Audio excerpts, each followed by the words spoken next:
Read by Anthony Ogus. The Man Who Was Thursday by G.K. Chesterton. Dedication. To Edmund Clerihew Bentley. A cloud was on the mind of men, and wailing went the weather. Yea, a sick cloud upon the soul, when we were boys together. Science announced nonentity, and art admired decay. The world was old and ended, but you and I were gay. Round us in antic order their crippled vices came. Lust that had lost its laughter, fear that had lost its shame.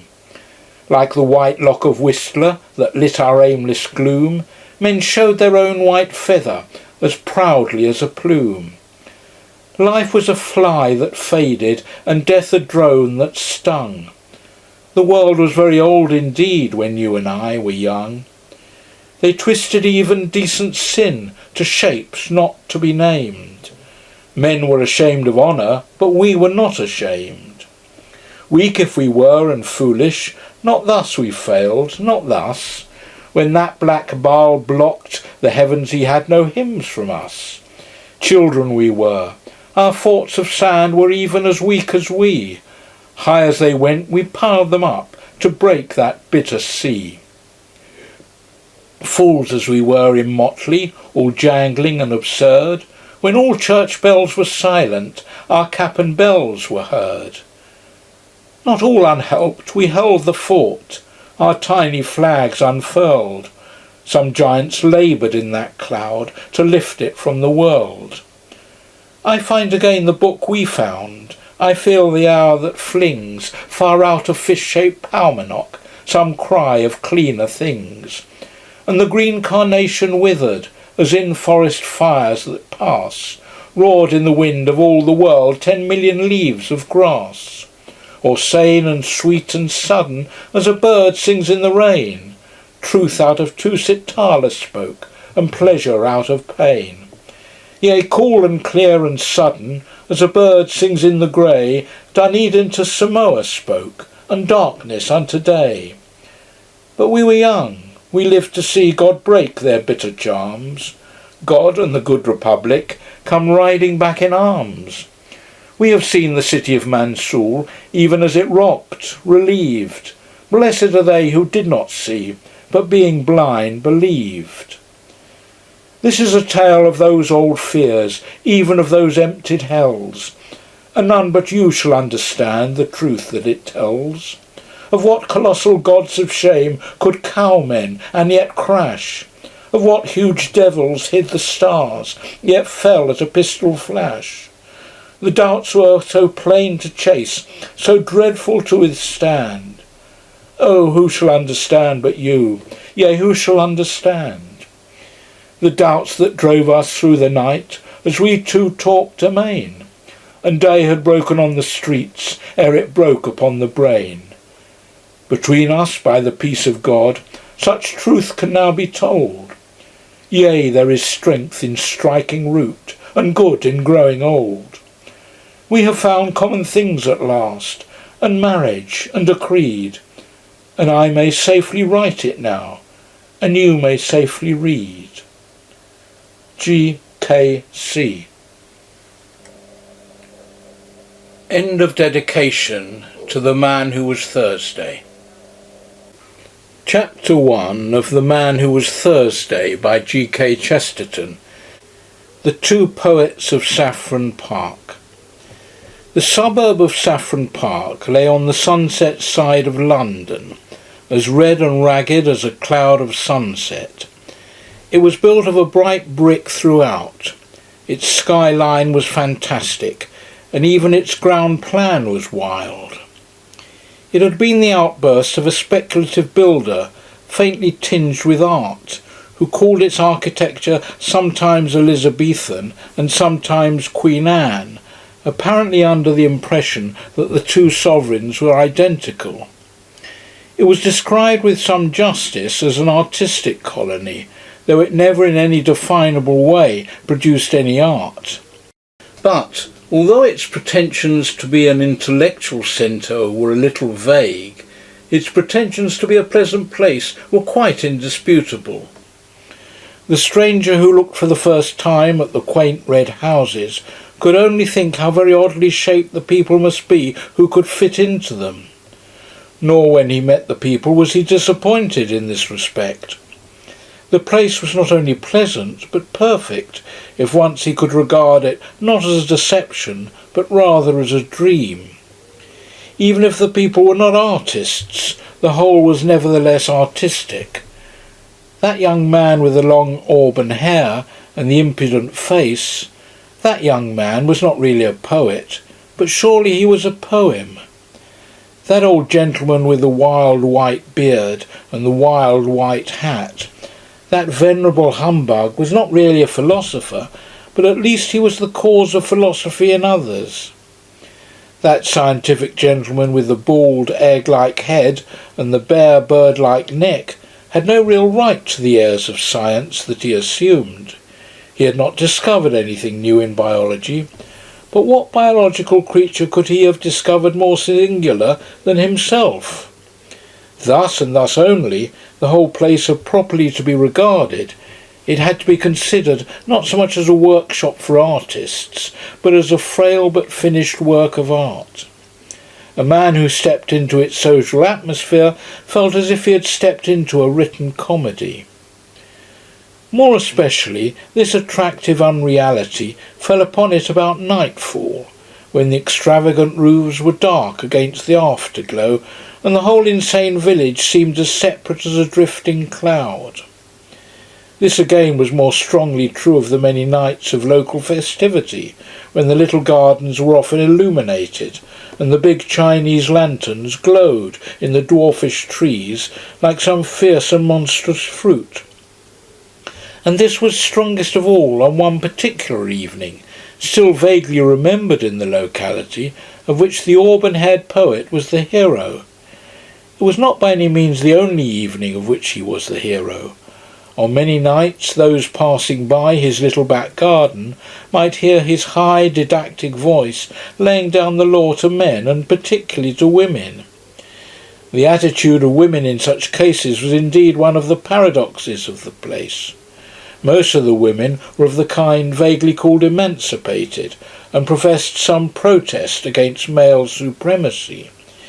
Yet these new women would always pay to a man the extravagant compliment which no ordinary woman ever pays to him, that of listening while he is talking. And Mr. Lucian Gregory, the red-haired poet, was really, in some sense, a man worth listening to, even if one only laughed at the end of it. He put the old cant of the lawlessness of art and the art of lawlessness with a certain impudent freshness, which gave at least a momentary pleasure. He was helped in some degree by the arresting oddity of his appearance, which he worked, as the phrase goes, for all it was worth. His dark red hair, parted in the middle, was literally like a woman's, and curved into the slow curls of a virgin in a pre-Raphaelite picture.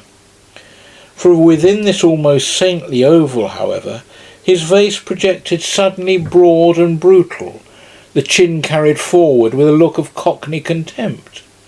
This combination at once tickled and terrified the nerves of a neurotic population. He seemed like a walking blasphemy, a blend of the angel and the ape. This particular evening, if it is remembered for nothing else, will be remembered in that place for its strange sunset. It looked like the end of the world. All the heavens seemed covered with a quite vivid and palpable plumage. You could only say that the sky was full of feathers, and of feathers that almost brushed the face. Across the great part of the dome they were grey, with the strangest tints of violet and mauve, and an unnatural pink or pale green. But towards the west the whole grew past description, transparent and passionate, and the last red-hot plumes of it covered up the sun like something too good to be seen.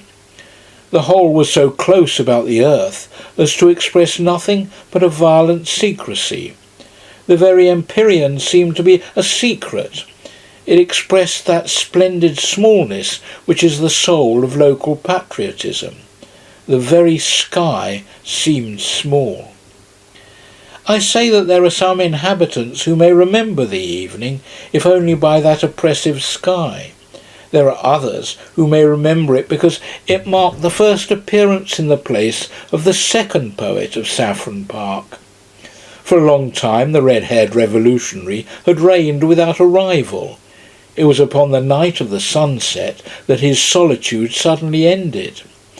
The new poet, who introduced himself by the name of Gabriel Syme, was a very mild-looking mortal, with a fair pointed beard and faint yellow hair.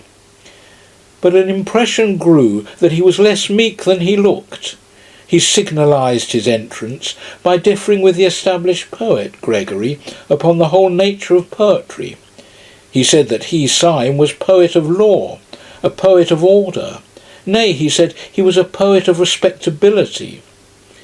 So all the Saffron Parkers looked at him as if he had that moment fallen out of that impossible sky. In fact, Mr. Lucian Gregory, the anarchic poet, connected the two events. "It may well be," he said in his sudden lyrical manner, "it may well be, on such a night of clouds and cruel colours, that there is brought forth upon the earth such a portent as a respectable poet. You say you are a poet of law. I say you are a contradiction in terms. I only wonder there were not comets and earthquakes on the night you appeared in this garden." The man with the meek blue eyes and the pale pointed beard endured these thunders with a certain submissive solemnity. The third party of the group, Gregory's sister Rosamond, who had her brother's braids of red hair, but a kindlier face underneath them, laughed with such mixture of admiration and disapproval as she gave commonly to the family oracle. Gregory resumed in high oratorical good humour. "An artist is identical with an anarchist," he cried. "You might transpose the words anywhere. An anarchist is an artist. The man who throws a bomb is an artist because he prefers a great moment to everything. He sees how much more valuable is one burst of blazing light, one peal of perfect thunder, than the mere common bodies of a few shapeless policemen. An artist disregards all governments, abolishes all conventions. The poet delights in disorder only. If it were not so, the most poetical thing in the world would be the Underground Railway." "So it is," said Mr. Syme. "Nonsense," said Gregory, who was very rational when anyone else attempted paradox. "Why do all the clerks and navvies in the railway trains look so sad and tired, so very sad and tired? I will tell you. It is because they know that the train is going right. It is because they know that whatever place they have taken a ticket, for that place they will reach. It is because after they have passed Sloane Square, they know that the next station must be Victoria, and nothing but Victoria. Oh, their wild rapture! Oh, their eyes like stars, and their souls again in Eden, if the next station were unaccountably Baker Street." "It is you who are unpoetical," replied the poet Syme. "If what you say of clerks is true, they can only be as prosaic as your poetry. The rare strange thing is to hit the mark. The gross obvious thing is to miss it. We feel it is epical when man with one wild arrow strikes a distant bird. It is not also epical when man with one wild engine strikes a distant station. Chaos is dull, because in chaos the train might indeed go anywhere, to Baker Street or to Baghdad. But man is a magician, and his whole magic is in this, that he does say Victoria, and lo, it is Victoria. No, take your books of mere poetry and prose. Let me read a timetable with tears of pride. Take your Byron, who commemorates the defeats of man. Give me Bradshaw, who commemorates his victories. Give me Bradshaw, I say." "Must you go?" inquired Gregory sarcastically.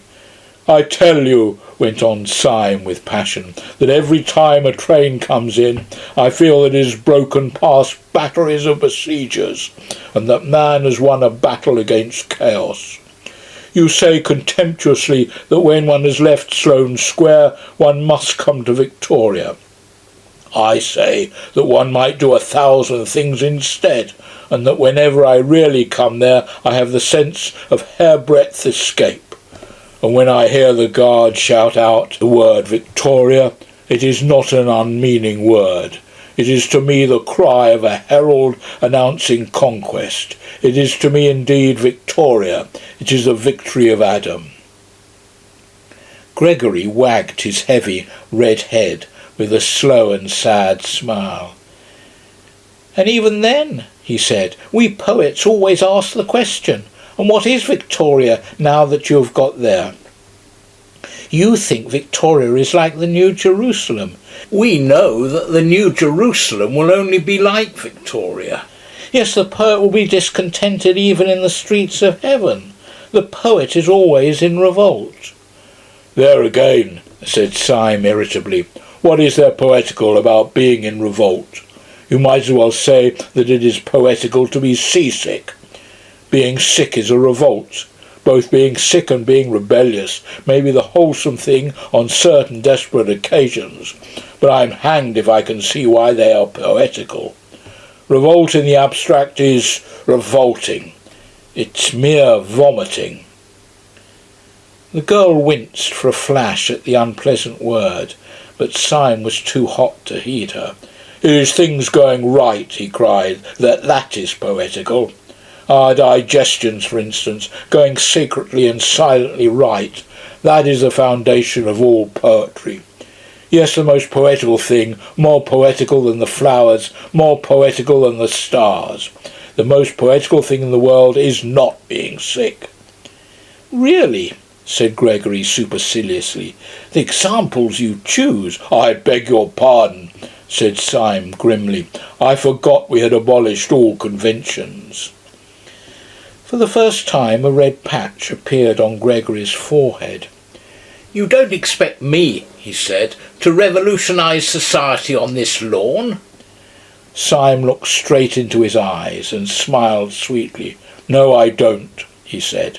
But I suppose that if you were serious about your anarchism, that is exactly what you would do. Gregory's big bull's eyes blinked suddenly like those of an angry lion, and one could almost fancy that his red mane rose. Don't you think, then, he said in a dangerous voice, that I am serious about my anarchism? I beg your pardon, said Syme. Am I not serious about my anarchism? Cried Gregory with knotted fists. My dear fellow, said Syme, and strolled away. With surprise, but with a curious pleasure, he found Rosamond Gregory still in his company. Mr. Syme, she said, do the people who talk like you and my brother often mean what they say? Do you mean what you say now? Syme smiled. Do you? He asked. What do you mean? Asked the girl with grave eyes. My dear Miss Gregory, said Syme gently, there are many kinds of sincerity and insincerity. When you say thank you for the salt, do you mean what you say? No. When you say the world is round, do you mean what you say? No. It is true, but you don't mean it. Now, sometimes a man like your brother really finds a thing he does mean. It may be only a half-truth, quarter-truth, tenth truth, but then he says more than he means, from sheer force of meaning it. She was looking at him from under level brows. Her face was grave and open, and there had fallen upon it the shadow of that unreasoning responsibility which is at the bottom of the most frivolous woman, the maternal watch which is as old as the world. Is he really an anarchist, then? She asked. Only in that sense I speak of, replied Syme, or if you prefer it, in that nonsense. She drew her broad brows together and said abruptly, "You wouldn't really use bombs or that sort of thing?" Syme broke into a great laugh that seemed too large for his slight and somewhat dandified figure. "Good Lord, no," he said. "That has to be done anonymously." and at that the corners of her own mouth broke into a smile, and she thought with a simultaneous pleasure of Gregory's absurdity and of his safety. Syme strolled with her to a seat in the corner of the garden and continued to pour out his opinions, for he was a sincere man, and in spite of his superficial airs and graces, at root a humble one. And it is always the humble man who talks too much. The proud man watches himself too closely. He defended respectability with violence and exaggeration. He grew passionate in his praise of tidiness and propriety. All the time there was a smell of lilac all round him. Once he heard very faintly in some distant street a barrel organ begin to play, and it seemed to him that his heroic words were moving to a tiny tune from under or beyond the world. He stared and talked at the girl's red hair and amused face for what seemed to be a few minutes, and then, feeling that the groups in such a place should mix, rose to his feet. To his astonishment, he discovered the whole garden empty. Everyone had gone long ago, and he went himself with a rather hurried apology. He left with a sense of champagne in his head which he could not afterwards explain. In the wild events which were to follow, this girl had no part at all. He never saw her again until all his tale was over, and yet in some indescribable way she kept recurring like a motive in music through all his mad adventures afterwards, and the glory of her strange hair ran like a red thread through those dark and ill-drawn tapestries of the night. For what followed was so improbable that it might well have been a dream. When Syme went out into the starlit street, he found it for the moment empty. Then he realised, in some odd way, that the silence was rather a living silence than a dead one. Directly outside the door stood a street lamp, whose gleam gilded the leaves of the tree that bent out over the fence behind him. About a foot from the lamp-post stood a figure almost as rigid and motionless as the lamp-post itself. The tall hat and long frock coat were black. The face, in an abrupt shadow, was almost as dark. Only a fringe of fiery hair against the light, and also something aggressive in the attitude, proclaimed that it was the poet Gregory. He had something of the look of a masked bravo, waiting sword in hand for his foe. He made a sort of doubtful salute, which Syme somewhat more formally returned. "I was waiting for you," said Gregory. "Might I have a moment's conversation?" "Certainly. About what?" asked Syme in a sort of weak wonder. Gregory struck out with his stick at the lamp-post and then at the tree. "About this and this," he cried. "About order and anarchy. There is your precious order, that lean iron lamp, ugly and barren. And there is anarchy, rich, living, reproducing itself. There is anarchy, splendid in green and gold." "All the same," replied Syme patiently, "just at present you only see the tree by the light of the lamp. I wonder when you would ever see the lamp by the light of the tree." And then after a pause he said, "But may I ask if you've been standing out here in the dark only to resume our little argument?" "No," cried out Gregory in a voice that rang down the street. "I did not stand here to resume our argument, but to end it for ever."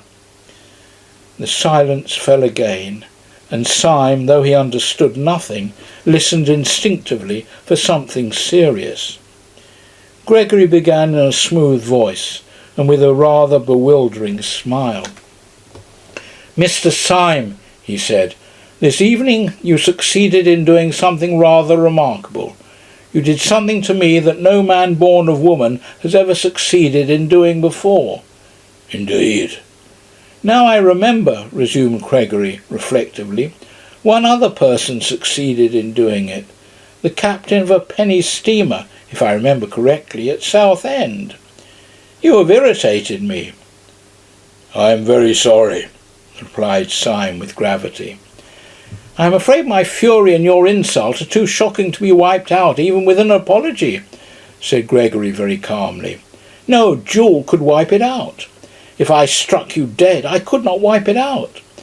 There is only one way by which that insult can be erased, and that way I choose. I am going, at the possible sacrifice of my life and honour, to prove to you that you were wrong in what you said." "In what I said?" "You said I was not serious about being an anarchist." "There are degrees of seriousness," replied Simon. "I have never doubted that you were perfectly sincere in this sense, that you thought what you said well worth saying, that you thought a paradox might wake men up to a neglected truth." Gregory stared at him steadily and painfully. "And in no other sense," he asked, "you think me serious? You think me a flâneur who lets fall occasional truths? You do not think that in a deeper, a more deadly sense I am serious?" Syme struck his stick violently on the stones of the road. "Serious!" he cried. "Good Lord! Is this street serious? Are these damned Chinese lanterns serious? Is the whole caboodle serious? One comes here and talks a pack of bosh, and perhaps some sense as well, but I should think very little of a man who didn't keep something in the background of his life that was more serious than all this talking. Something more serious, whether it was religion or only drink." "Very well," said Gregory, his face darkening. "You shall see something more serious than either drink or religion." Syme stood waiting with his usual air of mildness until Gregory again opened his lips. "You spoke just now of having a religion. Is it really true that you have one?" "Oh," said Syme with a beaming smile, "we are all Catholics now." "Then may I ask you to swear by whatever gods or saints your religion involves you, that you will not reveal what I am now going to tell you to any son of Adam, and especially not to the police? Will you swear that? If you will take upon yourself this awful abnegation, if you will consent to burden your soul with a vow that you should never make, and a knowledge you should never dream about, I will promise you in return—" "You will promise me in return?" inquired Syme as the other paused. "I will promise you a very entertaining evening." Syme suddenly took off his hat. "Your offer," he said, "is far too idiotic to be declined. You say that a poet is always an anarchist. I disagree, but I hope at least that he is always a sportsman. Permit me here and now to swear as a Christian, and promise as a good comrade and a fellow artist, that I will not report anything of this, whatever it is, to the police. And now, in the name of Coney Hatch, what is it?" "I think," said Gregory, with placid irrelevancy, "that we will call a cab." He gave 2 long whistles, and a hansom came rattling down the road. The two got into it in silence. Gregory gave through the trap the address of an obscure public house on the Chiswick bank of the river. The cab whisked itself away again, and in it these 2 fantastics quitted their fantastic town. End of chapter 1. Chapter 2 of The Man Who Was Thursday, The Secret of Gabriel Syme. The cab pulled up before a particularly dreary and greasy beer shop, into which Gregory rapidly conducted his companion. They seated themselves in a close and dim sort of bar parlour at a stained wooden table with one wooden leg. The room was so small and dark that very little could be seen of the attendant who was summoned, beyond a vague and dark impression of something bulky and bearded. "Will you take a little supper?" asked Gregory politely. "The pâté de foie gras is not good here, but I can recommend the game." Syme received the remark with stolidity, imagining it to be a joke. Accepting the vein of humour, he said with a well-bred indifference, "Oh, bring me some lobster mayonnaise." To his indescribable astonishment, the man only said, "Certainly, sir," and went away apparently to get it. "What will you drink?" resumed Gregory, with the same careless yet apologetic air. I shall only have crème de menthe myself. I have dined. But the champagne can really be trusted. Do let me start you with a half bottle of Pommery at least." "Thank you," said the motionless Syme. "You are very good." His further attempts at conversation, somewhat disorganised in themselves, were cut short finally, as by a thunderbolt, by the actual appearance of the lobster. Syme tasted it and found it particularly good. Then he suddenly began to eat with great rapidity and appetite. "Excuse me if I enjoy myself rather obviously," he said to Gregory, smiling. "I don't often have the luck to have a dream like this. It is new to me, for a nightmare to lead to a lobster. It is commonly the other way." "You are not asleep, I assure you," said Gregory. "You are, on the contrary, close to the most actual and rousing moment of your existence. Ah, here comes your champagne. I admit that there may be a slight disproportion, let us say, between the inner arrangements of this excellent hotel and its simple and unpretentious exterior. But that is all our modesty. We are the most modest men that ever lived on earth." "And who are we?" asked Syme, emptying his champagne glass. "It is quite simple," replied Gregory. "We are the serious anarchists in whom you do not believe." "Oh," said Syme shortly. "You do yourself well in drinks." "Yes, we are serious about everything," answered Gregory. Then, after a pause, he added, "If in a few moments this table begins to turn round a little, don't put it down to your inroads into the champagne. I don't wish you to do yourself an injustice." "Well, if I am not drunk, I am mad," replied Syme with perfect calm. "But I trust I can behave like a gentleman in either condition. May I smoke?" "Certainly," said Gregory, producing a cigar case. "Try one of mine." Syme took the cigar, clipped the end off with a cigar cutter out of his waistcoat pocket, put it in his mouth, lit it slowly, and let out a long cloud of smoke. It is not a little to his credit that he performed these rites with so much composure, for almost before he had begun them, the table at which he sat had begun to revolve, first slowly and then rapidly, as if at an insane séance. "You must not mind it," said Gregory. "It's a kind of screw." "Quite so," said Syme placidly. "A kind of screw. How simple that is." The next moment the smoke of his cigar, which had been wavering across the room in snaky twists, went straight up as if from a factory chimney, and the two with their chairs and table shot down through the floor as if the earth had swallowed them. They went rattling down a kind of roaring chimney as rapidly as a lift cut loose, and they came with an abrupt bump to the bottom. But when Gregory threw open a pair of doors and let in a red subterranean light, Syme was still smoking with one leg thrown over the other, and had not turned a yellow hair. Gregory led him down a low, vaulted passage, at the end of which was the red light. It was an enormous crimson lantern, nearly as big as a fireplace, fixed over a small but heavy iron door. In the door there was a sort of hatchway or grating, and on this Gregory struck 5 times. A heavy voice with a foreign accent asked him who he was. To this he gave the more or less unexpected reply, "Mr. Joseph Chamberlain." The heavy hinges began to move. It was obviously some kind of password. Inside the doorway the passage gleamed as if it were lined with a network of steel. On a second glance, Syme saw that the glittering pattern was really made up of ranks and ranks of rifles and revolvers, closely packed or interlocked.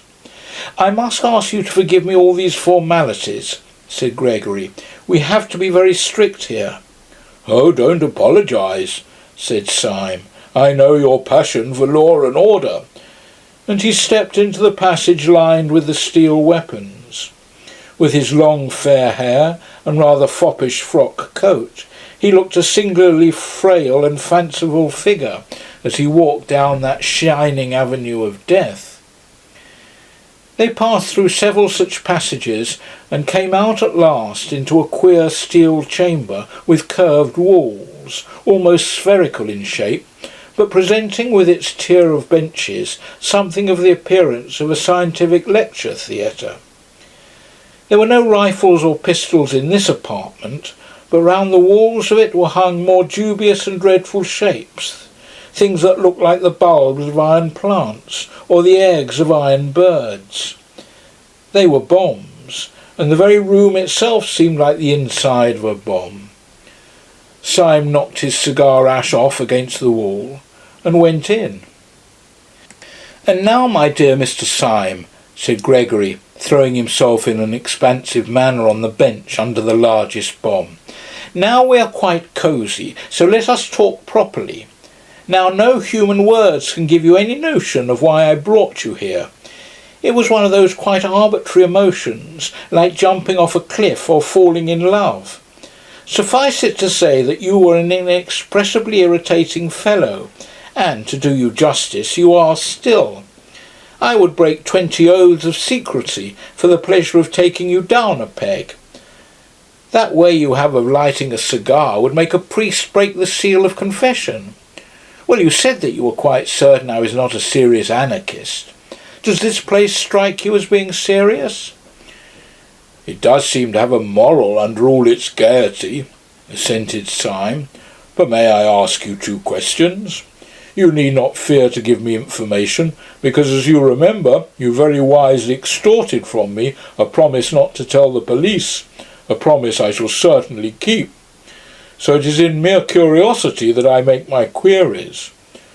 First of all, what is it really all about? What is it you object to? You want to abolish government?" "To abolish God," said Gregory, opening the eyes of a fanatic. "We do not only want to upset a few despotisms and police regulations. That sort of anarchism does exist, but is a mere branch of the nonconformists. We dig deeper, and we blow you higher. We wish to deny all those arbitrary distinctions of vice and virtue, honour and treachery, upon which mere rebels base themselves. The silly sentimentalists of the French Revolution talked of the rights of man. We hate rights as we hate wrongs. We have abolished right and wrong."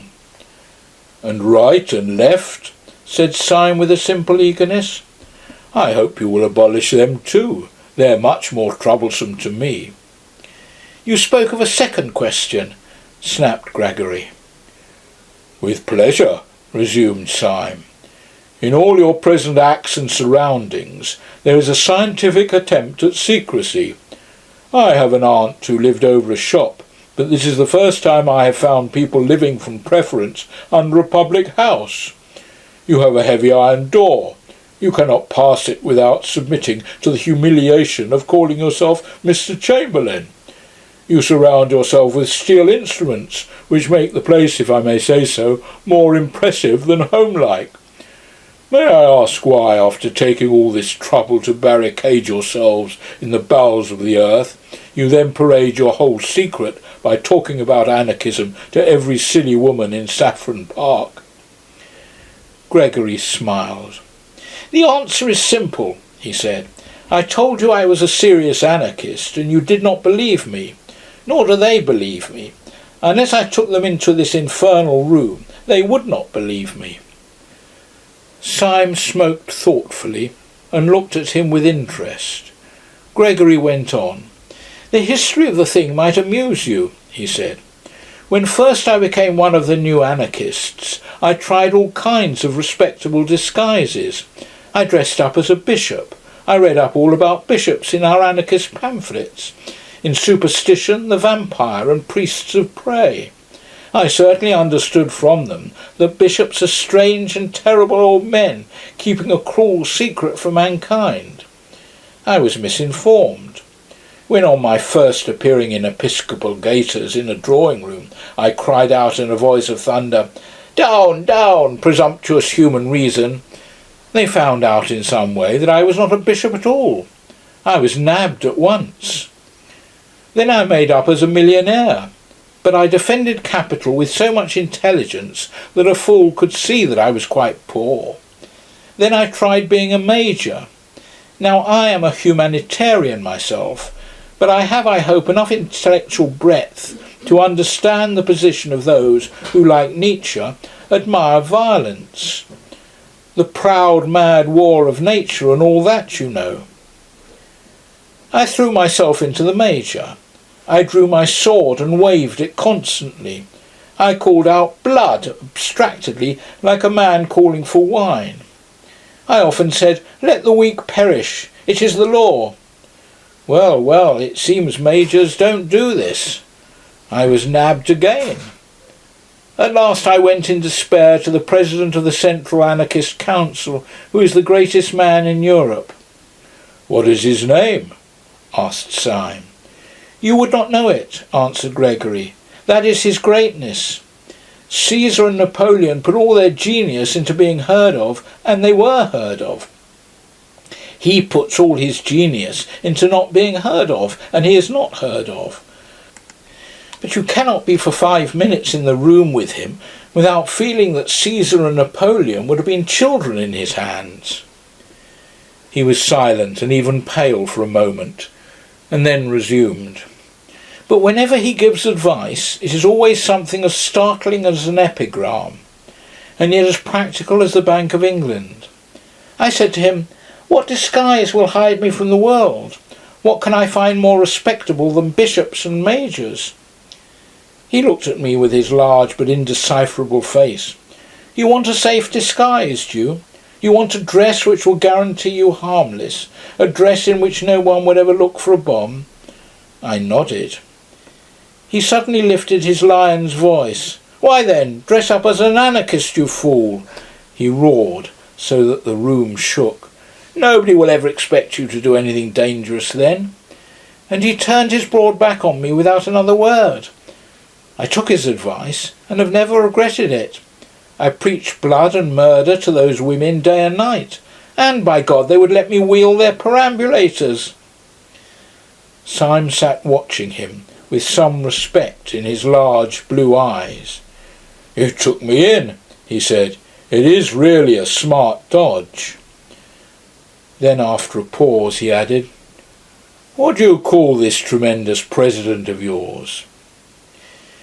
"We generally call him Sunday," replied Gregory with simplicity.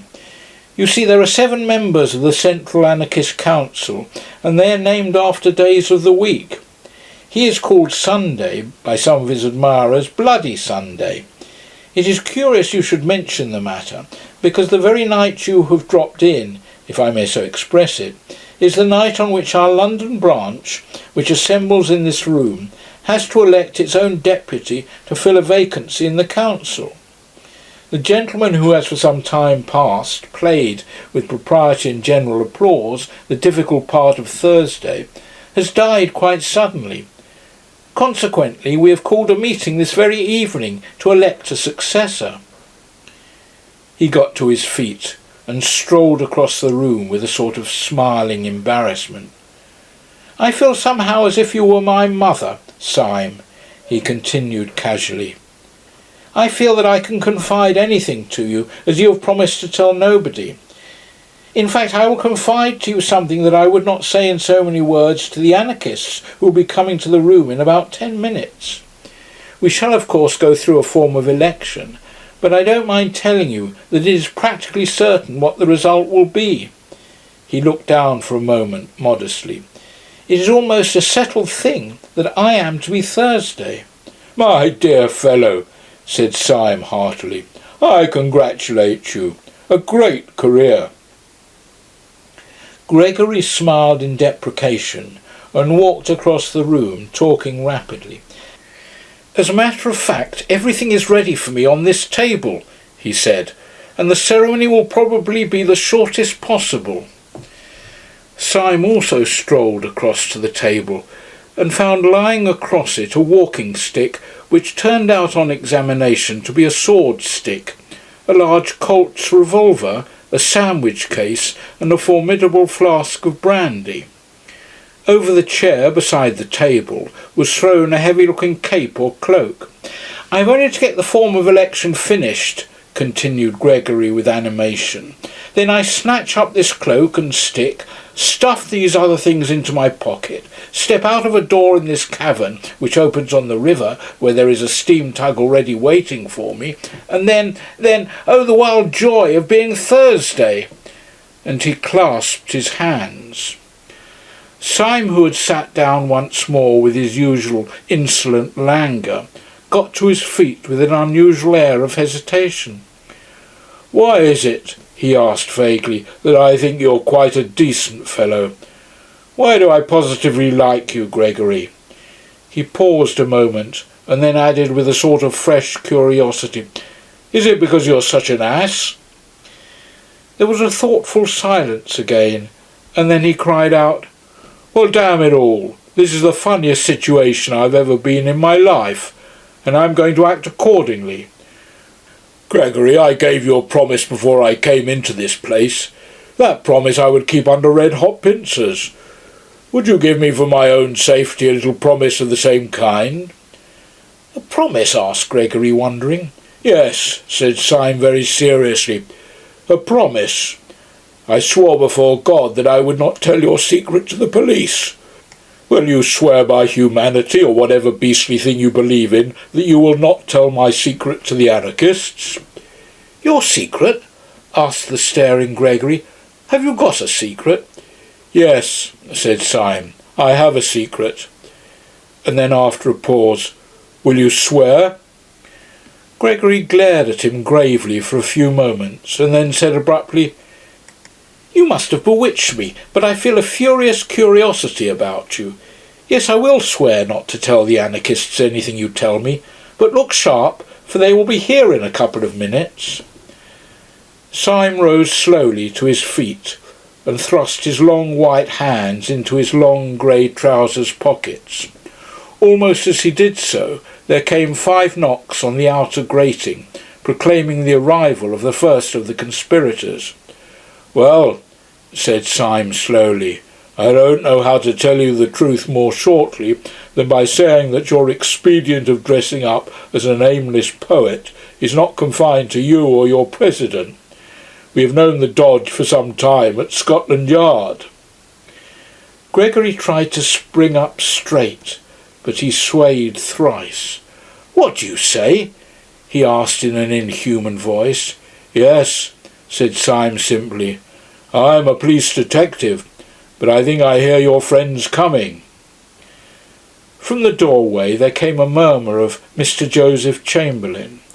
It was repeated twice and thrice, and then 30 times, and the crowd of Joseph Chamberlains, solemn thought, could be heard trampling down the corridor. End of chapter 2. Chapter 3. Before one of the fresh faces could appear at the doorway, Gregory's stunned surprise had fallen from him. He was beside the table with a bound, and a noise in his throat like a wild beast. He caught up the Colt's revolver and took aim at Syme. Syme did not flinch, but he put up a pale and polite hand. "Don't be such a silly man," he said, with the effeminate dignity of a curate. "Don't you see it's not necessary? Don't you see that we're both in the same boat? Yes, and jolly seasick." Gregory could not speak, but he could not fire either, and he looked his question. "Don't you see we're checkmated each other?" cried Syme. "I can't tell the police you're an anarchist. You can't tell the anarchists I'm a policeman. I can only watch you, knowing what you are. You can only watch me, knowing what I am. In short, it's a lonely intellectual duel, my head against yours. I'm a policeman deprived of the help of the police. You, my poor fellow, are an anarchist deprived of the help of that law and organisation which is so essential to anarchy. The one solitary difference is in your favour. You are not surrounded by inquisitive policemen. I am surrounded by inquisitive anarchists. I cannot betray you, but I might betray myself. Come, come, Wait and see me betray myself. I shall do it so nicely." Gregory put the pistol slowly down, still staring at Syme as if he were a sea monster. "I don't believe in immortality," he said at last, "but if after all this you were to break your word, God would make a hell only for you to howl in forever." "I shall not break my word," said Syme sternly, "nor will you break yours. Here are your friends." The mass of the anarchists entered the room heavily, with a slouching and somewhat weary gait. But one little man with a black beard and glasses, a man somewhat of the type of Mr. Tim Healy, detached himself and bustled forward with some papers in his hand. "Comrade Gregory," he said, "I suppose this man is a delegate?" Gregory, taken by surprise, looked down and muttered the name of Syme. But Syme replied almost pertly, "I am glad to see that your gate is well enough guarded to make it hard for anyone to be here who is not a delegate." The brow of the little man with the black beard was, however, still contracted with something like suspicion. "What branch do you represent?" he asked sharply. "I should hardly call it a branch," said Syme, laughing. "I should call it at the very least a root." "What do you mean?" "The fact is," said Syme serenely, "the truth is I'm a Sabbatarian. I've been specially sent here to see that you show a due observance of Sunday." The little man dropped one of his papers, and a flicker of fear went over all the faces of the group. Evidently the awful president, whose name was Sunday, did sometimes send down such irregular ambassadors to such branch meetings. "Well, comrade," said the man with the papers after a pause, "I suppose we'd better give you a seat in the meeting." "If you ask my advice as a friend," said Syme with severe benevolence, "I think you'd better." When Gregory heard the dangerous dialogue end, with a sudden safety for his rival, he rose abruptly and paced the floor in painful thought. He was indeed in an agony of diplomacy. It was clear that Syme's inspired impudence was likely to bring him out of all merely accidental dilemmas. Little was to be hoped from them. He could not himself betray Syme, partly from honour, but partly also because if he betrayed him and for some reason failed to destroy him, the Syme who escaped would be a Syme freed from all obligation of secrecy, a Syme who would simply walk to the nearest police station. After all, it was only one night's discussion, and only one detective who would know of it. He would let out as little as possible of their plans that night, and then let Syme go and chance it. He strode across to the group of anarchists which was already distributing itself along the benches. "I think it's time we began," he said. "The steam tug is waiting on the river already. I move that Comrade Buttons takes the chair." This being approved by a show of hands, the little man with the papers slipped into the presidential seat. "Comrades," he began, as sharp as a pistol shot, "our meeting tonight is important, though it need not be long. This branch has always had the honour of electing Thursdays for the Central European Council. We have elected many and splendid Thursdays. We all lament the sad decease of the heroic worker who occupied the post until last week. As you know, his services to the cause were considerable. He organised the great dynamite coup of Brighton, which under happier circumstances ought to have killed everybody on the pier. As you also know, his death was as self-denying as his life, for he died through his faith in a hygienic mixture of chalk and water as a substitute for milk, which beverage he regarded as barbaric and as involving cruelty to the cow. Cruelty, or anything approaching to cruelty, revolted him always. But it is not to acclaim his virtues that we are met, but for a harder task. It is difficult properly to praise his qualities, but it is more difficult to replace them. Upon you, comrades, it devolves this evening to choose out of the company present the man who shall be Thursday.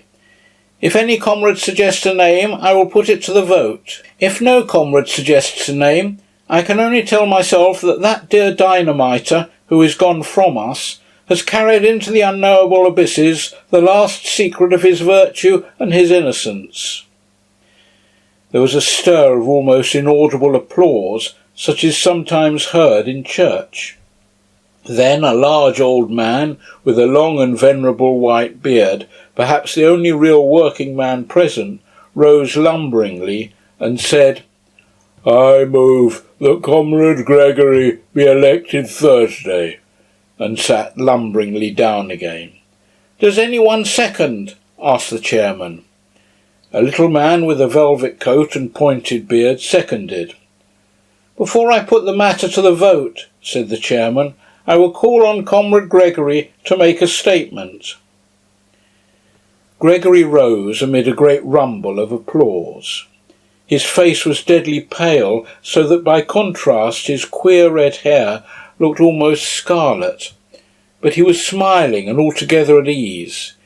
He had made up his mind, and he saw his best policy quite plain in front of him, like a white road. His best chance was to make a softened and ambiguous speech, such as would leave on the detective's mind the impression that the anarchist brotherhood was a very mild affair after all. He believed in his own literary power, his capacity for suggesting fine shades and picking perfect words. He thought that with care he could succeed, in spite of all the people around him, in conveying an impression of the institution subtly and delicately false. Syme had once thought that anarchists, under all their bravado, were only playing the fool. Could he not now, in the hour of peril, make Syme think so again?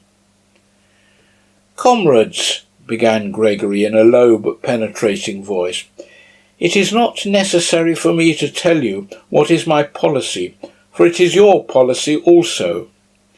Our belief has been slandered, it has been disfigured, it has been utterly confused and concealed, but it has never been altered. Those who talk about anarchism and its dangers go everywhere and anywhere to get their information, except to us, except to the fountainhead. They learn about anarchists from sixpenny novels. They learn about anarchists from tradesmen's newspapers. They learn about anarchists from Ali Sloper's Half Holiday and the Sporting Times. They never learn about anarchists from anarchists. We have no chance of denying the mountainous slanders which are heaped upon our heads from one end of Europe to another. The man who has always heard that we are walking plagues has never heard our reply. I know that he will not hear it tonight, though my passion were to rend the roof. For it is deep, deep under the earth that the persecuted are permitted to assemble, as the Christians assembled in the catacomb. But if by some incredible accident there were here tonight a man who all his life had thus immensely misunderstood us, I would put this question to him. When those Christians met in those catacombs, what sort of moral reputation had they in the streets above? What tales were told of their atrocities by one educated Roman to another? Suppose, I would say to him, suppose that we are only repeating that still mysterious paradox of history. Suppose we seem as shocking as the Christians because we are really as harmless as the Christians. Suppose we seem as mad as the Christians because we are really as meek. The applause that had greeted the opening sentences had been gradually growing fainter, and at the last word it stopped suddenly. In the abrupt silence, the man with the velvet jacket said in a high, squeaky voice, "I'm not meek." "Comrade Witherspoon tells us," resumed Gregory, "that he is not meek. Ah, how little he knows himself. His words are indeed extravagant. His appearance is ferocious, and even, to an ordinary taste, unattractive. But only the eye of a friendship as deep and delicate as mine can perceive the deep foundation of solid meekness which lies at the base of him, too deep even for himself to see. I repeat, we are the true early Christians, only that we come too late. We are simple, as they revere simple. Look at Comrade Witherspoon. We are modest, as they were modest. Look at me. We are merciful. No, no, called out Mr. Witherspoon with the velvet jacket. I say we are merciful, repeated Gregory furiously, as the early Christians were merciful. Yet this did not prevent their being accused of eating human flesh. We do not eat human flesh. Shame, cried Witherspoon. Why not? Comrade Witherspoon, said Gregory, with a feverish gaiety, is anxious to know why nobody eats him. Laughter. In our society, at any rate, which loves him sincerely, which is founded upon love— No, no, said Witherspoon, down with love! Which is founded upon love, repeated Gregory, grinding his teeth. There will be no difficulty about the aims which we shall pursue as a body, or which I should pursue were I chosen as the representative of that body. Superbly careless of the slanders that represent us as assassins and enemies of human society, we shall pursue with moral courage and quiet intellectual pressure the permanent ideals of brotherhood and simplicity. Gregory resumed his seat and passed his hand across his forehead. The silence was sudden and awkward, but the chairman rose like an automaton and said in a colourless voice, Does anyone oppose the election of Comrade Gregory? The assembly seemed vague and subconsciously disappointed, and Comrade Witherspoon moved restlessly on his seat and muttered in his thick beard. By the sheer rush of routine, however, the motion would have been put and carried. But as the chairman was opening his mouth to put it, Syme sprang to his feet and said in a small and quiet voice, Yes, Mr. Chairman, I oppose. The most effective fact in oratory is an unexpected change in the voice. Mr. Gabriel Syme evidently understood oratory. Having said these first formal words in a moderated tone and with a brief simplicity, he made his next word ring and volley in the vault, as if one of the guns had gone off. Comrades, he cried in a voice that made every man jump out of his boots, have we come here for this? Do we live underground like rats in order to listen to talk like this? This is talk we might listen to while eating buns at a Sunday school treat. Do we line these walls with weapons and bar that door with death, lest anyone should come and hear Comrade Gregory saying to us, Be good and you will be happy? Honesty is the best policy, and virtue is its own reward. There was not a word in Comrade Gregory's address to which a curate could not have listened with pleasure. Hear, hear. But I am not a curate. Loud cheers. And I did not listen to it with pleasure. Renewed cheers. The man who is fitted to make a good curate is not fitted to make a resolute, forcible and efficient Thursday. Hear, hear. Comrade Gregory has told us in only too apologetic a tone that we are not the enemies of society. But I say we are the enemies of society, and so much the worse for society. We are the enemies of society, for society is the enemy of humanity, its oldest and its most pitiless enemy. Hear, hear. Comrade Gregory has told us, apologetically again, that we are not murderers. There I agree. We are not murderers, we are executioners. Cheers! Ever since Syme had risen, Gregory had sat staring at him, his face idiotic with astonishment. Now, in the pause, his lips of clay parted, and he said with an automatic and lifeless distinctness, You damnable hypocrite! Syme looked straight into those frightful eyes with his own pale blue ones, and said with dignity, Comrade Gregory accuses me of hypocrisy. He knows as well as I do that I am keeping all my engagements and doing nothing but my duty. I do not mince words. I do not pretend to. I say that Comrade Gregory is unfit to be Thursday for all his amiable qualities.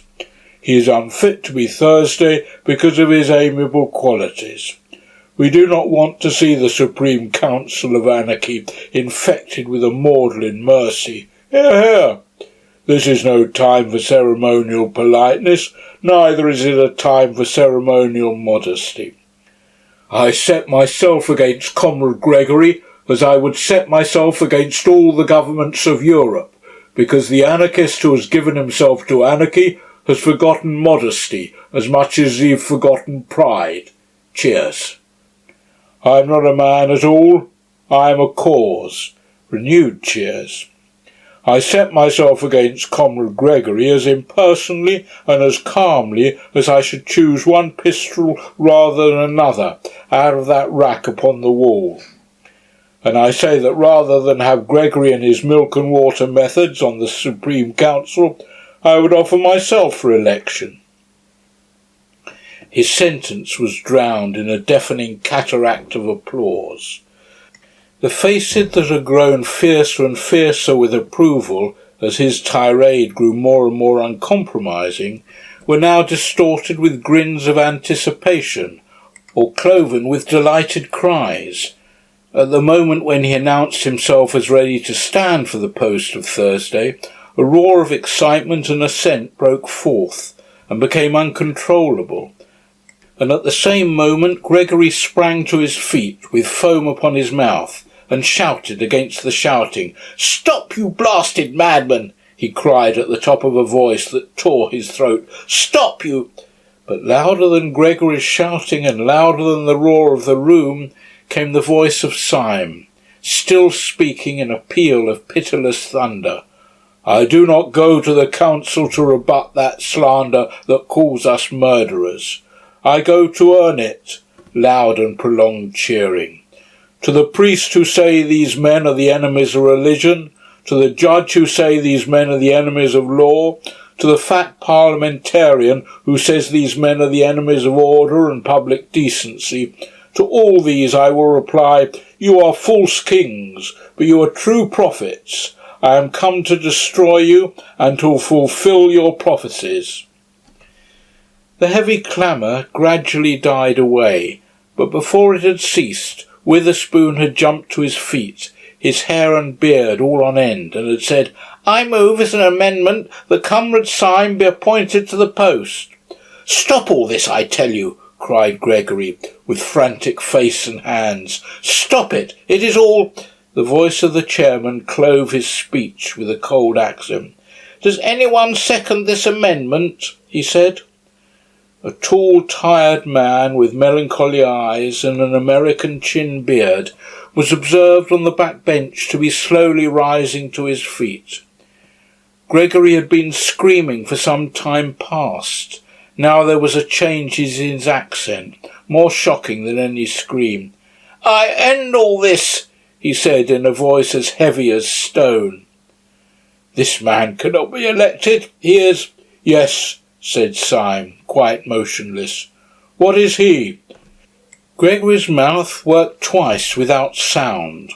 Then slowly the blood began to crawl back into his dead face. "He is a man quite inexperienced in our work," he said, and sat down abruptly. Before he had done so, the long, lean man with the American beard was again upon his feet, and was repeating in a high American monotone, "I beg to second the election of Comrade Syme." "The amendment will, as usual, be put first," said Mr. Buttons, the chairman, with mechanical rapidity. "The question is that Comrade Syme—" Gregory had again sprung to his feet, panting and passionate. "Comrades," he cried out, "I am not a madman." "Oh, oh," said Mr. Witherspoon. "I am not a madman," reiterated Gregory, with a frightful sincerity which for a moment staggered the room. "But I give you a counsel which you can call mad if you like. No, I will not call it a counsel, for I can give you no reason for it. I will call it a command. Call it a mad command, but act upon it. Strike, but hear me. Kill me, but obey me. Do not elect this man." Truth is so terrible, even in fetters, that for a moment Syme's slender and insane victory swayed like a reed, but you could not have guessed it from Syme's bleak blue eyes.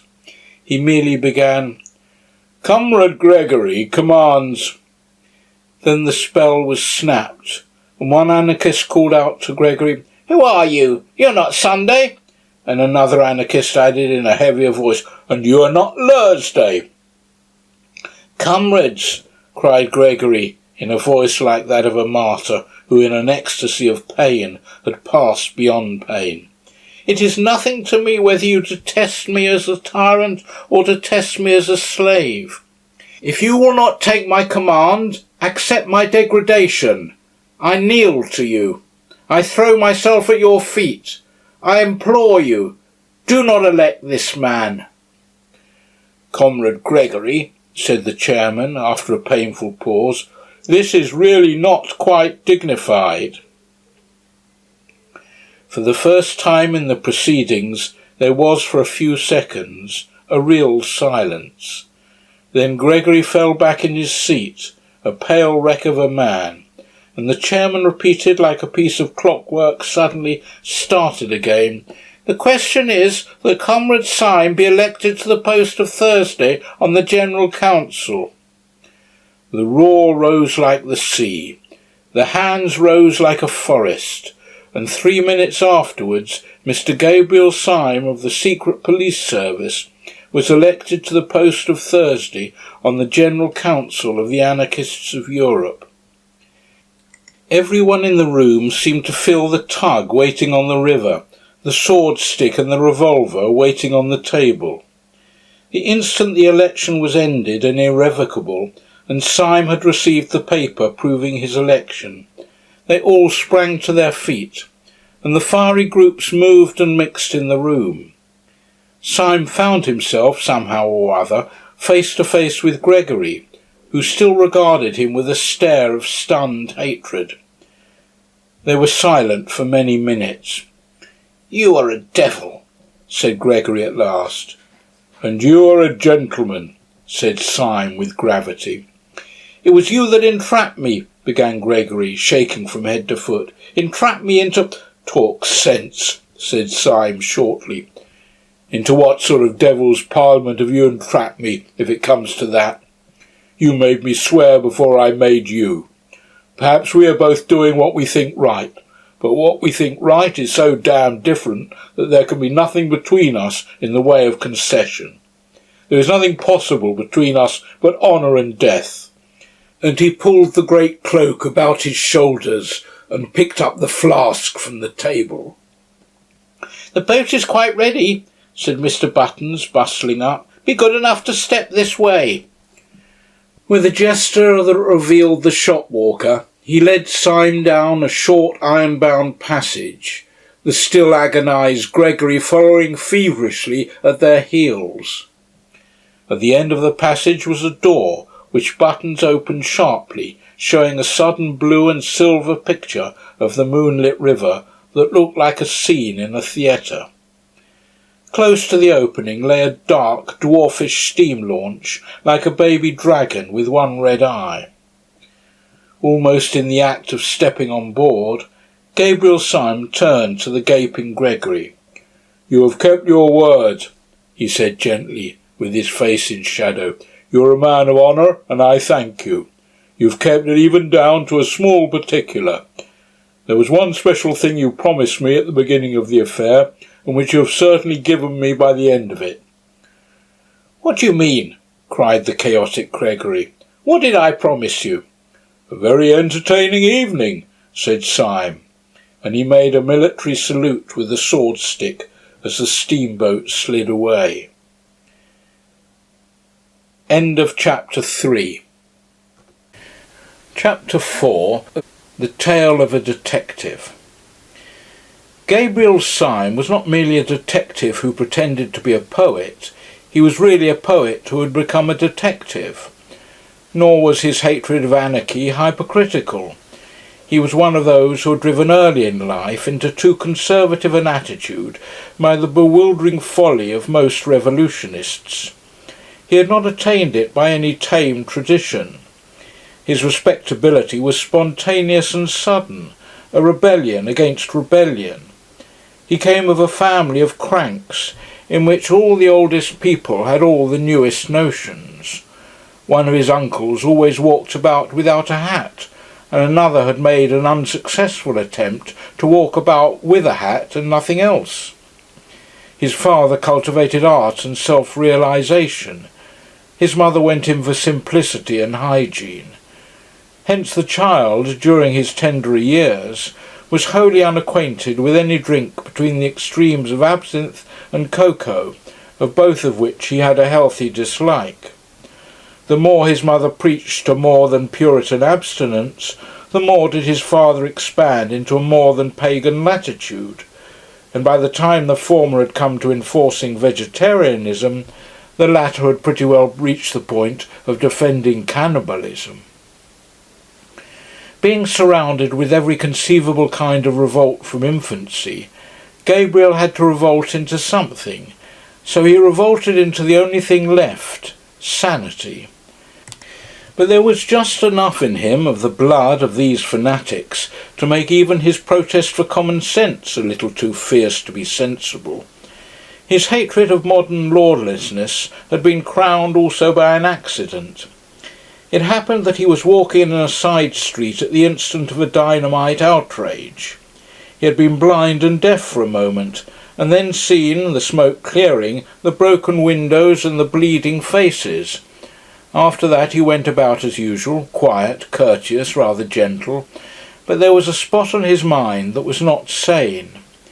He did not regard anarchists, as most of us do, as a handful of morbid men combining ignorance with intellectualism. He regarded them as a huge and pitiless peril, like a Chinese invasion. He poured perpetually into newspapers and their wastepaper baskets a torrent of tales, verses, and violent articles, warning men of this deluge of barbaric denial. But he seemed to be getting no nearer his enemy, and what was worse, no nearer a living. As he paced the Thames embankment, bitterly biting a cheap cigar and brooding on the advance of anarchy, there was no anarchist with a bomb in his pocket so savage or so solitary as he. Indeed, he always felt that government stood alone and desperate, with its back to the wall. He was too quixotic to have cared for it otherwise. He walked on the embankment once under a dark red sunset. The red river reflected the red sky, and they both reflected his anger. The sky indeed was so swarthy, and the light on the river relatively so lurid, that the water almost seemed of fiercer flame than the sunset it mirrored. It looked like a stream of literal fire winding under the vast caverns of a subterranean country. Syme was shabby in those days. He wore an old-fashioned black chimney-pot hat. He was wrapped in a yet more old-fashioned cloak, black and ragged, and the combination gave him the look of the early villains in Dickens and Bulwer Lytton. Also his yellow beard and hair were more unkempt and leonine than when they appeared long afterwards, cut and pointed, on the lawns of Saffron Park. A long, lean black cigar, bought in Soho for twopence, stood out from between his tightened teeth, and altogether he looked a very satisfactory specimen of the anarchists upon whom he had vowed holy war. Perhaps this was why a policeman on the embankment spoke to him and said, "Good evening." Syme, at a crisis of his morbid fears for humanity, seemed stung by the mere stolidity of the automatic official, a mere bulk of blue in the twilight. "A good evening, is it?" he said sharply. "You fellows would call the end of the world a good evening. Look at that bloody red sun and that bloody river. I tell you that if that were literally human blood, spilt and shining, you would still be standing here as solid as ever, looking out for some poor harmless tramp whom you could move on. You policemen are cruel to the poor, but I could forgive you even your cruelty if it were not for your calm." "If I were calm," replied the policeman, "it's the calm of organised resistance." "Eh?" said Syme, staring. "The soldier must be calm in the thick of the battle. pursued the policeman. "The composure of an army is the anger of a nation." "Good God, the board schools," said Syme. "Is this undenominational education?" "No," said the policeman sadly. "I never had any of those advantages. The board schools came after my time. What education I had was very rough and old-fashioned, I'm afraid." "Where did you have it?" asked Syme, wondering. "Oh, at Harrow," said the policeman. The class sympathies, which, false as they are the truest things in so many men, broke out of Syme before he could control them. "But good Lord, man," he said, "you oughtn't to be a policeman." The policeman sighed and shook his head. "I know," he said solemnly, "I know I'm not worthy." "But why did you join the police?" asked Syme with rude curiosity. "For much the same reason that you abused the police," replied the other. "I found that there was a special opening in the service for those whose fears for humanity were concerned rather with the aberrations of the scientific intellect than with the normal and excusable, though excessive, outbreaks of the human will. I trust I make myself clear." "If you mean that you make your opinion clear," said Syme, "I suppose you do. But as for making yourself clear, it is the last thing you do. How comes a man like you to be talking philosophy in a blue helmet on the Thames embankment?" "You've evidently not heard of the latest development in our police system," replied the other. "I'm not surprised at it. We're keeping it rather dark from the educated class, because that class contains most of our enemies. But you seem to be exactly in the right frame of mind. I think you might almost join us." "Join you in what?" asked Syme. "I will tell you," said the policeman slowly. "This is the situation. The head of one of our departments, one of the most celebrated detectives in Europe, has long been of opinion that a purely intellectual conspiracy would soon threaten the very existence of civilization. He is certain that the scientific and artistic worlds are silently bound in a crusade against the family and the state. He has therefore formed a special corps of policemen who are also philosophers.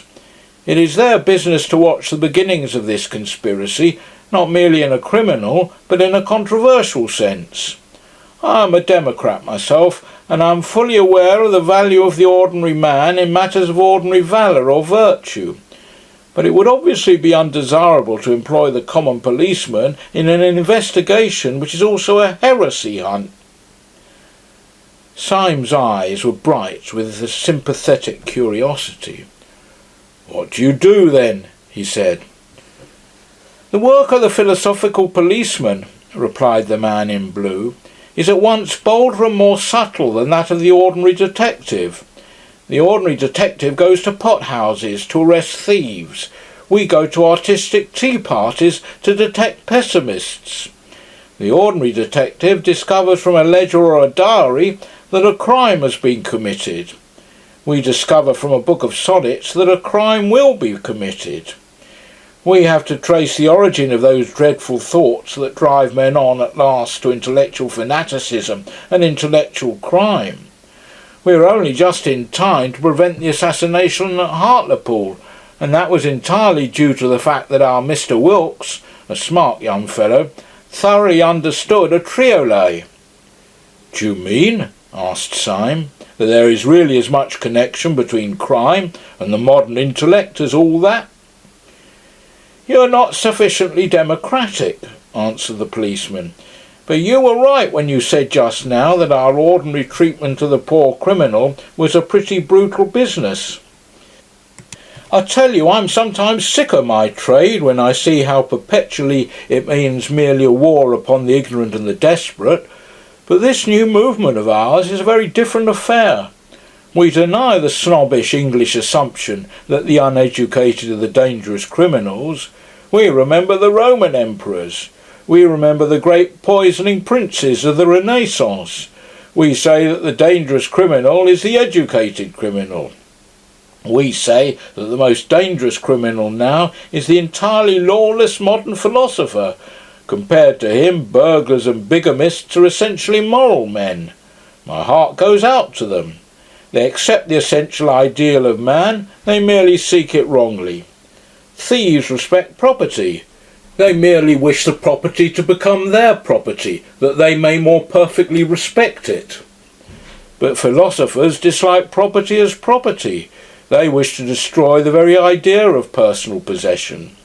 Bigamists respect marriage, or they would not go through the highly ceremonial and even ritualistic formality of bigamy.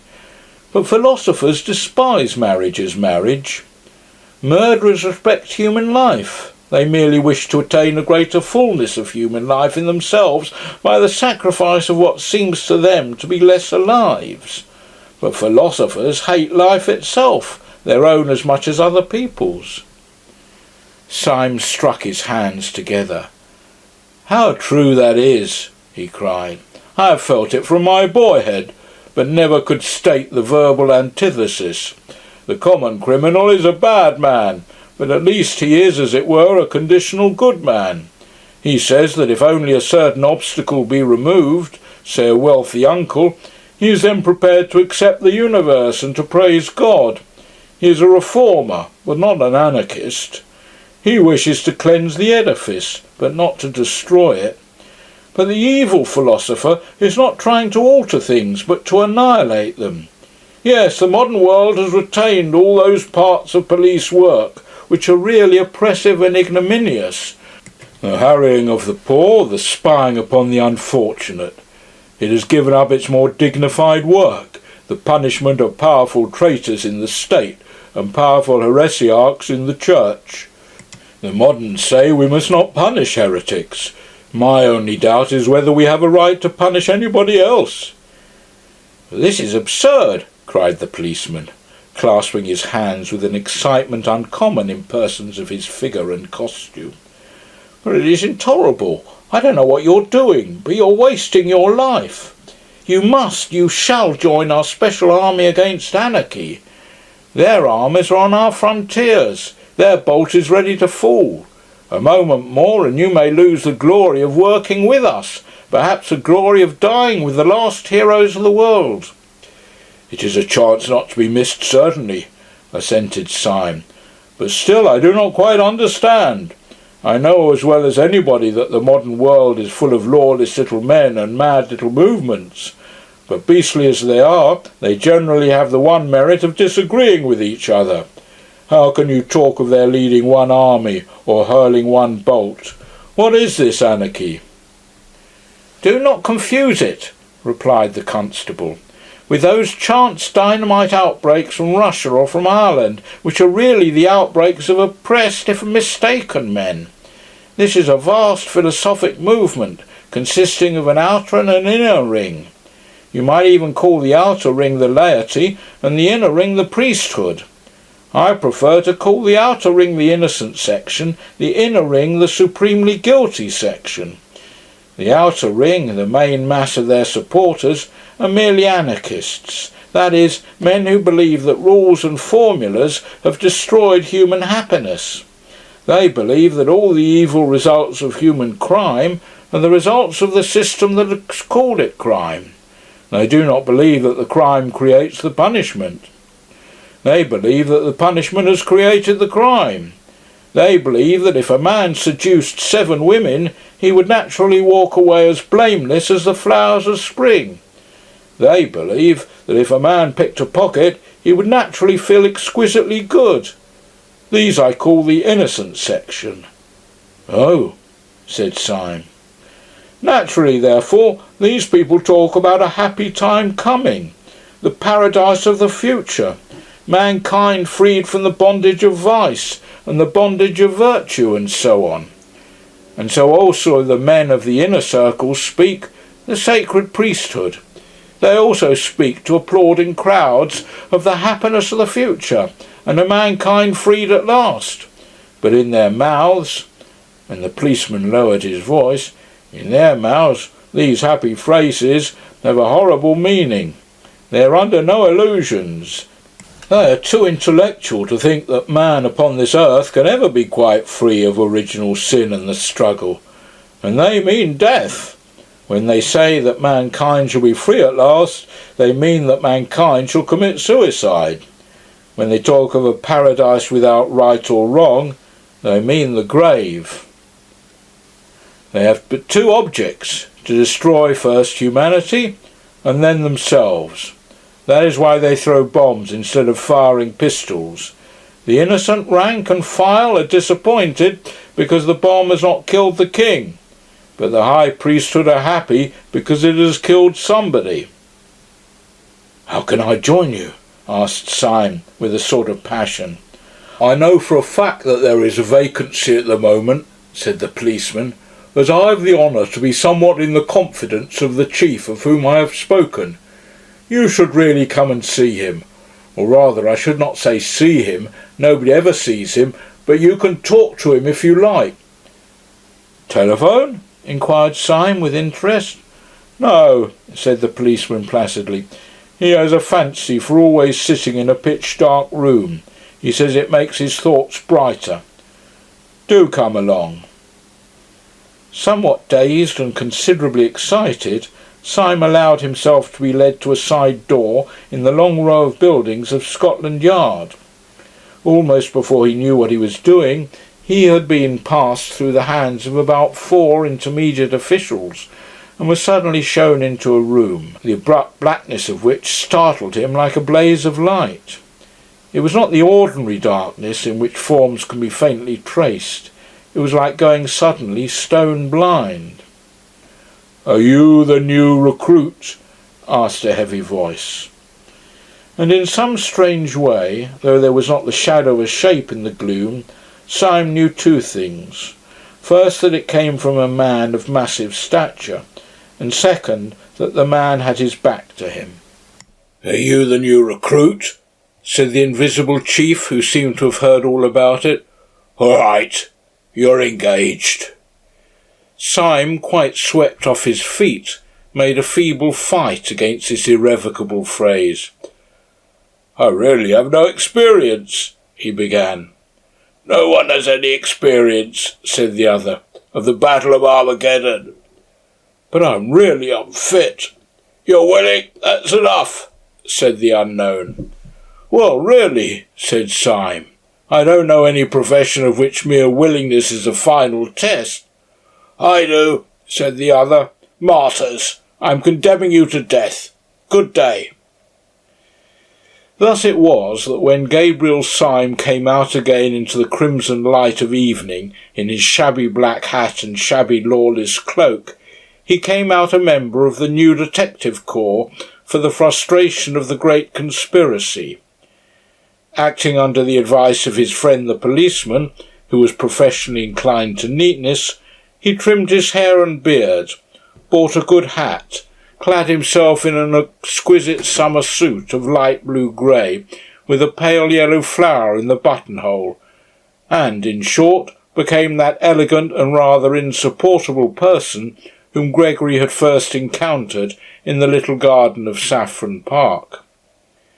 Before he finally left the police premises, his friend provided him with a small blue card on which was written "The Last Crusade," and a number, the sign of his official authority. He put this carefully in his upper waistcoat pocket, lit a cigarette, and went forth to track and fight the enemy in all the drawing-rooms of London. Where his adventure ultimately led him we have already seen. At about 1:30 on a February night he found himself steaming in a small tug up the silent Thames, armed with sword, stick and revolver, the duly elected Thursday of the Central Council of Anarchists. When Syme stepped out onto the steam tug, he had a singular sensation of stepping out into something entirely new, not merely into the landscape of a new land, but even into the landscape of a new planet. This was mainly due to the insane yet solid decision of that evening, though partly also to an entire change in the weather and the sky since he entered the little tavern some 2 hours before. Every trace of the passionate plumage of the cloudy sunset had been swept away, and a naked moon stood in a naked sky. The moon was so strong and full that, by a paradox often to be noticed, it seemed like a weaker sun. It gave not the sense of bright moonshine, but rather of a dead daylight. Over the whole landscape lay a luminous and unnatural discoloration, as of that disastrous twilight which Milton spoke of as shed by the sun in eclipse, so that Syme fell easily into his first thought, that he was actually on some other and emptier planet which circled round some sadder star. But the more he felt this glittering desolation in the moonlit land, the more his own chivalric folly glowed in the night like a great fire. Even the common things he carried with him, the food and the brandy and the loaded pistol, took on exactly that concrete and material poetry which a child feels when he takes a gun upon a journey or a bun with him to bed. The sword-stick and the brandy flask, though in themselves only the tools of morbid conspirators, became the expressions of his own more healthy romance. The sword-stick became almost the sword of chivalry, and the brandy the wine of the stirrup cup. For even the most dehumanized modern fantasies depend on some older and simpler figure. The adventures may be mad, but the adventurer must be sane. The dragon without St. George would not even be grotesque. So this inhuman landscape was only imaginative by the presence of a man really human. To Syme's exaggerative mind, the bright bleak houses and terraces by the Thames looked as empty as the mountains of the moon. But even the moon is only poetical because there is a man in the moon. The tug was worked by 2 men, and with much toil went comparatively slowly. The clear moon that had lit up Chiswick had gone down by the time that they passed Battersea, and when they came under the enormous bulk of Westminster, day had already begun to break.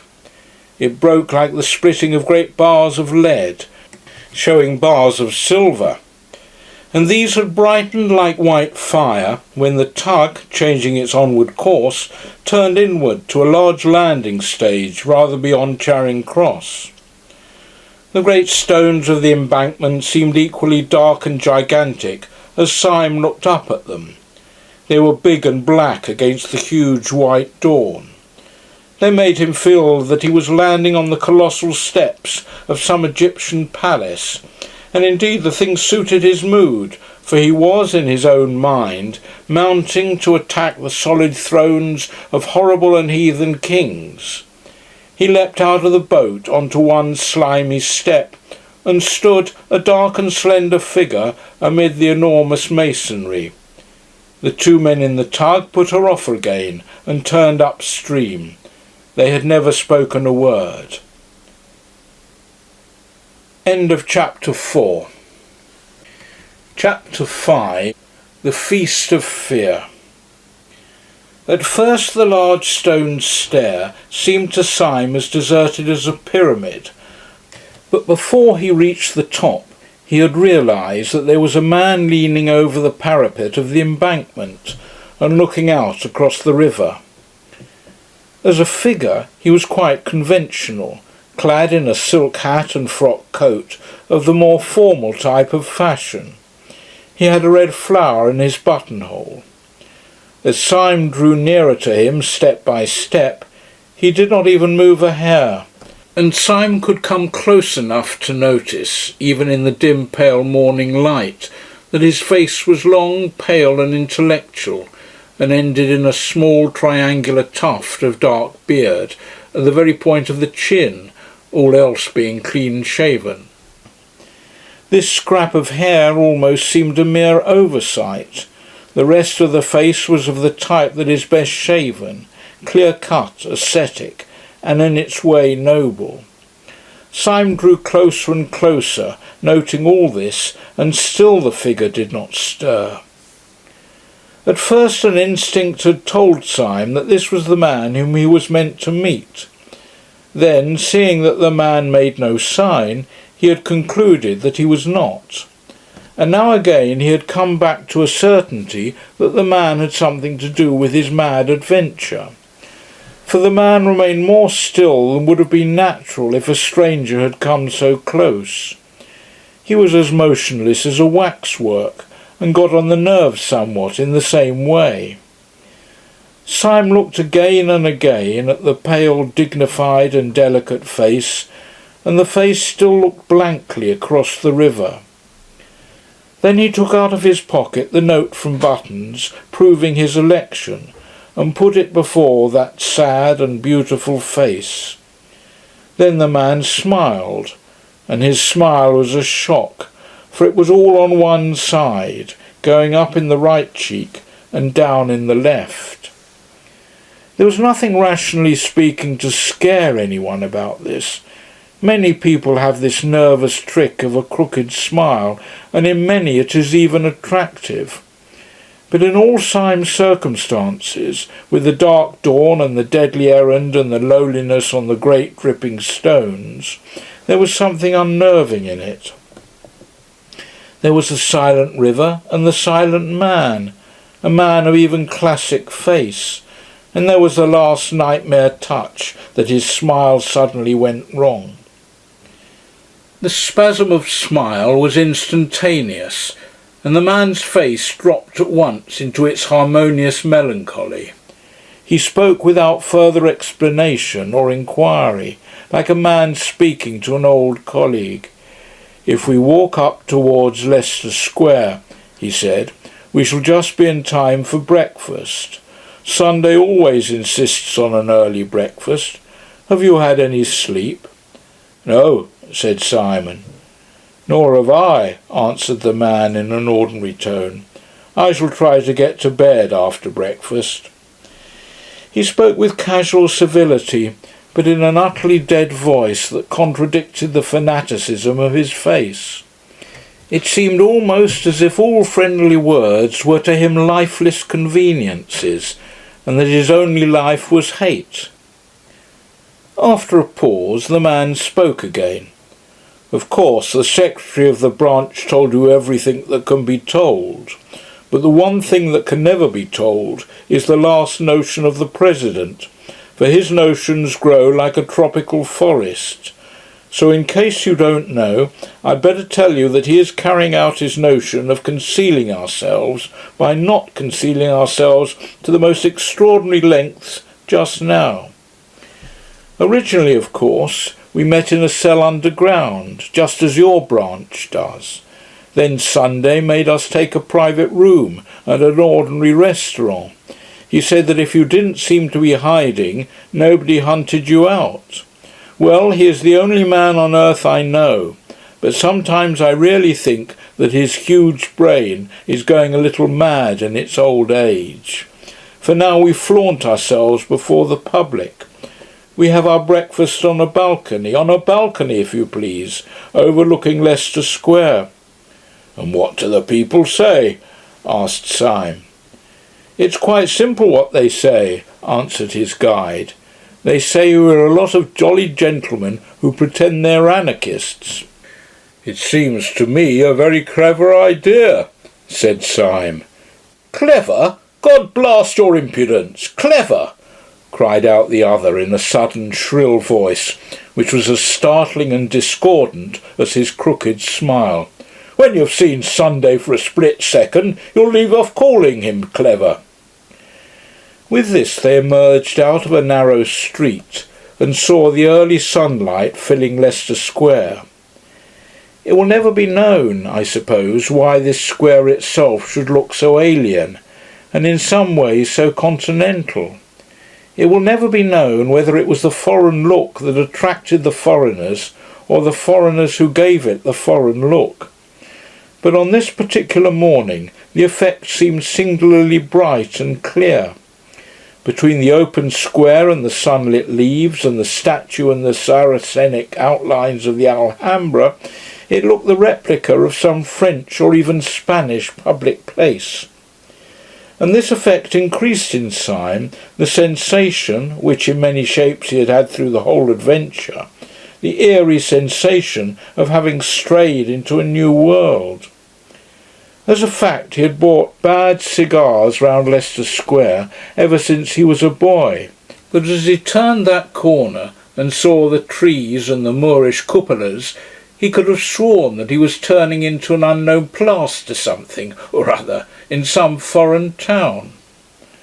At one corner of the square there projected a kind of angle of a prosperous but quiet hotel, the bulk of which belonged to a street behind.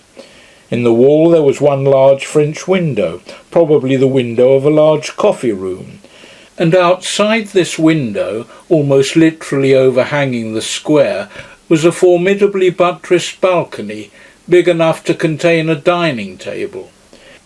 In fact, it did contain a dining table, or more strictly a breakfast table, and round the breakfast table, glowing in the sunlight and evident to the street, were a group of noisy and talkative men, all dressed in the insolence of fashion, with white waistcoats and expensive buttonholes.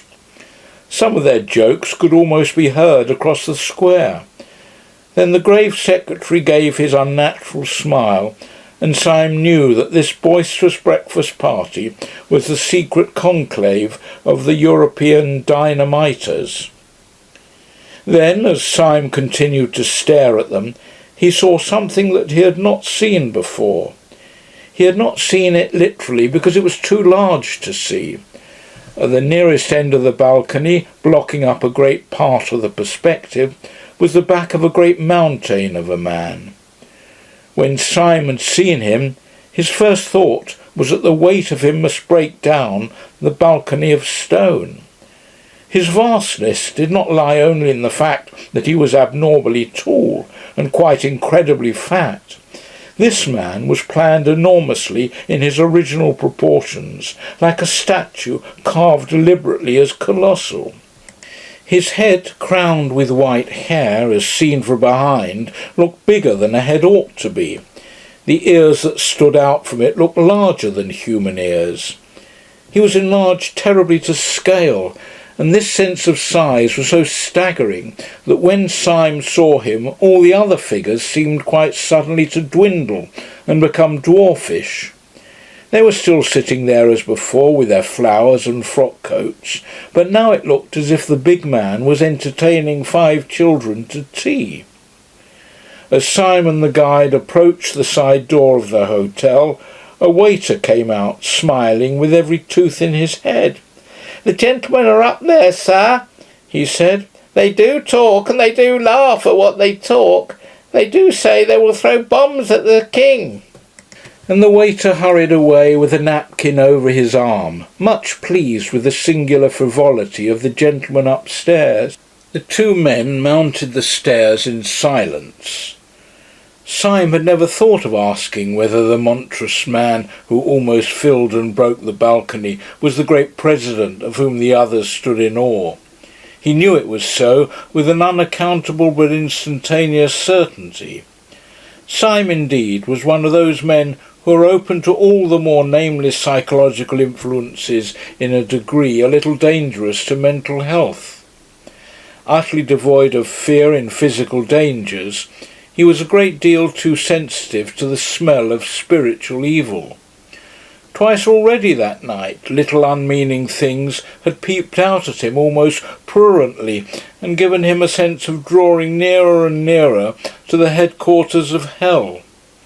And this sense became overpowering as he drew nearer to the great president. The form it took was a childish and yet hateful fancy. As he walked across the inner room towards the balcony, the large face of Sunday grew larger and larger, and Syme was gripped with a fear that when he was quite close, the face would be too big to be possible, and that he would scream aloud. He remembered that as a child he would not look at the Mask of Memnon in the British Museum, because it was a face, and so large. By an effort, braver than that of leaping over a cliff, he went to an empty seat at the breakfast table and sat down. The men greeted him with good-humoured raillery, as if they had always known him.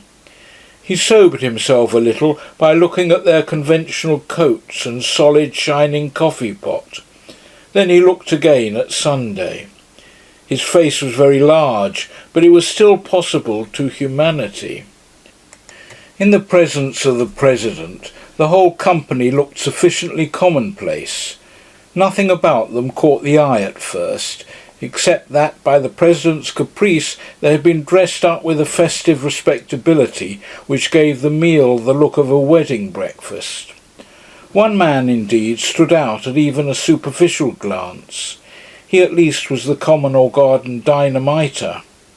He wore, indeed, the high white collar and satin tie that were the uniform of the occasion.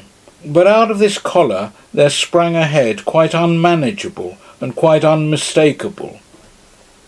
A bewildering bush of brown hair and beard that almost obscured the eyes like those of a Skye terrier. But the eyes did look out of the tangle, and they were the sad eyes of some Russian serf.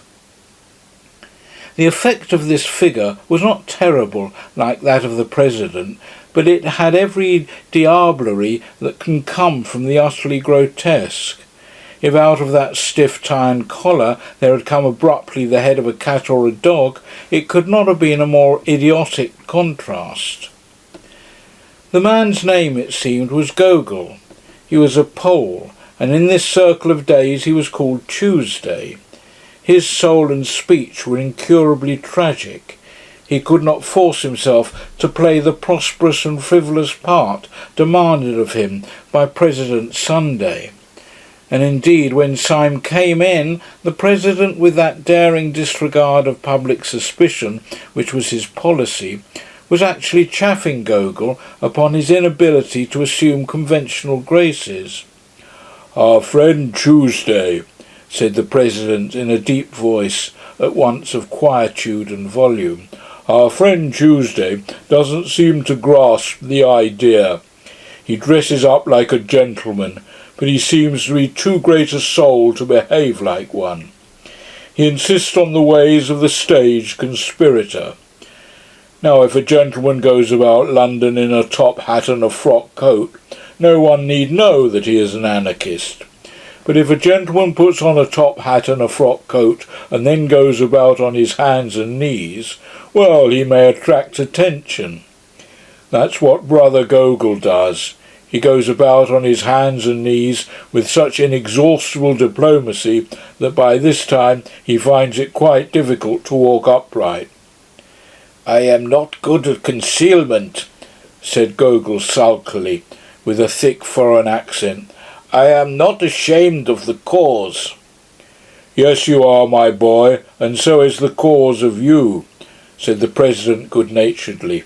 "You hide as much as anybody. But you can't do it, you see. You're such an ass. You try to combine two inconsistent methods. When a householder finds a man under his bed, he will probably pause to note the circumstance. But if he finds a man under his bed in a top hat, you will agree with me, my dear Tuesday, that he is not likely even to forget it. Now, when you were found under Admiral Biffin's bed—" "I am not good at deception," said Tuesday, gloomily flushing. "Right, my boy, right," said the President with a ponderous heartiness. "You aren't good at anything." While this stream of conversation continued, Syme was looking more steadily at the men around him. As he did so, he gradually felt all his sense of something spiritually queer return. He had thought at first that they were all of common stature and costume, with the evident exception of the hairy Gogol. But as he looked at the others, he began to see in each of them exactly what he had seen in the man by the river, a demoniac detail somewhere. That lopsided laugh, which would suddenly disfigure the fine face of his original guide, was typical of all these types. Each man had something about him, perceived perhaps at the 10th or 20th glance, which was not normal, and which seemed hardly human. The only metaphor he could think of was this, that they all looked as men of fashion and presence would look, with the additional twist given in a false and curved mirror. Only the individual examples will express this half-concealed eccentricity. Syme's original cicerone bore the title of Monday. He was the secretary of the council, and his twisted smile was regarded with more terror than anything, except the president's horrible happy laughter. But now that Syme had more space and light to observe him, there were other touches. His fine face was so emaciated that Syme thought it must be wasted with some disease. Yet somehow the very distress of his dark eyes denied this. It was no physical ill that troubled him. His eyes were alive with intellectual torture, as if pure thought was pain. He was typical of each of the tribe. Each man was subtly and differently wrong. Next to him sat Tuesday, the tousle-headed Gogol, a man more obviously mad. Next was Wednesday, a certain Marquis de Saint-Eustache, a sufficiently characteristic figure. The first few glances found nothing unusual about him, except that he was the only man at table who wore the fashionable clothes as if they were really his own. He had a black French beard cut square, and a black English frock-coat cut even squarer. But Syme, sensitive to such things, felt somehow that the man carried a rich atmosphere with him, a rich atmosphere that suffocated. It reminded one irrationally of drowsy odours and of dying lamps in the darker poems of Byron and Poe. With this went a sense of his being clad not in lighter colours, but in softer materials. His black seemed richer and warmer than the black shades about him, as if it were compounded of profound colour. His black coat looked as if it were only black by being too dense a purple. His black beard looked as if it were only black by being too deep a blue.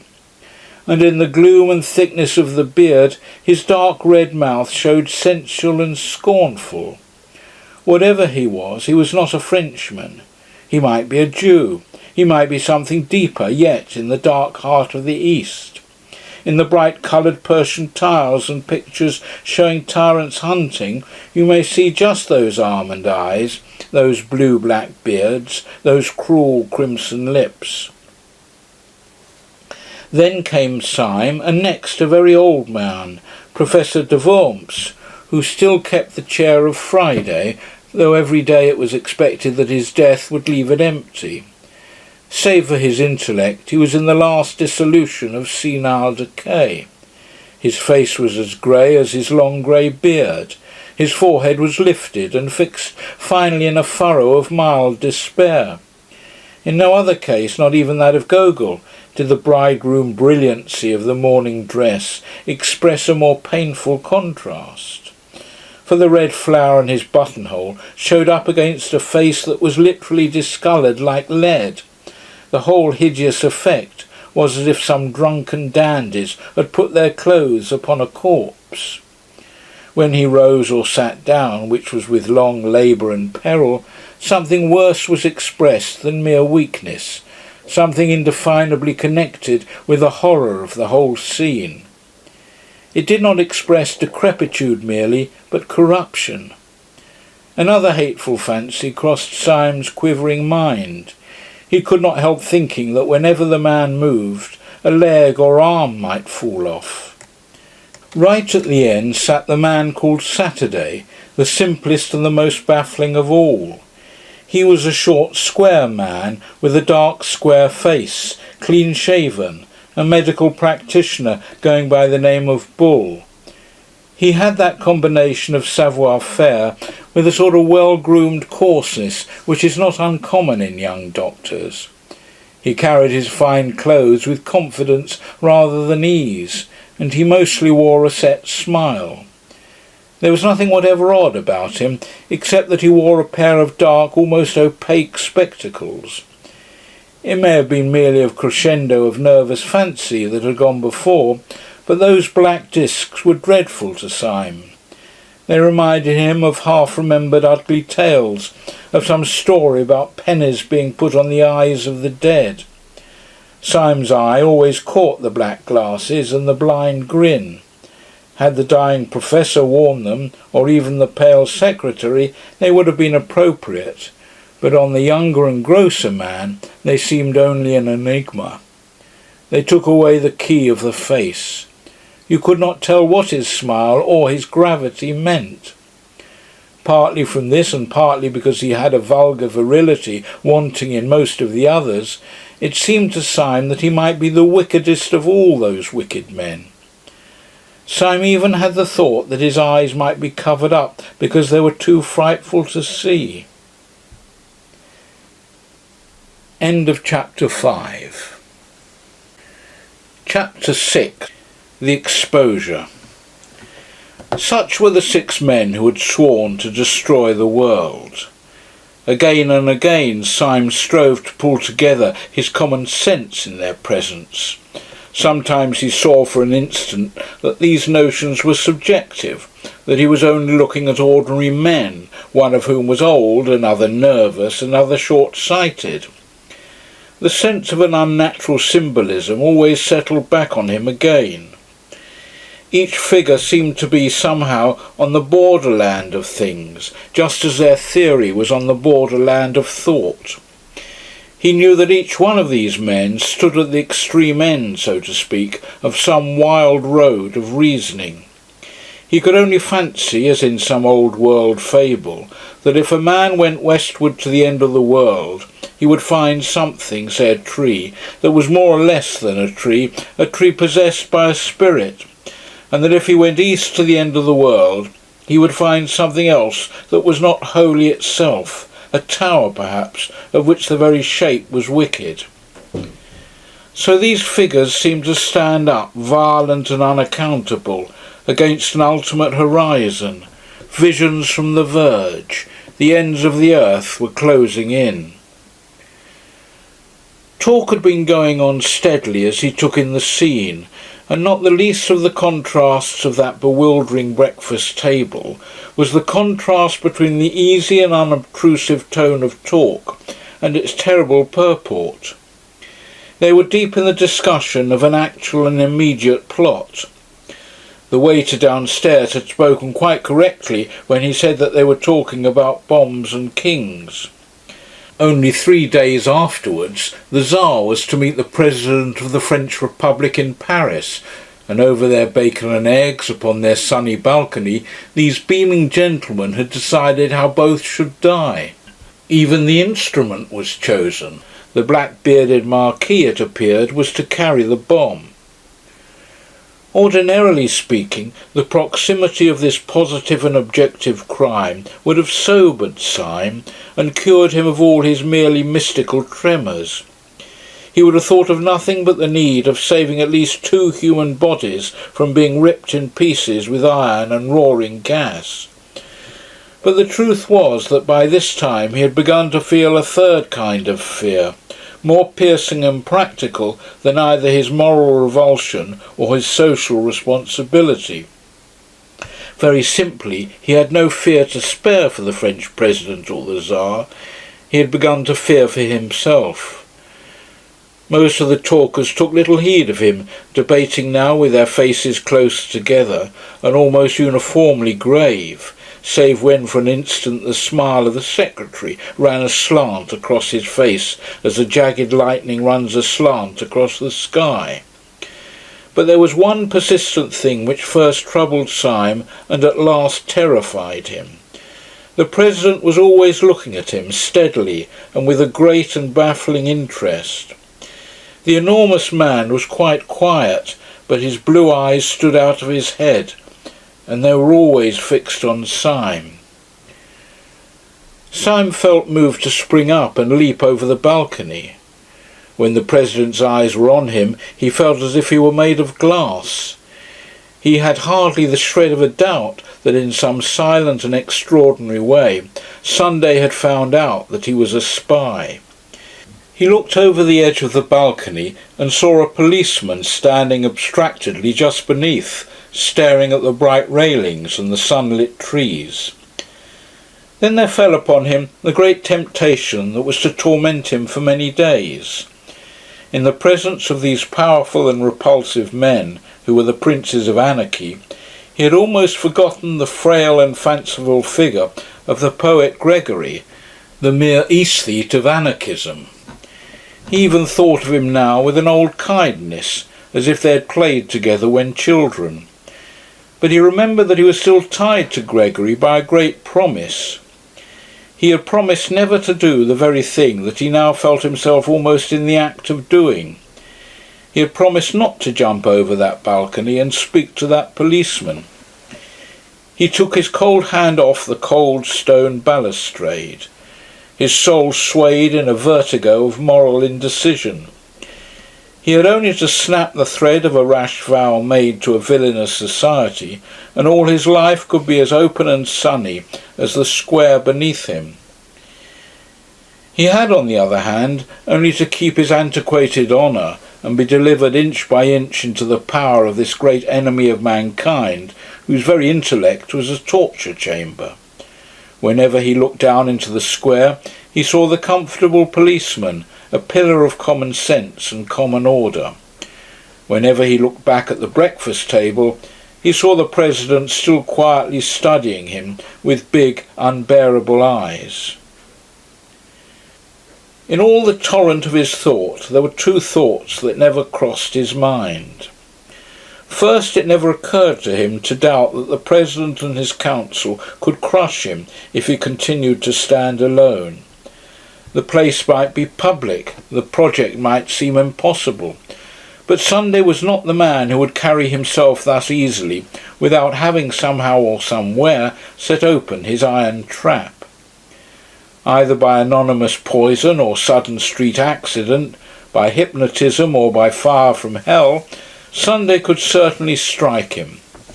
If he defied the man, he was probably dead, either struck stiff there in his chair or long afterwards as by an innocent ailment. If he called in the police promptly, arrested everyone, told all, and set against them the whole energy of England, he would probably escape, certainly not otherwise. They were a balcony full of gentlemen overlooking a bright and busy square, but he felt no more safe with them than if they had been a boat full of armed pirates overlooking an empty sea.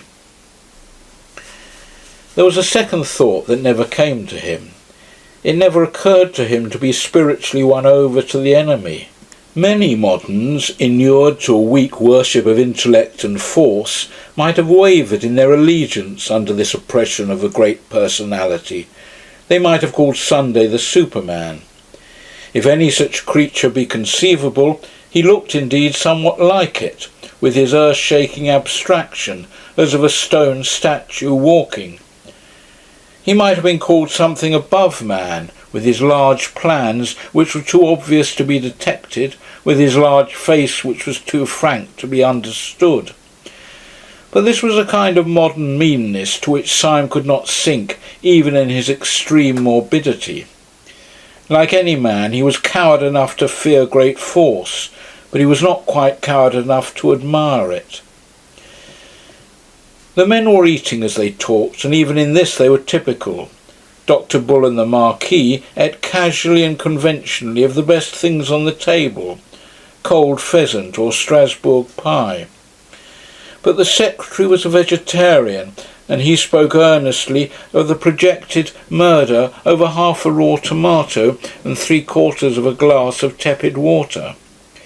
The old professor had such slops as suggested a sickening second childhood, and even in this President Sunday preserved his curious predominance of mere mass. For he ate like 20 men. He ate incredibly, with a frightful freshness of appetite, so that it was like watching a sausage factory. Yet continually, when he had swallowed a dozen crumpets or drunk a quart of coffee, he would be found with his great head on one side, staring at Syme. "I have often wondered," said the Marquis, taking a great bite out of a slice of bread and jam, "whether it wouldn't be better for me to do it with a knife. Most of the best things have been brought off with a knife, and it would be a new motion to get a knife into a French president and wriggle it round." "You are wrong," said the secretary, drawing his black brows together. The knife was merely the expression of the old personal quarrel with a personal tyrant. Dynamite is not only our best tool, but our best symbol. It is as perfect a symbol of us as is incense of the prayers of the Christians. It expands. It only destroys because it broadens. Even so, thought only destroys because it broadens. A man's brain is a bomb, he cried out, loosening suddenly his strange passion and striking his own skull with violence. My brain feels like a bomb night and day. It must expand. It must expand. A man's brain must expand if it breaks up the universe. I don't want the universe broken up just yet, drawled the Marquis. I want to do a lot of beastly things before I die. I thought of one yesterday in bed. Now, if the only end of the thing is nothing, said Dr. Bull with his sphinx-like smile, it hardly seems worth doing. The old professor was staring at the ceiling with dull eyes. Every man knows in his heart, he said, that nothing is worth doing. There was a singular silence, and then the secretary said, We are wandering, however, from the point. The only question is how Wednesday is to strike the blow. I take it we should all agree with the original notion of a bomb. As to the actual arrangements, I should suggest that tomorrow morning he should go first of all to... The speech was broken off short under a vast shadow. President Sunday had risen to his feet, seeming to fill the sky above them. Before we discuss that, he said in a small, quiet voice, let us go into a private room. I have something very particular to say. Syme stood up before any of the others. The instant of choice had come at last. The pistol was at his head. On the pavement before he could hear the policeman idly stir and stamp, for the morning, though bright, was cold. A barrel organ in the street suddenly sprang with a jerk into a jovial tune. Syme stood up taut, as if it had been a bugle before the battle. He found himself filled with a supernatural courage that came from nowhere. That jingling music seemed full of the vivacity, the vulgarity, and the irrational valour of the poor, who in all those unclean streets were all clinging to the decencies and the charities of Christendom. His youthful prank of being a policeman had faded from his mind. He did not think of himself as the representative of the corps of gentlemen turned into fancy constables, or of the old eccentric who lived in the dark room. But he did feel himself as the ambassador of all these common and kindly people in the street, who every day marched into battle to the music of the barrel organ. And this high pride in being human had lifted him unaccountably to an infinite height above the monstrous men around him. For an instant at least he looked down upon all their sprawling eccentricities from the starry pinnacle of the commonplace. He felt towards them all that unconscious and elementary superiority that a brave man feels over powerful beasts, or a wise man over powerful errors. He knew that he had neither the intellectual nor the physical strength of President Sunday, but in that moment he minded it no more than the fact that he had not the muscles of a tiger or a horn on his nose like a rhinoceros. All was swallowed up in an ultimate certainty that the President was wrong and that the barrel organ was right. There clanged in his mind that unanswerable and terrible truism in the Song of Roland, Pagan en tort et chrétien en droit, which in the old nasal French has the clang and groan of great iron. This liberation of his spirit from the load of his weakness went with a quite clear decision to embrace death. If the people of the barrel organ could keep their old world obligations, so could he. His very pride in keeping his word was that he was keeping it to miscreants. It was his last triumph over these lunatics to go down into their dark room and die for something that they could not even understand. The barrel organ seemed to give the marching tune with the energy and the mingled noises of a whole orchestra, and he could hear deep and rolling under all the trumpets of the pride of life, the drums of the pride of death. The conspirators were already filing through the open window and into the rooms behind. Syme went last, outwardly calm, but with all his brain and body throbbing with romantic rhythm. The President led them down an irregular side stair, such as might be used by servants, and into a dim, cold, empty room with a table and benches like an abandoned boardroom. When they were all in, he closed and locked the door. The first to speak was Gogol, the irreconcilable, who seemed bursting with inarticulate grievance. "Zo!" he cried, with an obscure excitement, his heavy Polish accent becoming almost impenetrable. "You say you not hide. You say you show himselves. It is all nothings. When you want talk importance, you run yourself in a dark box." The President seemed to take the foreigner's incoherent satire with entire good humour. "You can't get hold of it yet, Gogol," he said in a fatherly way. "When once they have heard us talking nonsense on that balcony, they will not care where we go afterwards. If we had come here first, we should have had the whole staff at the keyhole. You don't seem to know anything about mankind." "I die with them," cried the Pole in thick excitement, "and I slay their oppressors. I care not for these games of concealment. I would smite the tyrant in the open square." I see," said the President, nodding kindly, as he seated himself at the top of a long table. "You die for mankind first, and then you get up and smite their oppressors. So that's all right. And now may I ask you to control your beautiful sentiments and sit down with the other gentlemen at this table.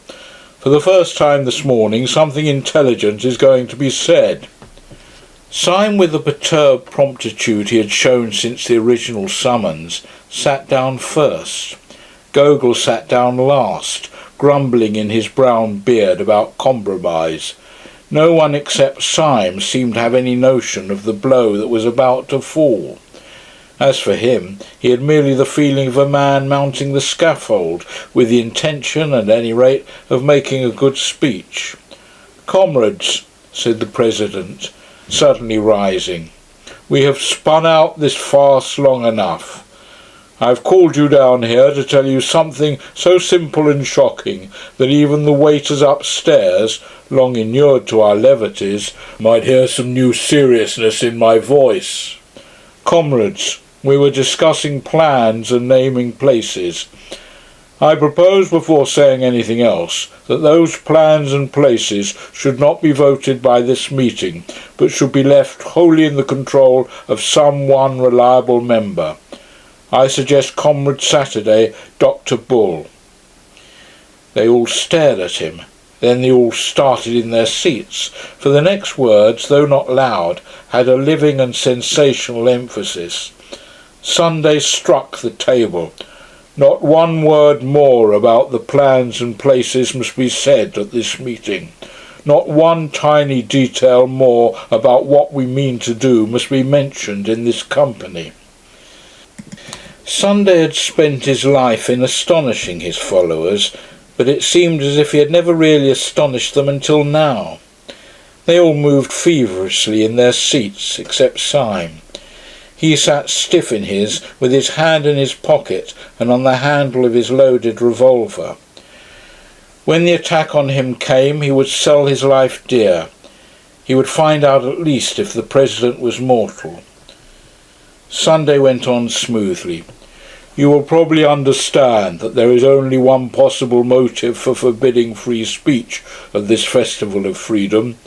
Strangers overhearing us matters nothing. They assume that we are joking.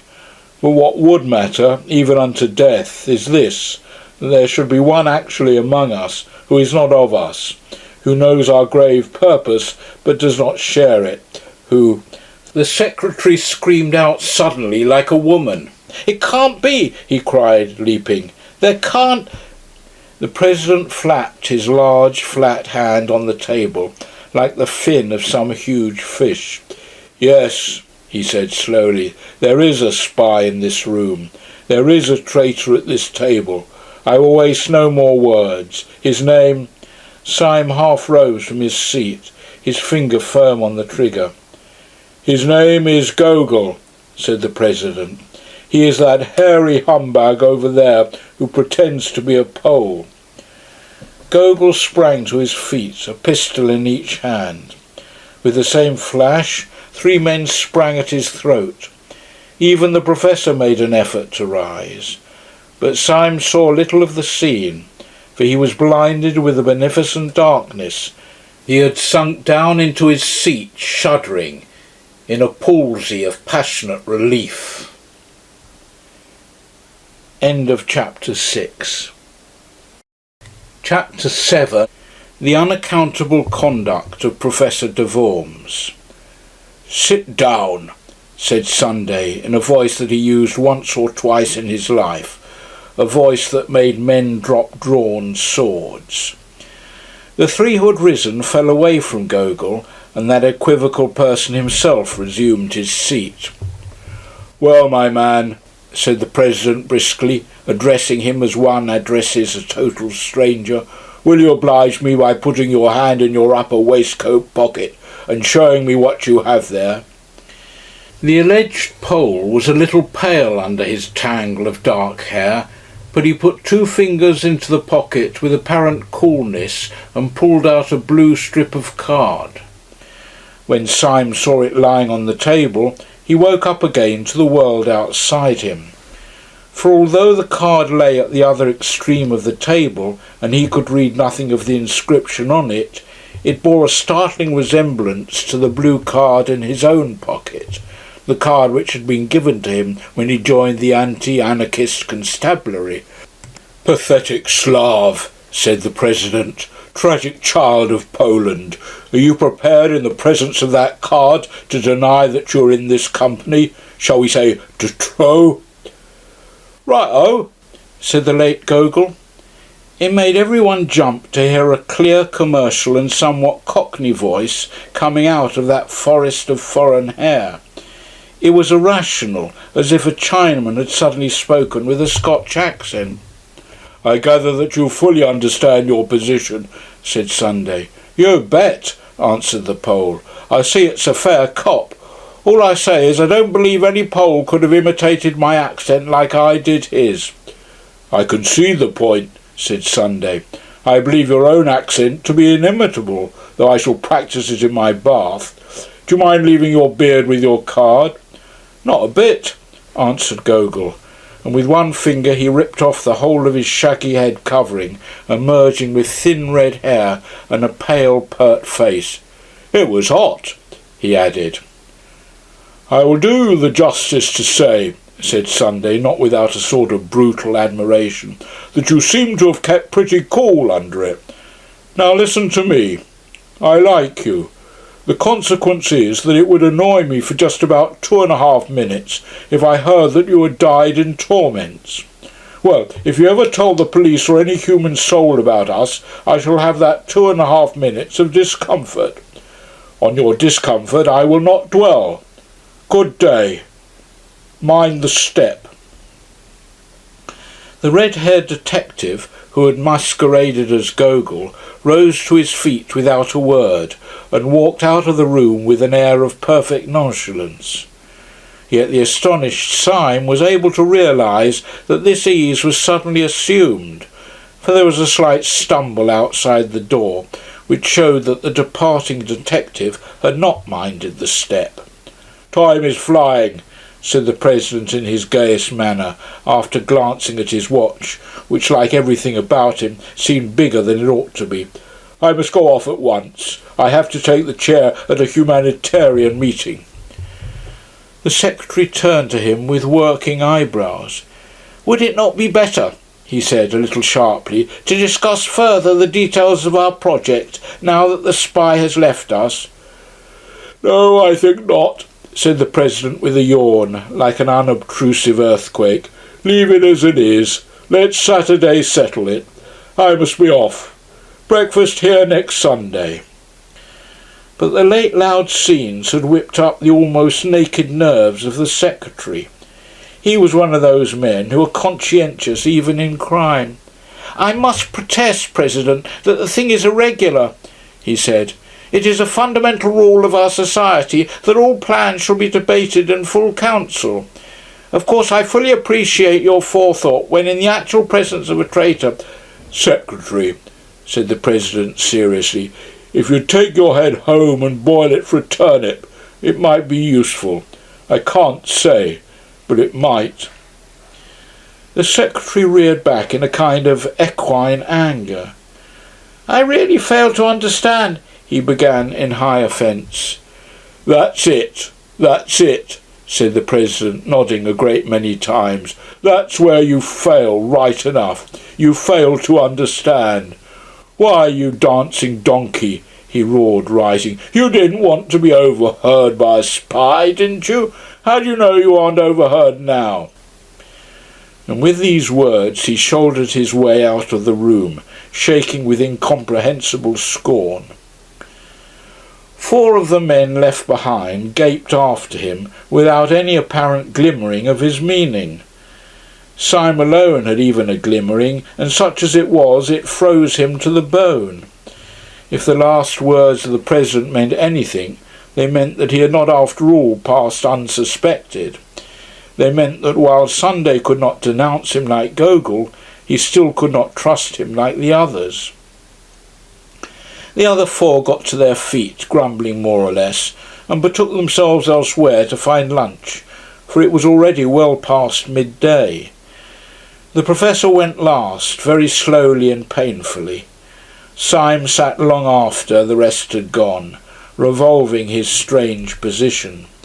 He had escaped a thunderbolt, but he was still under a cloud. At last he rose and made his way out of the hotel into Leicester Square. The bright cold day had grown increasingly colder, and when he came out into the street he was surprised by a few flakes of snow. While he still carried the sword stick and the rest of Gregory's portable luggage, he had thrown the cloak down and left it somewhere, perhaps on the steam tug, perhaps on the balcony. Hoping therefore that the snow shower might be slight, he stepped back out of the street for a moment and stood up under the doorway of a small and greasy hairdresser's shop, the front window of which was empty, except for a sickly wax lady in evening dress. Snow, however, began to thicken and fall fast, and Syme, having found one glance at the wax lady quite sufficient to depress his spirits, stared out instead into the white and empty street. He was considerably astonished to see, standing quite still outside the shop and staring into the window, a man. His top hat was loaded with snow like the hat of Father Christmas. The white drift was rising round his boots and ankles, but it seemed as if nothing could tear him away from the contemplation of the colourless wax doll in dirty evening dress. That any human being should stand in such weather looking into such a shop was a matter of sufficient wonder to Syme, but his idle wonder turned suddenly into a personal shock, for he realised that the man standing there was the paralytic old Professor de Worms. It scarcely seemed the place for a person of his years and infirmities. Syme was ready to believe anything about the perversions of this dehumanised brotherhood, but even he could not believe that the Professor had fallen in love with that particular wax lady. He could only suppose that the man's malady, whatever it was, involved some momentary fits of rigidity or trance. He was not inclined, however, to feel in this case any very compassionate concern. On the contrary, he rather congratulated himself that the Professor's stroke and his elaborate and limping walk would make it easy to escape from him and leave him miles behind. For Syme thirsted first and last to get clear of the whole poisonous atmosphere, if only for an hour. Then he could collect his thoughts, formulate his policy, and decide finally whether he should or should not keep faith with Gregory. He strolled away through the dancing snow, turned up 2 or 3 streets, down through 2 or 3 others, and entered a small Soho restaurant for lunch. He partook reflectively of 4 small and quaint courses, drank half a bottle of red wine, and ended up over black coffee and a black cigar, still thinking. He had taken his seat in the upper room of the restaurant, which was full of the chink of knives and the chatter of foreigners. He remembered that in old days he had imagined that all these harmless and kindly aliens were anarchists. He shuddered, remembering the real thing. But even the shudder had the delightful shame of escape. The wine, the common food, the familiar place, the faces of natural and talkative men made him almost feel as if the Council of the 7 Days had been a bad dream. And although he knew it was nevertheless an objective reality, it was at least a distant one. Tall houses and populous streets lay between him and his last sight of the shameful 7. He was free in free London, and drinking wine among the free. With a somewhat easier action, he took his hat and stick and strolled down the stair into the shop below. When he entered that lower room, he stood stricken and rooted to the spot. At a small table, close up to the blank window and the white street of snow, sat the old anarchist professor over a glass of milk, with his lifted, livid face and pendant eyelids. For an instant Syme stood as rigid as the stick he leant upon. Then, with a gesture as of blind hurry, he brushed past the professor, dashing open the door and slamming it behind him, and stood outside in the snow. "Can that old corpse be following me?" he asked himself, biting his yellow moustache. "I stopped too long up in that room, so that even such leaden feet could catch me up. One comfort is, with a little brisk walking, I can put a man like that as far away as Timbuktu. Or am I too fanciful? Was he really following me? Surely Sunday would not be such a fool as to send a lame man." He set off at a smart pace, twisting and whirling his stick in the direction of Covent Garden. As he crossed the great market, the snow increased, growing blinding and bewildering as the afternoon began to darken. The snowflakes tormented him like a swarm of silver bees. Getting into his eyes and beard, they added their unremitting futility to his already irritated nerves, and by the time that it had come at a swinging pace to the beginning of Fleet Street, he lost patience, and finding a Sunday tea shop, turned into it to take shelter. He ordered another cup of black coffee as an excuse. Scarcely had he done so when Professor de Worms hobbled heavily into the shop, sat down with difficulty, and ordered a glass of milk. Syme's walking stick had fallen from his hand with a great clang which confessed the concealed steel. But the professor did not look round. Syme, who was commonly a cool character, was literally gaping as a rustic gapes at a conjuring trick. He had seen no cab following. He had heard no wheels outside the shop. To all mortal appearances the man had come on foot. But the old man could only walk like a snail, and Syme had walked like the wind. He started up and snatched his stick, half crazy with the contradiction in mere arithmetic, and swung out of the swinging doors, leaving his coffee untasted. An omnibus going to the bank went rattling by with an unusual rapidity. He had a violent run of 100 yards to reach it, but he managed to spring, swaying upon the splashboard, and pausing for an instant to pant, he climbed on to the top. When he had been seated for about half a minute, he heard behind him a sort of heavy and asthmatic breathing. Turning sharply, he saw rising gradually higher and higher up the omnibus steps a top hat, soiled and dripping with snow, and under the shadow of its brim the short-sighted face and shaky shoulders of Professor de Worms. He let himself into a seat with characteristic care, and wrapped himself up to the chin in the mackintosh rug. Every movement of the old man's tottering figure and vague hands, every uncertain gesture and panic-stricken pause, seemed to put it beyond question that he was helpless, that he was in the last imbecility of the body.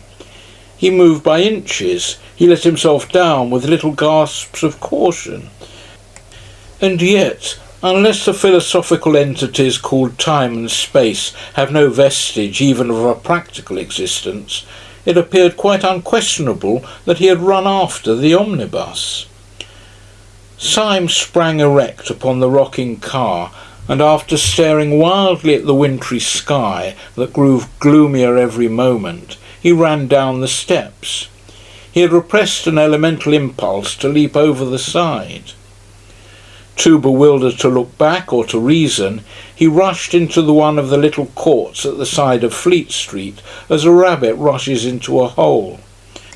He had a vague idea, if this incomprehensible old Jack-in-the-Box was really pursuing him, that in that labyrinth of little streets he could soon throw him off the scent. He dived in and out of those crooked lanes, which were more like cracks than thoroughfares, and by the time that he had completed about 20 alternate angles and described an unthinkable polygon, he paused to listen for any sound of pursuit. There was none. There could not in any case have been much, for the little streets were thick with the soundless snow. Somewhere behind Red Lion Court, however, he noticed a place where some energetic citizen had cleared away the snow for a space of about 20 yards, leaving the wet, glistening cobblestones. He thought little of this as he passed it, only plunging into yet another arm of the maze. But when a few hundred yards farther on he stood still again to listen, his heart stood still also, for he heard from that space of rugged stones the clinking crutch and labouring feet of the infernal cripple. The sky above was loaded with the clouds of snow, leaving London in a darkness and oppression premature for that hour of the evening. On each side of Syme the walls of the alley were blind and featureless. There was no little window or any kind of eave. He felt a new impulse to break out of this hive of houses and to get once more into the open and lamplit street. Yet he rambled and dodged for a long time before he struck the main thoroughfare. When he did so, he struck it much farther up than he had fancied. He came out into what seemed the vast and void of Ludgate Circus, and saw St. Paul's Cathedral sitting in the sky. At first he was startled to find these great roads so empty, as if a pestilence had swept through the city. Then he told himself that some degree of emptiness was natural, first because the snowstorm was even dangerously deep, and secondly because it was Sunday. And at the very word Sunday he bit his lip. The word was henceforth for hire, like some indecent pun. Under the white fog of snow, high up in the heaven, the whole atmosphere of the city was turned to a very queer kind of green twilight, as of men under the sea. The sealed and sullen sunset behind the dark dome of St. Paul's had in it smoky and sinister colours of sickly green, dead red or decaying bronze, that were just bright enough to emphasise the solid whiteness of the snow. But right up against these dreary colours rose the black bulk of the cathedral, and upon the top of the cathedral was a random splash and great stain of snow still clinging as to an alpine peak. It had fallen accidentally, but just so fallen as to half drape the dome from its very topmost point, and to pick out in perfect silver the great orb and the cross. When Syme saw it, he suddenly straightened himself and made with his sword-stick an involuntary salute. He knew that that evil figure, his shadow, was creeping quickly or slowly behind him, and he did not care. It seemed a symbol of human faith and valour that while the skies were darkening, that high place of the earth was bright. The devils might have captured heaven, but they had not yet captured the cross. He had a new impulse to tear out the secret of this dancing, jumping and pursuing paralytic, and at the entrance of the court, as it opened upon the circus, he turned, stick in hand, to face his pursuer. Professor de Worms came slowly round the corner of the irregular alley behind him. His unnatural form outlined against a lonely gas lamp, irresistibly recalling that very imaginative figure in the nursery rhymes, the crooked man who went a crooked mile. He really looked as if he had been twisted out of shape by the tortuous streets he had been threading. He came nearer and nearer, the lamplight shining on his lifted spectacles, his lifted patient face. Syme waited for him as St. George waited for the dragon, as a man waits for a final explanation or for death. And the old professor came right up to him and passed him like a total stranger, without even a blink of his mournful eyelids. There was something in this silent and unexpected innocence that left Syme in a final fury. The man's colourless face and manner seemed to assert that the whole following had been an accident. Syme was galvanised with an energy that was something between bitterness and a burst of boyish decision. He made a wild gesture as if to knock the old man's hat off, called out something like "Catch me if you can," and went racing away across the white open circus. Concealment was impossible now, and looking back over his shoulder he could see the black figure of the old gentleman coming after him, with long swinging strides, like a man winning a mile race. But the head upon that bounding body was still pale, grave and professional, like the head of a lecturer upon the body of a harlequin. This outrageous chase sped across Ludgate Circus, up Ludgate Hill, round St. Paul's Cathedral, along Cheapside, Syme remembering all the nightmares he had ever known. Then Syme broke away towards the river and ended almost down by the docks. He saw the yellow panes of a low-lighted public house, flung himself into it, and ordered beer. It was a foul tavern, sprinkled with foreign sailors, a place where opium might be smoked or knives drawn. A moment later Professor de Worms entered the place, sat down carefully, and asked for a glass of milk. End of chapter 7. Chapter 8. The Professor Explains. When Gabriel Syme found himself finally established in a chair, and opposite to him, fixed and final also, the lifted eyebrows and leaden eyelids of the Professor, his fears fully returned.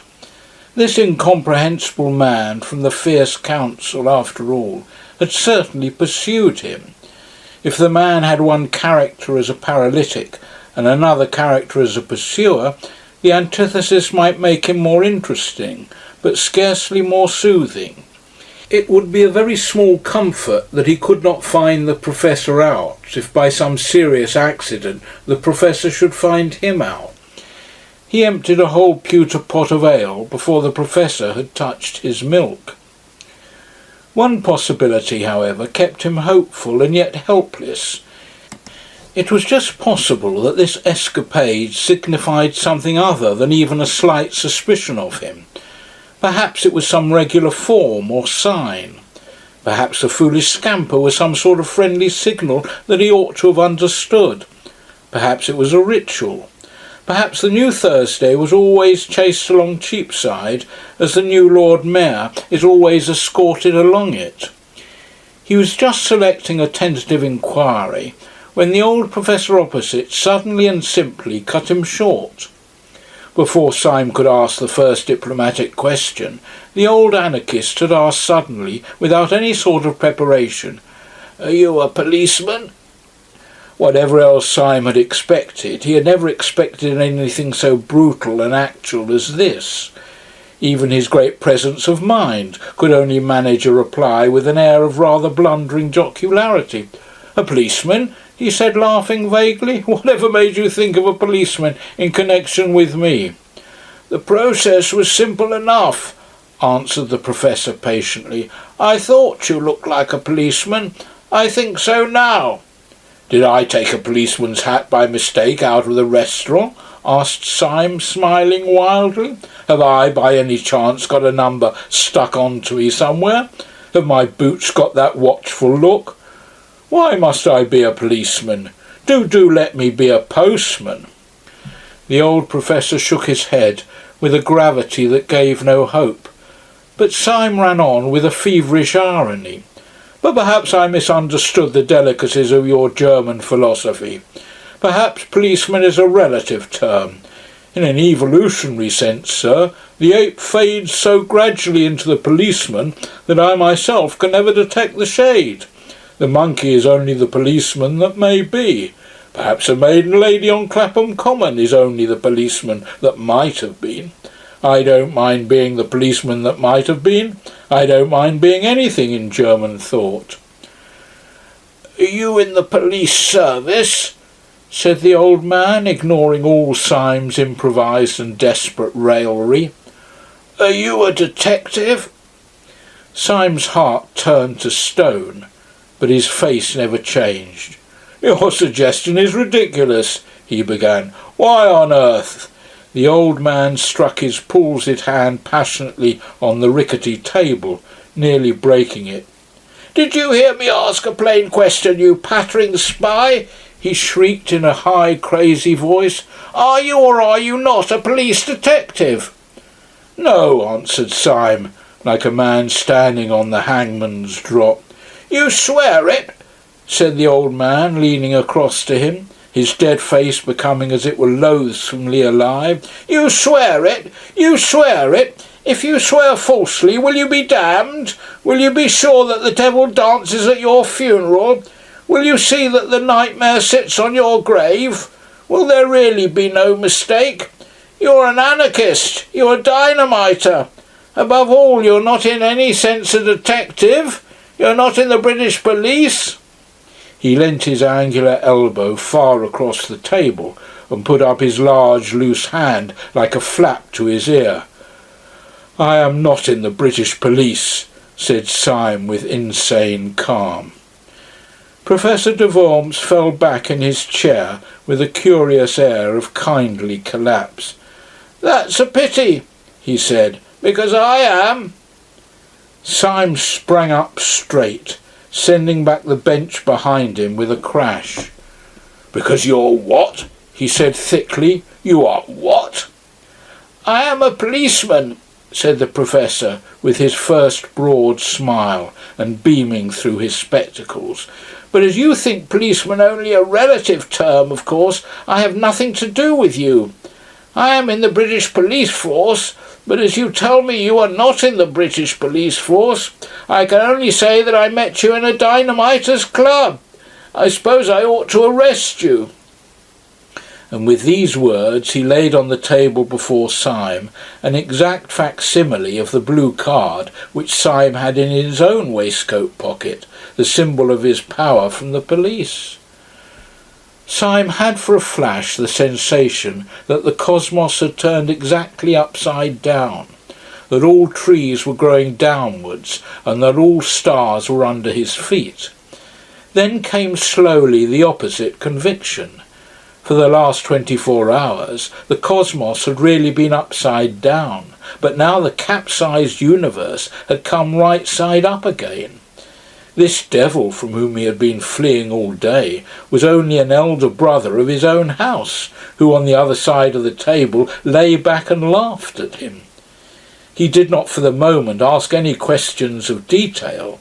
He only knew the happy and silly fact that this shadow, which had pursued him with an intolerable oppression of peril, was only the shadow of a friend trying to catch him up. He knew simultaneously that he was a fool and a free man, for with any recovery from morbidity there must go a certain healthy humiliation. There comes a certain point in such conditions when only three things are possible. First, a perpetuation of satanic pride, secondly, tears, and third, laughter. Syme's egotism held hard to the first course for a few seconds, and then suddenly adopted the third. Taking his own blue police ticket from his own waistcoat pocket, he tossed it onto the table. Then he flung his head back until his spike of yellow beard almost pointed at the ceiling, and shouted with a barbaric laughter. Even in that close den, perpetually filled with the din of knives, plates, cans, clamorous voices, sudden struggles and stampedes, there was something Homeric in Syme's mirth, which made many half-drunken men look round. "What are you laughing at, governor?" asked one wandering labourer from the docks. "At myself," answered Syme, and went off again into the agony of his ecstatic reaction. "Pull yourself together," said the professor, "or you'll get hysterical. Have some more beer. I'll join you." "You haven't drunk your milk," said Syme. "My milk?" said the other in tones of withering and unfathomable contempt. "My milk? Do you think I'd look at the blacy stuff when I'm out of sight of the bloody anarchists? We're all Christians in this room, though, perhaps," he added, glancing around at the reeling crowd. "Not strict ones. Finish my milk? Great blazes! Yes, I'll finish it right enough." And he knocked the tumbler off the table, making a crash of glass and a splash of silver fluid. Syme was staring at him with a happy curiosity. "I understand now," he cried. "Of course you're not an old man at all." "I can't take my face off here," replied Professor de Worms. "It's rather an elaborate make-up. As to whether I'm an old man, that's not for me to say. I was 38 last birthday." "Yes, but I mean," said Syme impatiently, "there's nothing the matter with you." "Yes," answered the other dispassionately, "I'm subject to colds." Syme's laughter at all this had about it a wild weakness of relief. He laughed at the idea of the paralytic professor being really a young actor dressed up as if for the footlights. But he felt that he would have laughed and as loudly if a pepper pot had fallen over. The false professor drank and wiped his false beard.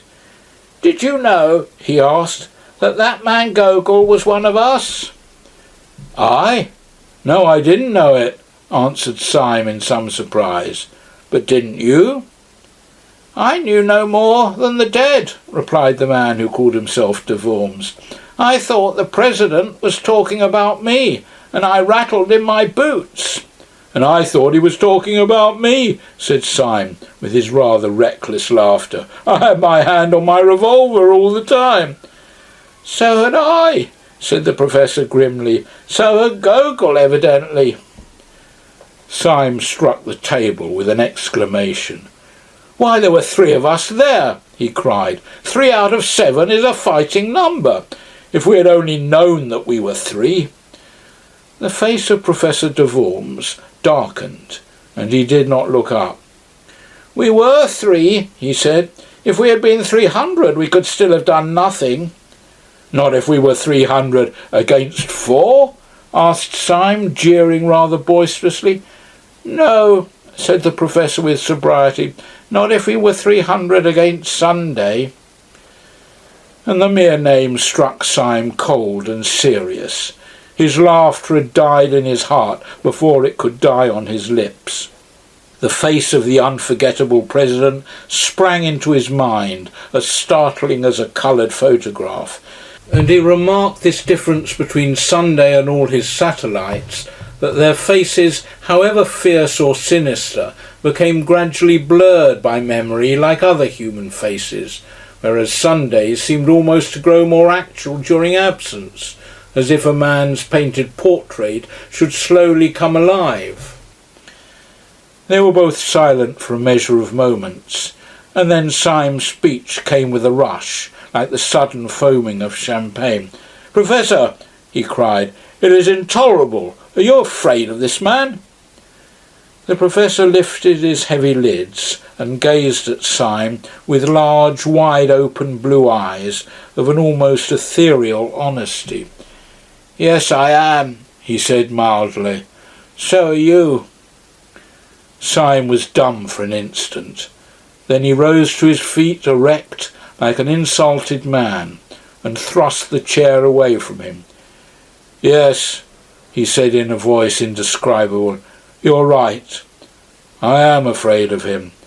Therefore I swear by God that I will seek out this man whom I fear until I find him and strike him on the mouth. If heaven were his throne and the earth his footstool, I swear that I would pull him down." "How?" asked the staring professor. "Why?" "Because I'm afraid of him," said Syme, "and no man should leave in the universe anything of which he is afraid." De Worms blinked at him with a sort of blind wonder. He made an effort to speak, but Syme went on in a low voice, but with an undercurrent of inhuman exultation. "Who would condescend to strike down the mere things that he does not fear? Who would debase himself to be merely brave like any common prize fighter? Who would stoop to be fearless like a tree? Fight the thing that you fear.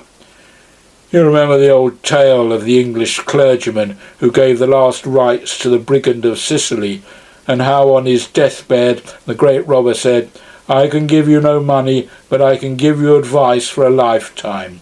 Your thumb on the blade and strike upwards.' So I say to you, strike upwards if you strike at the stars." The other looked at the ceiling, one of the tricks of his pose. "Sunday is a fixed star," he said. "You shall see him a falling star," said Syme, and put on his tat. The decision of his gesture drew the professor vaguely to his feet. "Have you any idea," he asked with a sort of benevolent bewilderment, "exactly where you are going?" "Yes," replied Syme shortly. "I'm going to prevent this bomb being thrown in Paris." "Have you any conception how?" inquired the other. "No," said Syme with equal decision. "You remember, of course," resumed the soi-disant de Worms, pulling his beard and looking out of the window, "that when we broke up rather hurriedly, the whole arrangements for the atrocity were left in the private hands of the Marquis and Dr. Bull. The Marquis is by this time probably crossing the Channel, but where he will go and what he will do it is doubtful whether even the President knows. Certainly we don't know. The only man who does know is Dr. Bull." "Confound it!" cried Syme, "and we don't know where he is." "Yes," said the other in his curious, absent-minded way, "I know where he is myself." "Will you tell me?" asked Syme with eager eyes. "I will take you there," said the professor, and took down his own hat from a peg. Syme stood looking at him with a sort of rigid excitement. "What do you mean?" he asked sharply. "Will you join me? Will you take the risk?" "Young man," said the professor pleasantly, "I am amused to observe that you think I am a coward. As to that I will say only one word, and that shall be entirely in the manner of your own philosophical rhetoric. You think that it is possible to pull down the President. I know it is impossible, and I am going to try it." And opening the tavern door, which let in a blast of bitter air, they went out together into the dark streets by the docks. Most of the snow was melted or trampled to mud, but here and there a clot of it still showed grey rather than white in the gloom. The small streets were sloppy and full of pools, which reflected the flaming lamps irregularly, and by accident like fragments of some other and fallen world. Syme felt almost dazed as he stepped through this growing confusion of lights and shadows, but his companion walked on with a certain briskness towards where, at the end of the street, an inch or two of the lamp-lit river looked like a bar of flame. "Where are you going?" Syme inquired. "Just now," answered the professor, "I'm going just round the corner to see whether Dr. Bull has gone to bed. He is hygienic and retires early." "Dr. Bull?" exclaimed Syme. "Does he live round the corner?" "No," answered his friend. "As a matter of fact, he lives some way off, on the other side of the river, but we can tell from here whether he has gone to bed." Turning the corner as he spoke, and facing the dim river, flecked with flame, he pointed with his stick to the other bank. On the Surrey side at this point there ran out into the Thames, seeming almost to overhang it, a bulk and cluster of those tall tenements, dotted with lighted windows and rising like factory chimneys to an almost insane height. Their special poise and position made one block of buildings especially look like a Tower of Babel with 100 eyes. Syme had never seen any of the skyscraping buildings in America, so he could only think of the buildings in a dream. Even as he stared, the highest light in this innumerably lighted turret abruptly went out, as if this black Argus had winked at him with one of his innumerable eyes. Professor de Worms swung round on his heel and struck his stick against his boot. "We are too late," he said. "The hygienic doctor has gone to bed." "What do you mean?" asked Syme. "Does he live over there, then?" "Yes," said de Worms, "behind that particular window which you can't see. Come along and get some dinner. We must call on him tomorrow morning." Without further parley, he led the way through several byways until they came out into the flare and clamour of the East India Dock Road. The professor, who seemed to know his way about the neighbourhood, proceeded to a place where the line of lighted shops fell back into a sort of abrupt twilight and quiet, in which an old white inn, all out of repair, stood back some 20 feet from the road. "You can find good English inns left by accident everywhere, like fossils," explained the professor. "I once found a decent place in the West End." "I suppose," said Syme, smiling, "that this is the corresponding decent place in the East End." "It is," said the professor reverently, and went in. In that place they dined and slept, both very thoroughly. The beans and bacon which these unaccountable people cooked well, the astonishing emergence of Burgundy from their cellars, crowned Syme's sense of a new comradeship and comfort. Through all this ordeal his root horror had been isolation, and there are no words to express the abyss between isolation and having one ally. It may be conceded to the mathematicians that 4 is twice 2, but 2 is not twice 1. 2 is 2,000 times 1. That is why, in spite of 100 disadvantages, the world will always return to monogamy. Syme was able to pour out for the first time the whole of his outrageous tale, from the time when Gregory had taken him to the little tavern by the river. He did it idly and amply, in a luxuriant monologue, as a man speaks with very old friends. On his side also the man who had impersonated Professor de Worms was not less communicative. His own story was almost as silly as Syme's. "That's a good get-up of yours," said Syme, draining a glass of Macon. "A lot better than old Gogol's. Even at the start I thought he was a bit too hairy." "A difference of artistic theory," replied the professor pensively. "Gogol was an idealist. He made up as the abstract or platonic ideal of an anarchist. But I am a realist. I am a portrait painter. But indeed, to say that I am a portrait painter is an inadequate expression. I am a portrait." "I don't understand you," said Syme. "I am a portrait," repeated the professor. "I am a portrait of the celebrated Professor de Worms, who is, I believe, in Naples." "You mean you're made up like him?" said Syme. "But doesn't he know that you're taking his nose in vain?" "He knows it right enough," replied his friend cheerfully.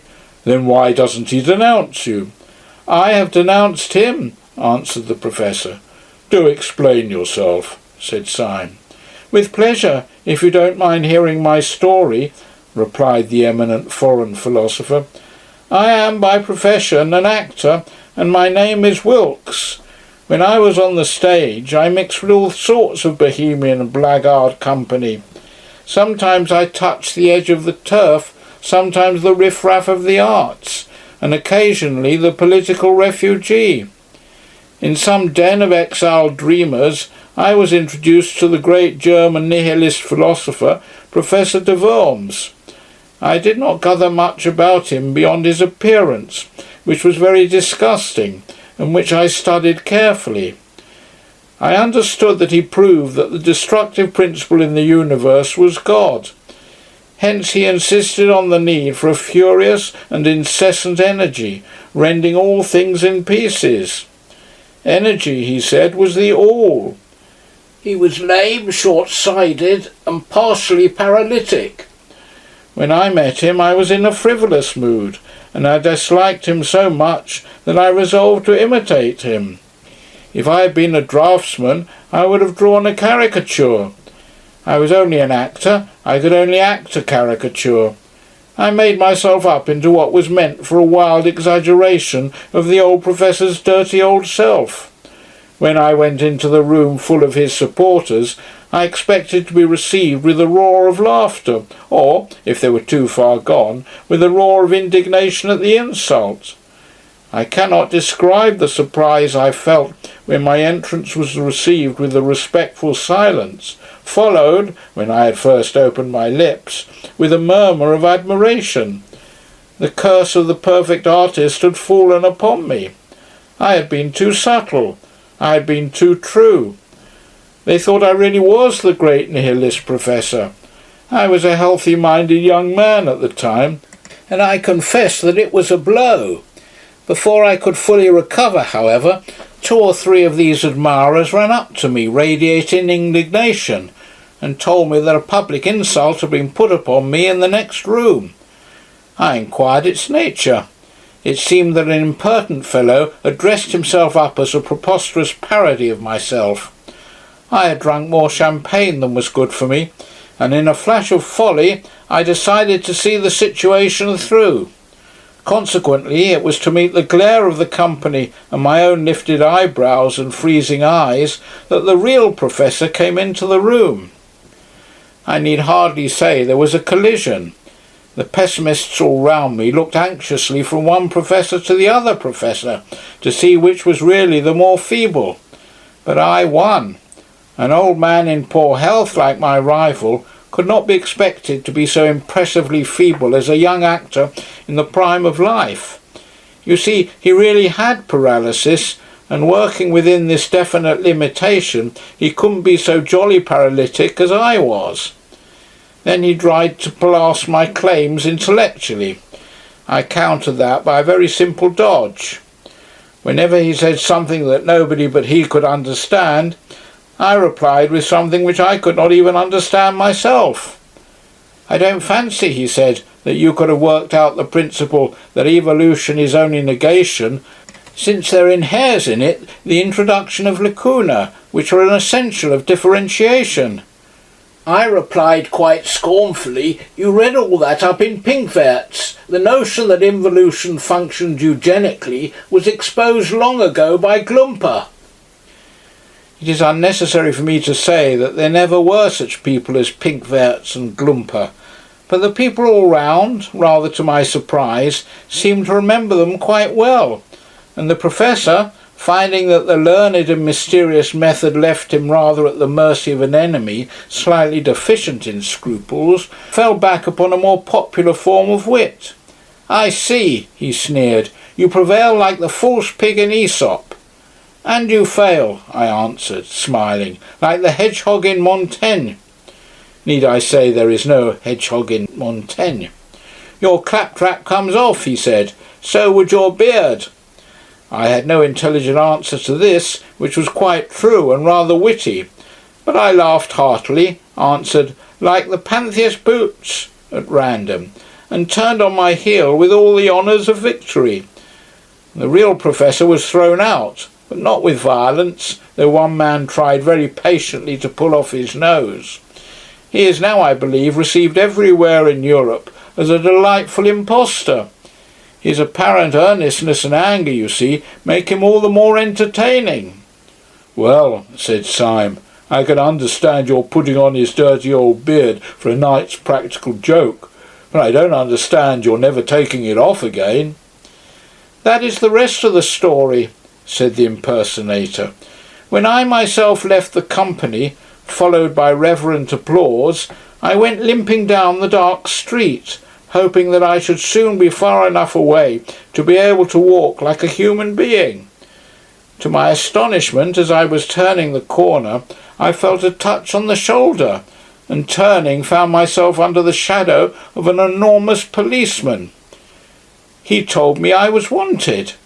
I struck a sort of paralytic attitude and cried in a high German accent, 'Yes, I am wanted by the oppressed of the world. You are arresting me on the charge of being the great anarchist, Professor de Worms.'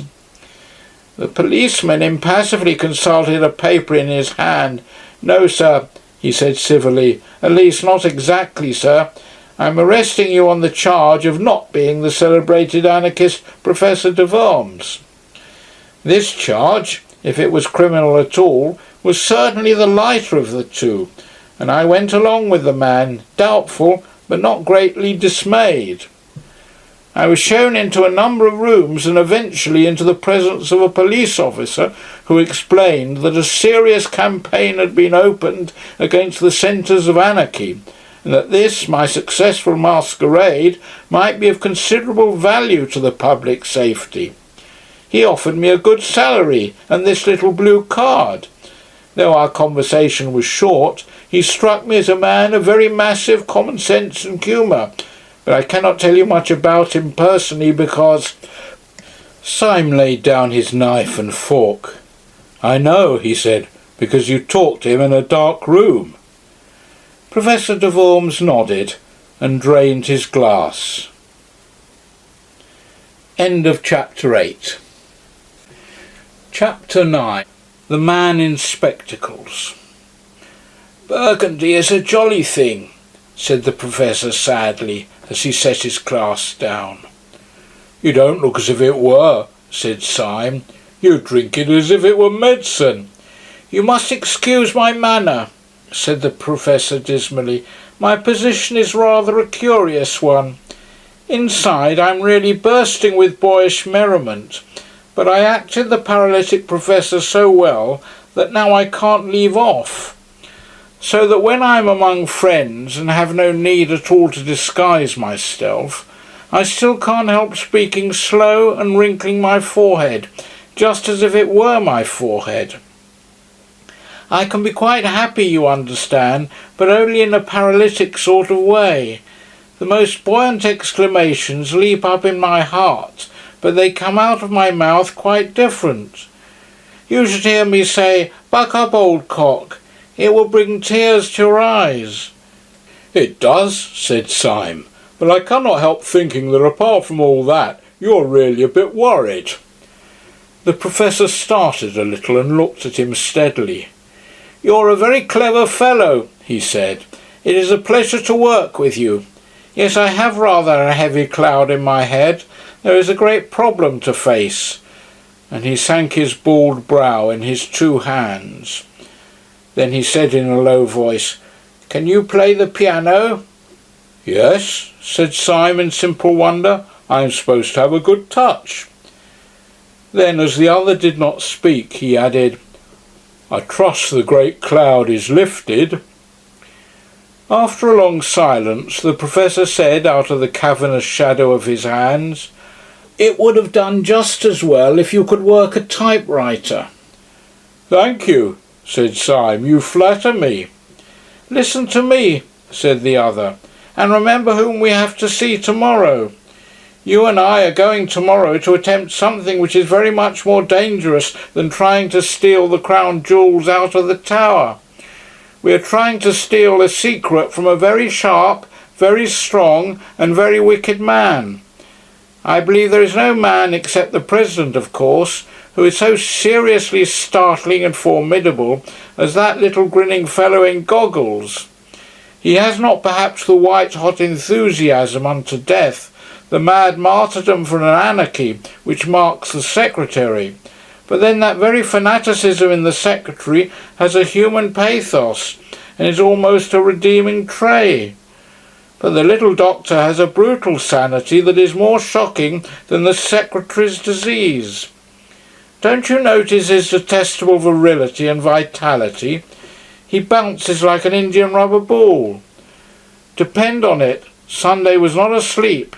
I wonder if he ever sleeps, when he locked up all the plans of this outrage in the round black head of Dr. Bull. And you think, said Syme, that this unique monster will be soothed if I play the piano to him? Don't be an ass, said his mentor. I mention the piano because it gives one quick and independent fingers. Syme, if we are to go through this interview and come out sane or alive, we must have some code of signals between us that this brute will not see. I have made a rough alphabetical cipher corresponding to the 5 fingers, like this, see? And he rippled with his fingers on the wooden table. B-A-D, bad, a word we may frequently require. Syme poured himself out another glass of wine and began to study the scheme.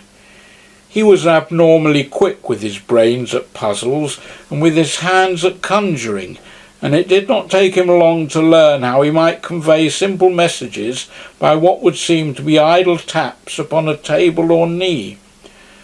But wine and companionship had always the effect of inspiring him to a farcical ingenuity, and the professor soon found himself struggling with the too vast energy of the new language, as if passed through the heated brain of Syme. "We must have several word signs," said Syme seriously, "words that we are likely to want, fine shades of meaning. My favourite word is coeval. What's yours?" "Do stop playing the goat," said the professor plaintively. "You don't know how serious this is."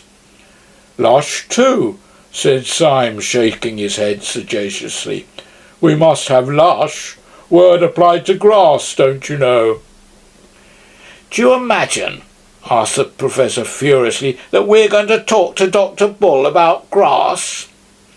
"There are several ways in which the subject could be approached," said Syme reflectively, "and the word introduced without appearing forced. We might say Dr. Bull is a revolutionist. You remember that a tyrant once advised us to eat grass, and indeed many of us, looking on the fresh lush grass of summer—" "Do you understand," said the other, "that this is a tragedy?" "Perfectly," replied Syme. "Always be comic in a tragedy.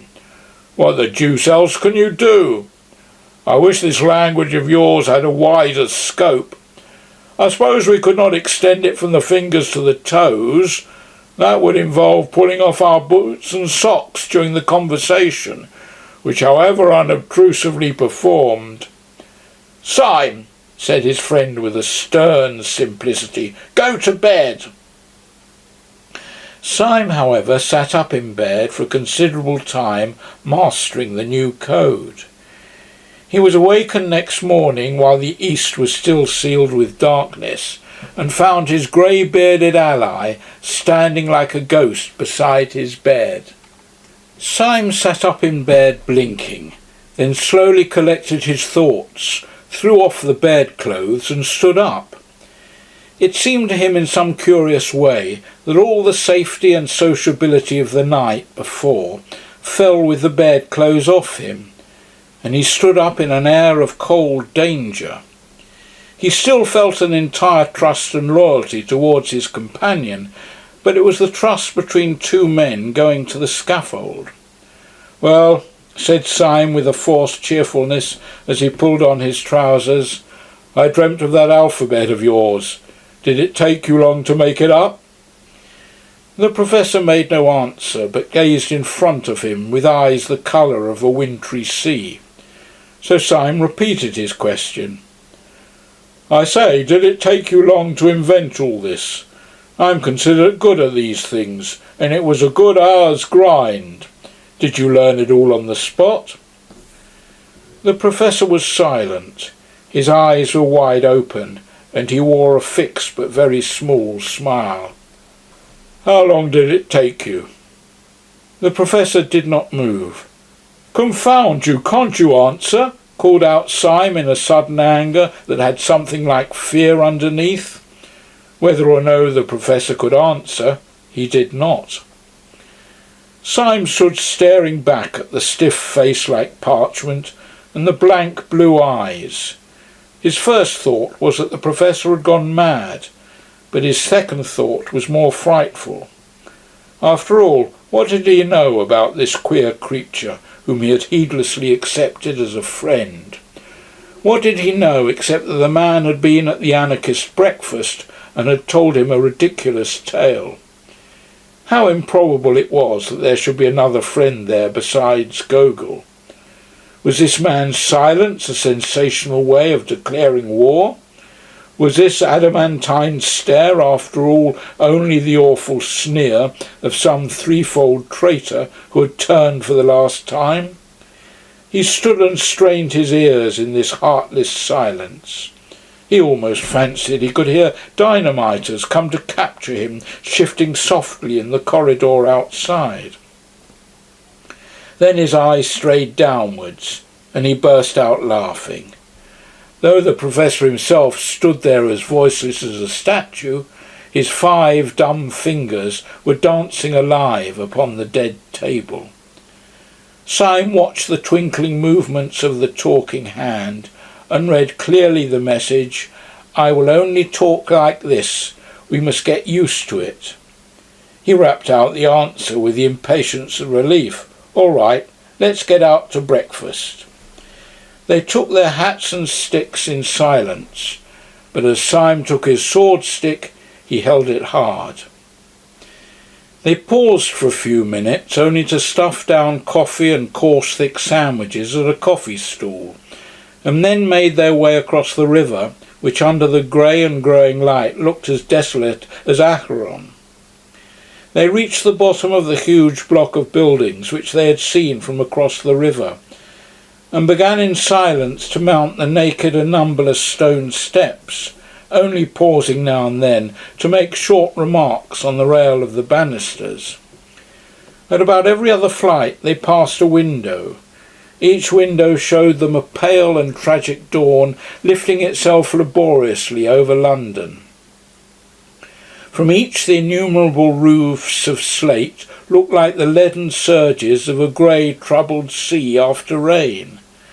Syme was increasingly conscious that his new adventure had somehow a quality of cold sanity, worse than the wild adventures of the past.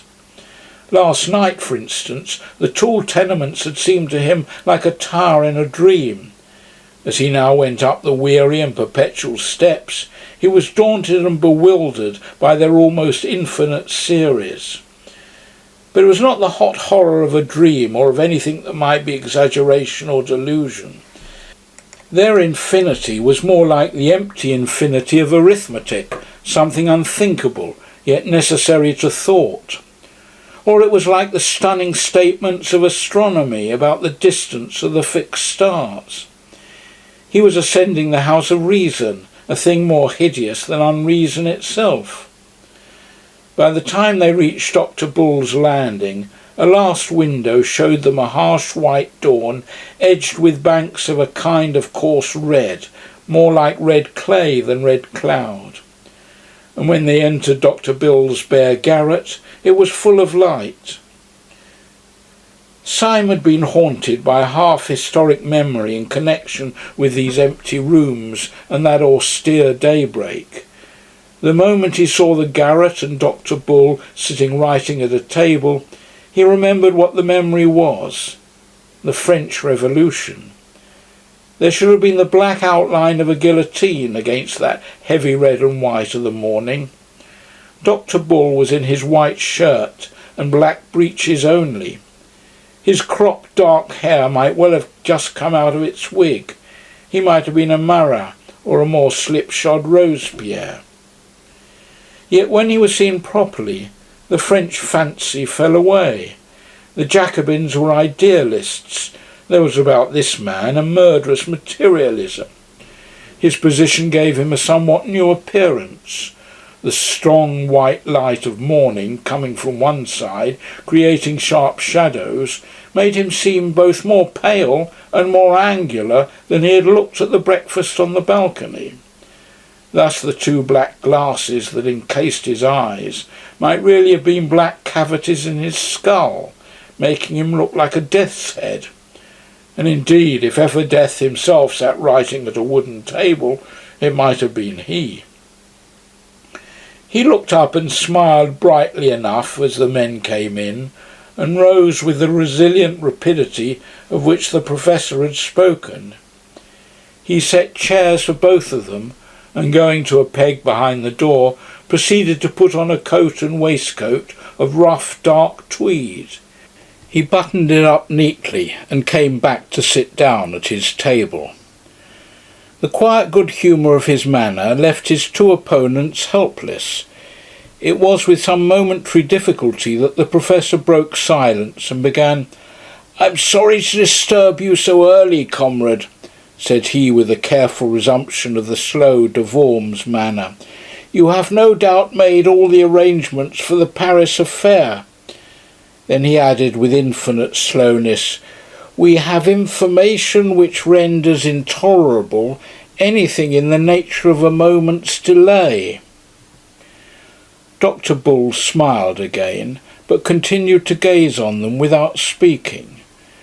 The professor resumed, a pause before each weary word. "Please do not think me excessively abrupt, but I advise you to alter those plans, or if it is too late for that, to follow your agent with all the support you can get for him. Comrade Syme and I have had an experience which it would take more time to recount than we can afford if we are to act on it.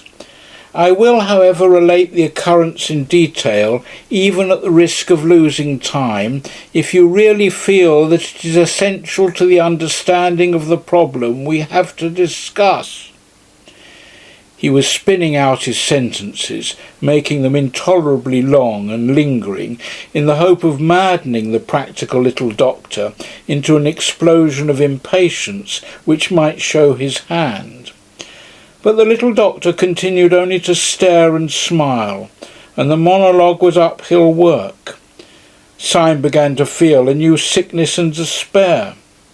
The doctor's smile and silence were not at all like the cataleptic stare and horrible silence which he had confronted in the professor half an hour before. About the professor's make-up and all his antics there was always something merely grotesque, like a gollywog. Syme remembered those wild woes of yesterday as one remembers being afraid of bogey in childhood. But here was daylight. Here was a healthy, square-shouldered man in tweeds, not odd save for the accident of his ugly spectacles, not glaring or grinning at all, but smiling steadily and not saying a word. The whole had a sense of unbearable reality. Under the increasing sunlight, the colours of the doctor's complexion, the pattern of his tweeds, grew and expanded outrageously, as such things grow too important in a realistic novel. But his smile was quite slight, the pose of his head polite. The only uncanny thing was his silence. "As I say," resumed the professor, like a man toiling through heavy sand, "the incident that has occurred to us and has led us to ask for information about the Marquis is one which you may think it better to have narrated. But as it came in the way of Comrade Syme rather than me—" His words he seemed to be dragging out like words in an anthem. But Syme, who was watching, saw his long fingers rattle quickly on the edge of the crazy table. He read the message: "You must go on. This devil has sucked me dry." Syme plunged into the breach with that bravado of improvisation which always came to him when he was alarmed. "Yes, the thing really happened to me," he said hastily. "I had the good fortune to fall into conversation with a detective who took me, thanks to my hat, for a respectable person. Wishing to clinch my reputation for respectability, I took him and made him very drunk at the Savoy. Under this influence he became friendly, and told me in so many words that within a day or two they hoped to arrest the Marquis in France. So unless you and I can get on his track—" The doctor was still smiling in the most friendly way, and his protected eyes were still impenetrable. The professor signalled to Syme that he would resume his explanation, and he began again with the same elaborate calm. "Syme immediately brought this information to me, and we came here together to see what use you would be inclined to make of it. It seems to be unquestionably urgent that—" All this time Syme had been staring at the doctor almost as steadily as the doctor stared at the professor, but quite without the smile. The nerves of both comrades in arms were near snapping under that strain of motionless amiability, when Syme suddenly leant forward and idly tapped the edge of the table. His message to his ally ran, "I have an intuition." The professor, with scarcely a pause in his monologue, signalled back, "Then sit on it." Syme telegraphed, "It is quite extraordinary." The other answered, "Extraordinary rot." Syme said, "I am a poet." The other retorted, "You are a dead man." Syme had gone quite red up to his yellow hair, and his eyes were burning feverishly. As he said, he had an intuition, and it had risen to a sort of light-hearted certainty. Resuming his symbolic taps, he signalled to his friend, "You scarcely realise how poetic my intuition is. It has that sudden quality we sometimes feel in the coming of spring." He then studied the answer on his friend's fingers. The answer was, "Go to hell." The professor then resumed his merely verbal monologue addressed to the doctor. "Perhaps I should rather say," said Syme on his fingers, "that it resembles that sudden smell of the sea which may be found in the heart of lush woods." His companion disdained to reply. "Or yet again," tapped Syme, "it is positive, as is the passionate red hair of a beautiful woman." The professor was continuing his speech, but in the middle of it Syme decided to act. He leant across the table and said in a voice that could not be neglected, "Dr. Bull." The doctor's sleek and smiling head did not move, but they could have sworn that under his dark glasses his eyes darted towards Syme. "Dr. Bull," said Syme in a voice peculiarly precise and courteous, "would you do me a small favour? Would you be so kind as to take off your spectacles?" The professor swung round on his seat and stared at Syme with a sort of frozen fury of astonishment. Syme, like a man who has thrown his life and fortune on the table, leaned forward with a fiery face. The doctor did not move. For a few seconds there was a silence in which one could hear a pin drop, split once by the single hoot of a distant steamer on the Thames. Then Dr. Bull rose slowly, still smiling, and took off his spectacles.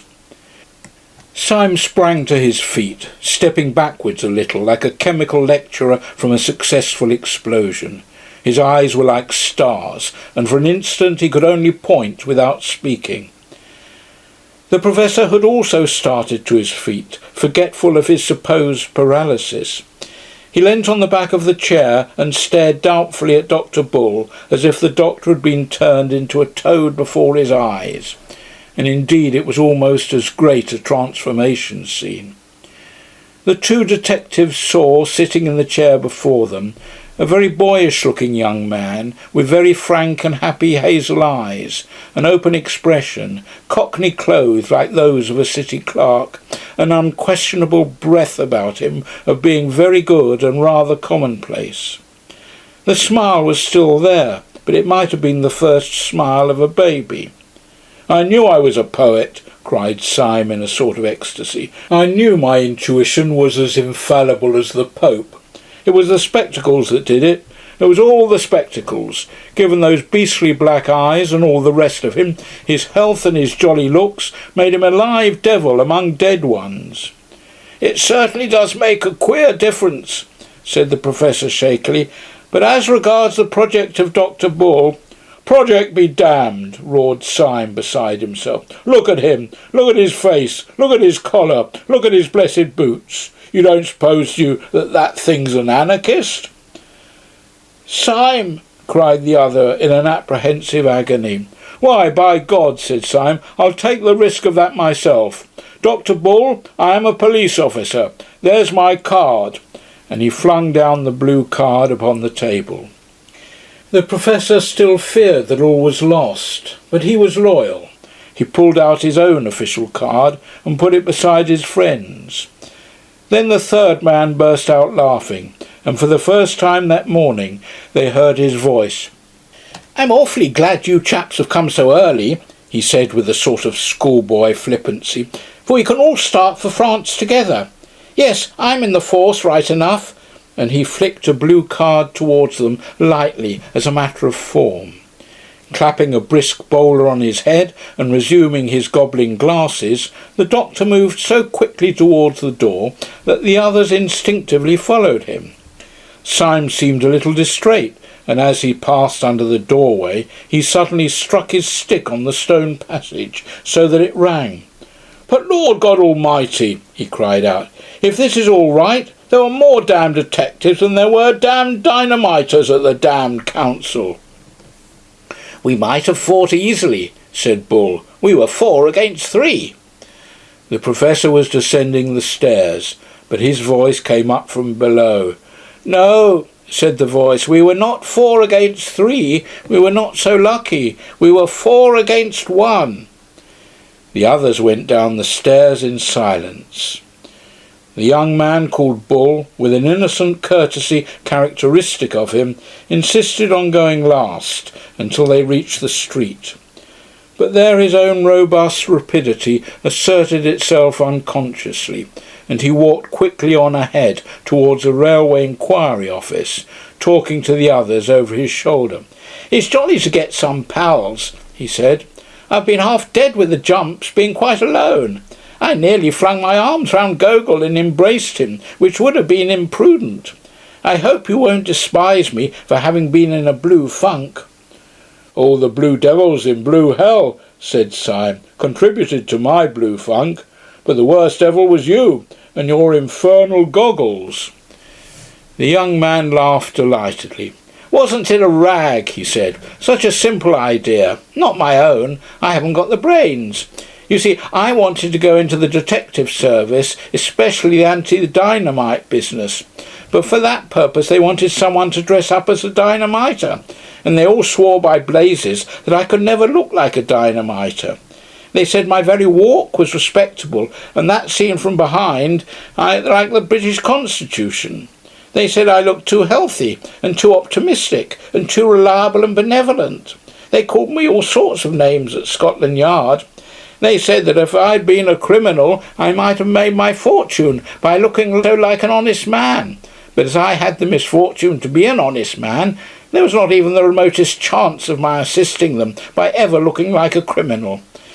But at last I was brought before some old josser who was high up in the force, and who seemed to have no end of a head on his shoulders. And there the others all talked hopelessly. One asked whether a bushy beard would hide my nice smile. Another said that if they blacked my face I might look like a Negro anarchist. But this old chap chipped in with a most extraordinary remark. "A pair of smoked spectacles will do it," he said positively. "Look at him now. He looks like an angelic office boy.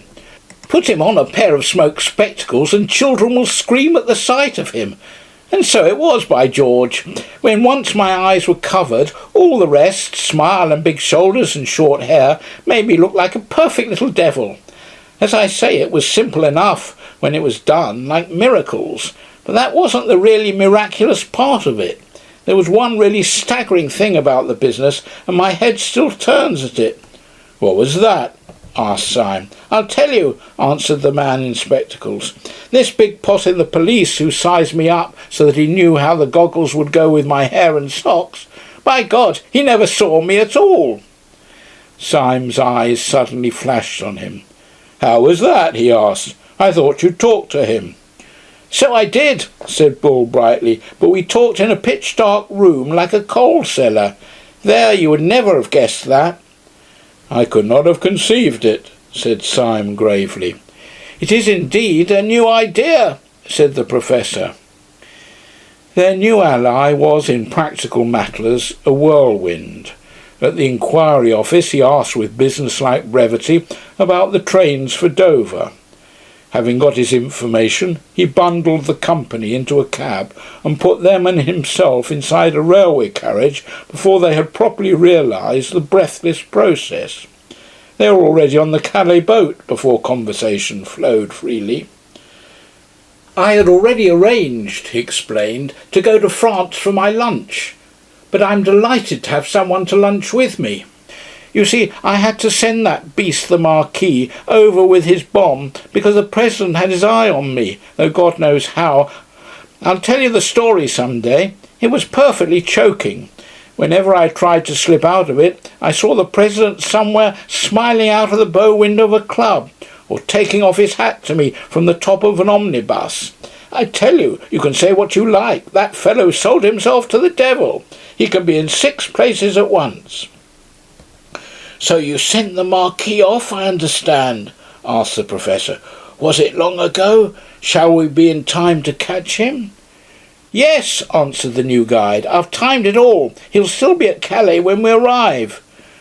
"But when we do catch him at Calais," said the Professor, "what are we going to do?"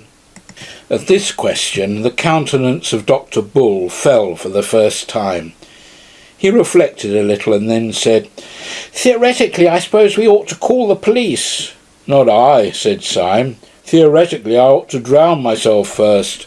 I promised a poor fellow who was a real modern pessimist on my word of honour not to tell the police. I'm no hand at casuistry, but I can't break my word to a modern pessimist. It's like breaking one's word to a child." "I'm in the same boat," said the Professor. "I tried to tell the police, and I couldn't, because of some silly oath I took. You see, when I was an actor, I was a sort of all-round beast. Perjury or treason is the only crime I haven't committed. If I did that, I shouldn't know the difference between right and wrong." "I've been through all that," said Dr. Bull, "and I've made up my mind. I gave my promise to the secretary, you know him, man who smiles upside down. My friends, that man is the most utterly unhappy man that was ever human. It may be his digestion, or his conscience, or his nerves, or his philosophy of the universe, but he's damned. He's in hell. Well, I can't turn on a man like that and hunt him down. It's like whipping a leper. I may be mad, but that's how I feel, and there's jolly well the end of it." "I don't think you're mad," said Syme. "I knew you would decide like that when first you—" "Eh?" said Dr. Bull. "When first you took off your spectacles." Dr. Bull smiled a little and strolled across the deck to look at the sunlit sea. Then he strolled back again, kicking his heels carelessly, and a companionable silence fell between the 3 men. "Well," said Syme, "it seems that we have all the same kind of morality or immorality, so we'd better face the fact that comes of it." "Yes," assented the Professor, "you're quite right, and we must hurry up, for I can see the grey nose standing out from France." "The fact that comes of it," said Syme seriously, "is this, that we 3 are alone on this planet. Gogol has gone, God knows where. Perhaps the President has smashed him like a fly. On the council we are 3 men against 3, like the Romans who held the bridge. But we are worse off than that. First, because they can appeal to their organisation and we cannot appeal to ours. And second, because one of those other 3 men," said the Professor, "is not a man." Syme nodded and was silent for a second or two. Then he said, "My idea is this. We must do something to keep the Marquis in Calais till tomorrow midday. I've turned over 20 schemes in my head. We cannot denounce him as a dynamiter. That is agreed. We cannot get him detained on some trivial charge, for we should have to appear. He knows us, and he would smell a rat. We cannot pretend to keep him on anarchist business. He might swallow much in that way, but not the notion of stopping in Calais while the Tsar went safely through Paris. We might try to kidnap him and lock him up ourselves, but he is a well-known man here. He has a whole bodyguard of friends. He is very strong and brave, and the event is doubtful. The only thing I can see to do is actually to take advantage of the very things that are in the Marquis's favour. I'm going to profit by the fact that he is a highly respected nobleman. I'm going to profit by the fact that he has many friends and moves in the best society." "What the devil are you talking about?" asked the Professor. "The Symes are first mentioned in the 14th century, said Syme, "but there is a tradition that one of them rode behind Bruce at Bannockburn. Since 1350 the tree is quite clear." "He's gone off his head," said the little doctor, staring. "Our bearings," continued Syme calmly, "are Argent Chevreau Goule, charged with 3 crosslets of the field. The motto varies." The Professor seized Syme roughly by the waistcoat. "We are just inshore," he said. "Are you seasick or joking in the wrong place?" "My remarks are almost painfully practical," answered Syme in an unharried manner. "The house of Saint Eustache also is very ancient. The Marquis cannot deny that he is a gentleman. He cannot deny that I am a gentleman, and in order to put the matter of my social position quite beyond a doubt, I propose at the earliest opportunity to knock his hat off. But here we are in the harbour." They went on shore under the strong sun in a sort of daze. Syme, who had now taken the lead, as Bull had taken it in London, led them along a kind of marine parade until he came to some cafes, embowered in a bulk of greenery and overlooking the sea. As he went before them, his step was slightly swaggering, and he swung his stick like a sword. He was making apparently for the extreme end of the line of cafes, but he stopped abruptly. With a sharp gesture he motioned them to silence, but he pointed with one gloved finger to a cafe table under a bank of flowering foliage, at which sat the Marquis de Saint-Eustache, his teeth shining in his thick black beard, and his bold brown face shadowed by a light yellow straw hat and outlined against the violet sea. End of chapter 9. Chapter 10. The Duel. Syme sat down at a cafe table with his companions, his blue eyes sparkling like the bright sea below, and ordered a bottle of Saumur with a pleased impatience. He was for some reason in a condition of curious hilarity.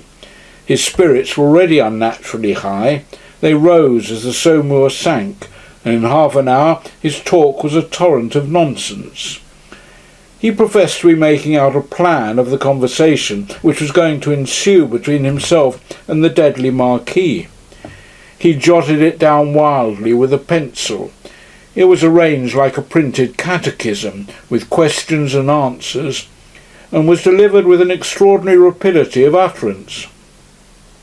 "I shall approach. Before taking off his hat, I shall take off my own. I shall say, 'The Marquis de Saint-Eustache, I believe.'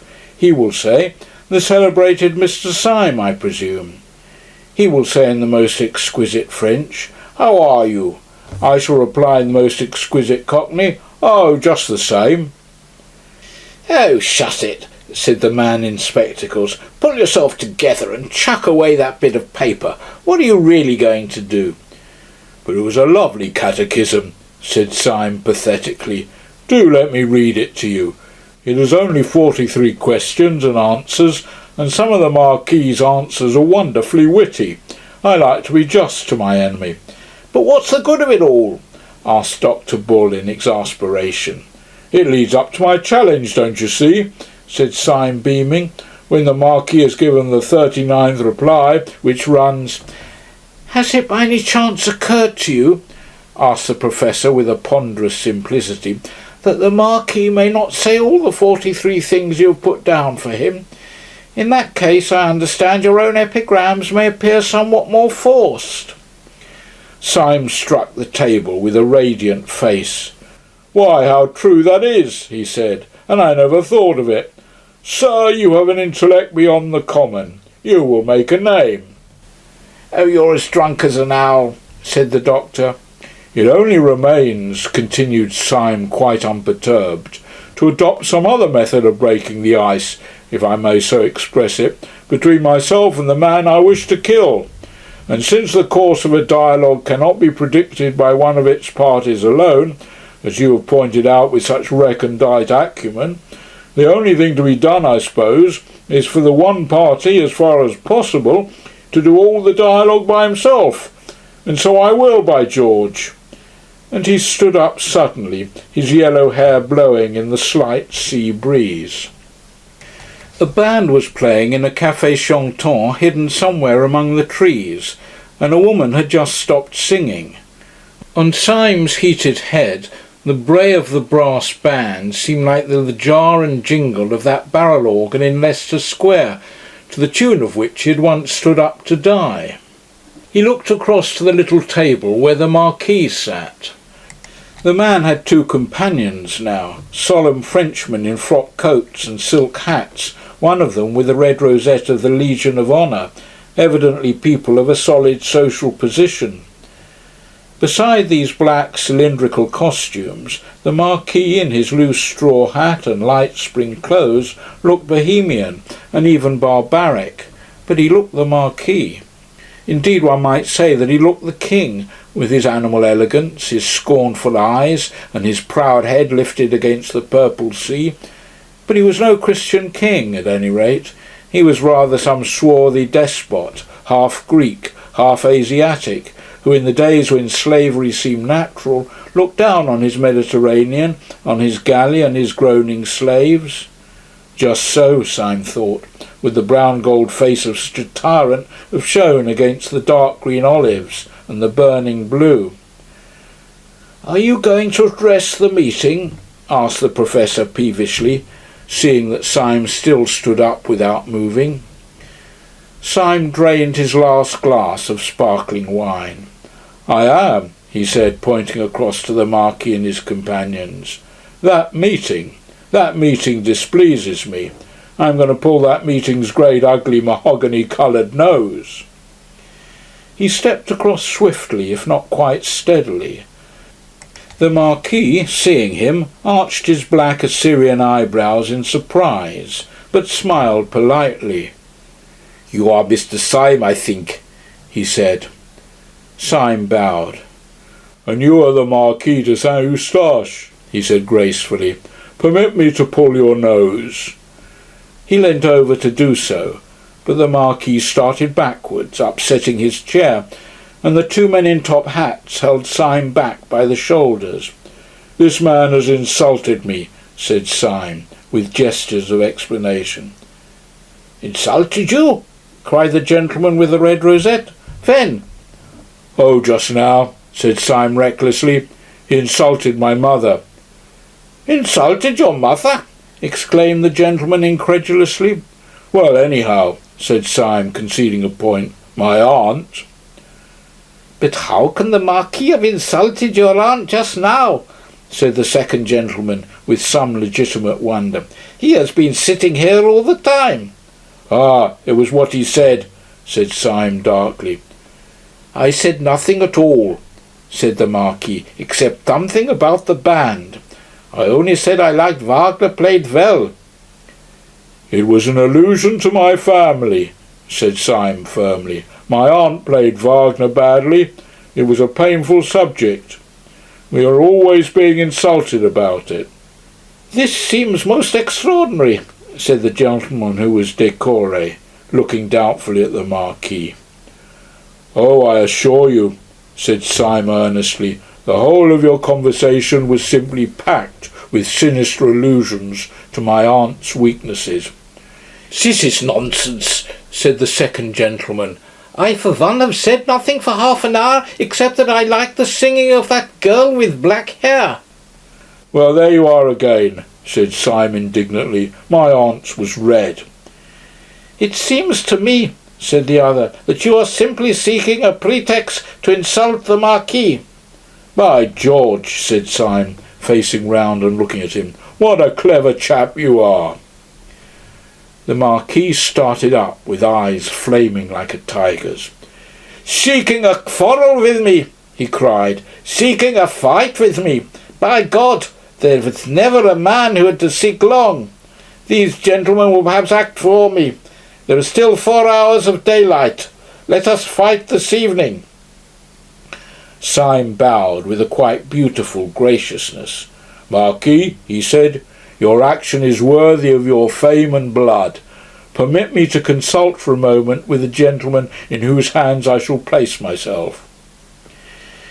In 3 long strides he rejoined his companions, and they, who had seen his champagne-inspired attack and listened to his idiotic explanations, were quite startled at the look of him.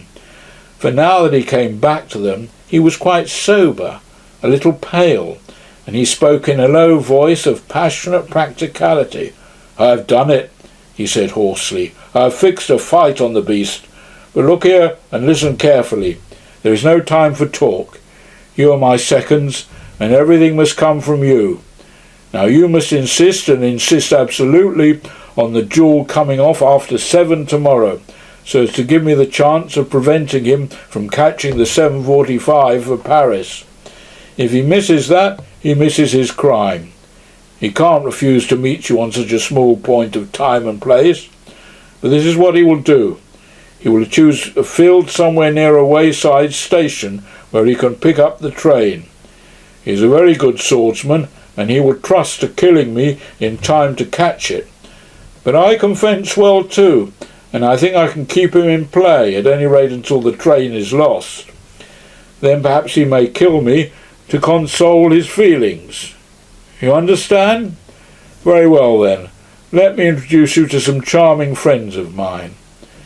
And leading them quickly across the parade, he presented them to the Marquis's seconds by 2 very aristocratic names of which they had not previously heard.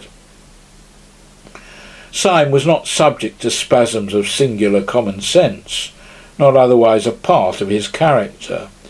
They were, as he said of his impulse about the spectacles, poetic intuitions, and they sometimes rose to the exaltation of prophecy. He had correctly calculated in this case the policy of his opponent. When the Marquis was informed by his seconds that Syme could only fight in the morning, he must fully have realised that an obstacle had suddenly arisen between him and his bomb-throwing business in the capital. Naturally he could not explain this objection to his friends, so he chose the course which Syme had predicted. He induced his seconds to settle on a small meadow not far from the railway, and he trusted to the fatality of the first engagement. When he came down very coolly to the field of honour, no one could have guessed that he had any anxiety about a journey. His hands were in his pockets, his straw hat on the back of his head, his handsome face brazen in the sun. But it might have struck a stranger as odd that there appeared in his train not only his seconds carrying the sword case, but 2 of his servants carrying a portmanteau and a luncheon basket. Early as was the hour, the sun soaked everything in warmth, and Syme was vaguely surprised to see so many spring flowers burning gold and silver in the tall grass in which the whole company stood almost knee-deep. With the exception of the Marquis, all the men were in sombre and solemn morning dress, with hats like black chimney-pots. The little doctor especially, with the addition of his black spectacles, looked like an undertaker in a farce. Syme could not help feeling a comic contrast between this funereal church parade of apparel and the rich and glistening meadow, growing wild flowers everywhere. But indeed this comic contrast between the yellow blossoms and the black hats was but a symbol of the tragic contrast between the yellow blossoms and the black business. On his right was a little wood. Far away to his left lay the long curve of the railway line, which he was, so to speak, guarding from the Marquis, whose goal and escape it was. In front of him, behind the black group of his opponents, he could see like a tinted cloud a small almond bush in flower against the faint line of the sea.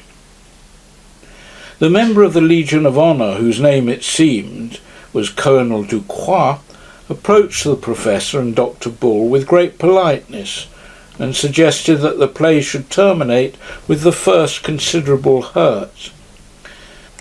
Dr. Bull, however, having been carefully coached by Syme upon this point of policy, insisted with great dignity, and in very bad French, that it should continue until one of the combatants was disabled. Syme had made up his mind that he could avoid disabling the Marquis and prevent the Marquis from disabling him for at least 20 minutes. In 20 minutes the Paris train would have gone by. "To a man of the well-known skill and valour of Monsieur de Saint-Eustache," said the Professor solemnly, "it must be a matter of indifference which method is adopted, and our principal has strong reasons for demanding the longer encounter, reasons the delicacy of which prevent me from being explicit, but for the just and honourable nature of which I can—" "Peste!" broke from the Marquis behind, whose face had suddenly darkened. "Let us stop talking and begin." And he slashed off the head of a tall flower with his stick.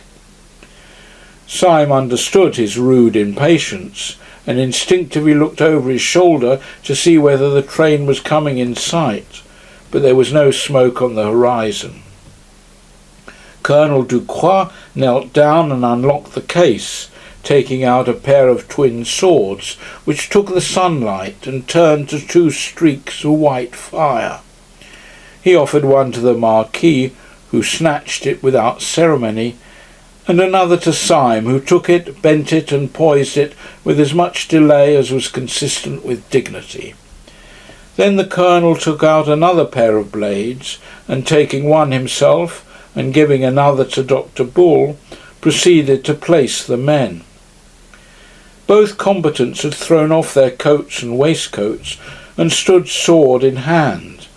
The second stood on each side of the line of fight, with drawn swords also, but still sombre in their dark frock coats and hats.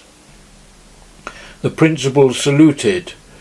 The Colonel said quietly, "Engage," and the two blades touched and tingled. When the jar of the joined iron ran up Syme's arm, all the fantastic fears that have been the subject of this story fell from him like dreams from a man waking up in bed. He remembered them clearly and in order as mere delusions of the nerves.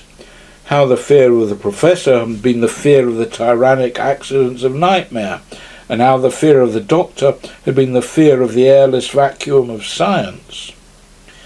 The first was the old fear that any miracle might happen.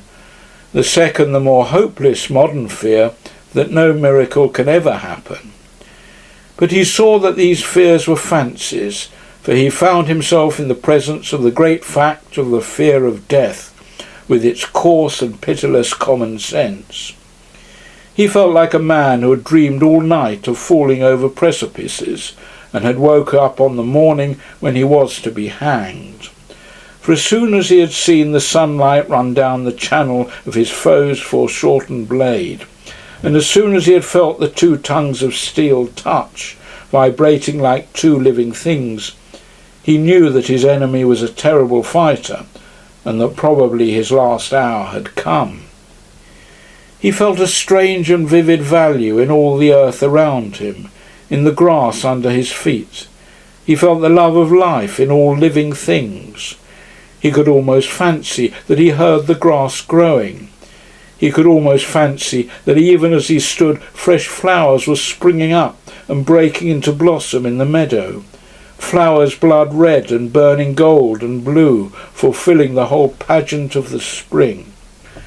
And whenever his eyes strayed for a flash from the calm, staring, hypnotic eyes of the Marquis, they saw the little tuft of almond tree against the skyline. He had the feeling that if by some miracle he escaped, he would be ready to sit forever before that almond tree, desiring nothing else in the world. But while earth and sky and everything had the living beauty of a thing lost, the other half of his head was as clear as glass, and he was parrying his enemy's point with a kind of clockwork skill of which he had hardly supposed himself capable. Once his enemy's point ran along his wrist, leaving a slight streak of blood, but it either was not noticed or was tacitly ignored. Every now and then he riposted, and once or twice he could almost fancy that he felt his point go home. But as there was no blood on blade or shirt, he supposed he was mistaken. Then came an interruption and a change. At the risk of losing all, the Marquis, interrupting his quiet stare, flashed one glance over his shoulder at the line of railway on his right. Then he turned on Syme, a face transfigured to that of a fiend, and began to fight as if with 20 weapons. The attack came so fast and furious that the one shining sword seemed a shower of shining arrows. Syme had no chance to look at the railway, but also he had no need. He could guess the reason of the Marquis's sudden madness of battle. The Paris train was in sight. But the Marquis's morbid energy overreached itself. Twice Syme, parrying, knocked his opponent's point far out of the fighting circle, and the third time his riposte was so rapid that there was no doubt about the hit this time. Syme's sword actually bent under the weight of the Marquis's body, which it had pierced. Syme was as certain that he had stuck his blade into his enemy as a gardener that he had stuck his spade into the ground. Yet the Marquis sprang back from the stroke without a stagger, and Syme stood staring at his own sword point like an idiot. There was no blood on it at all. There was an instant of rigid silence, and then Syme in his turn fell furiously on the other, filled with a flaming curiosity. The Marquis was probably in a general sense a better fencer than he, as he had surmised at the beginning, but at the moment the Marquis seemed distraught and at a disadvantage. He fought wildly and even weakly, and he constantly looked away at the railway line, almost as if he feared the train more than the pointed steel. Syme, on the other hand, fought fiercely but still carefully in an intellectual fury, eager to solve the riddle of his own bloodless sword. For this purpose he aimed less at the Marquis's body and more at his throat and head. A minute and a half afterwards he felt his point enter the man's neck below the jaw. It came out clean. Half mad he thrust again, and made what should have been a bloody scar on the Marquis's cheek. But there was no scar. For one moment the heaven of Syme again grew black with supernatural terrors. Surely the man had a charmed life. But this new spiritual dread was a more awful thing than had been the mere spiritual topsy-turvydom symbolised by the paralytic who pursued him. The professor was only a goblin. This man was a devil. Perhaps he was the devil. Anyhow, this was certain, that 3 times had a human sword been driven into him, and made no mark. When Syme had that thought, he drew himself up, and all that was good in him sang high up in the air as a high wind sings in the trees. He thought of all the human things in his story, of the Chinese lanterns in Saffron Park, of the girl's red hair in the garden, of the honest beer-swilling sailors down by the dock, of his loyal companions standing by. Perhaps he had been chosen as a champion of all these fresh and kindly things to cross swords with the enemy of all creation. After all, he said to himself, I am more than a devil. I am a man. I can do the one thing which Satan himself cannot do. I can die. and as the word went through his head, he heard a faint and far-off hoot, which would soon be the roar of the Paris train. He fell to fighting again with a supernatural levity, like a Mohammedan panting for paradise. As the train came nearer and nearer, he fancied he could see people putting up the floral arches in Paris. He joined in the growing noise and the glory of the great republic whose gate he was guarding against hell. His thoughts rose higher and higher with the rising roar of the train, which ended, as if proudly, in a long and piercing whistle. The train stopped. Suddenly, to the astonishment of everyone, the Marquis sprang back quite out of sword reach and threw down his sword. The leap was wonderful, and not the less wonderful because Syme had plunged his sword a moment before into the man's thigh. "Stop," said the Marquis in a voice that compelled a momentary obedience. "I want to say something." "What is the matter?" asked Colonel Ducroix, staring. "Has there been foul play?" "There has been foul play somewhere," said Dr. Bull, who was a little pale. "Our principal has wounded the Marquis 4 times at least, and he is none the worse." The Marquis put up his hand with a curious air of ghastly patience. "Please let me speak," he said. "It is rather important. Mr. Syme," he continued, turning to his opponent, "we are fighting today, if I remember right, because you expressed a wish, which I thought irrational, to pull my nose. Would you oblige me by pulling my nose now as quickly as possible? I have to catch a train." "I protest that this is most irregular," said Dr. Bull indignantly. "It is certainly somewhat opposed to precedent," said Colonel Ducroix, looking wistfully at his principal. "There is, I think, one case on record, Captain Bellegarde and the Baron Zunft, in which the weapons were changed in the middle of the encounter at the request of one of the combatants, but one can hardly call one's nose a weapon." "Will you or will you not pull my nose?" said the Marquis in exasperation. Come, Mr. Syme, you've wanted to do it. Do it. You can have no conception of how important it is to me. Don't be so selfish. Pull my nose at once when I ask you." And he bent slightly forward with a fascinating smile. The Paris train, panting and groaning, had grated into a little station behind the neighbouring hill. Syme had the feeling he had more than once had in these adventures, the sense that a horrible and sublime wave, lifted to heaven, was just toppling over. Walking in a world he half understood, he took 2 paces forward and seized the Roman nose of this remarkable nobleman. He pulled it hard, and it came off in his hand. He stood for some seconds with a foolish solemnity, with the pasteboard proboscis still between his fingers, looking at it, while the sun and the clouds and the wooded hills looked down upon this imbecile scene.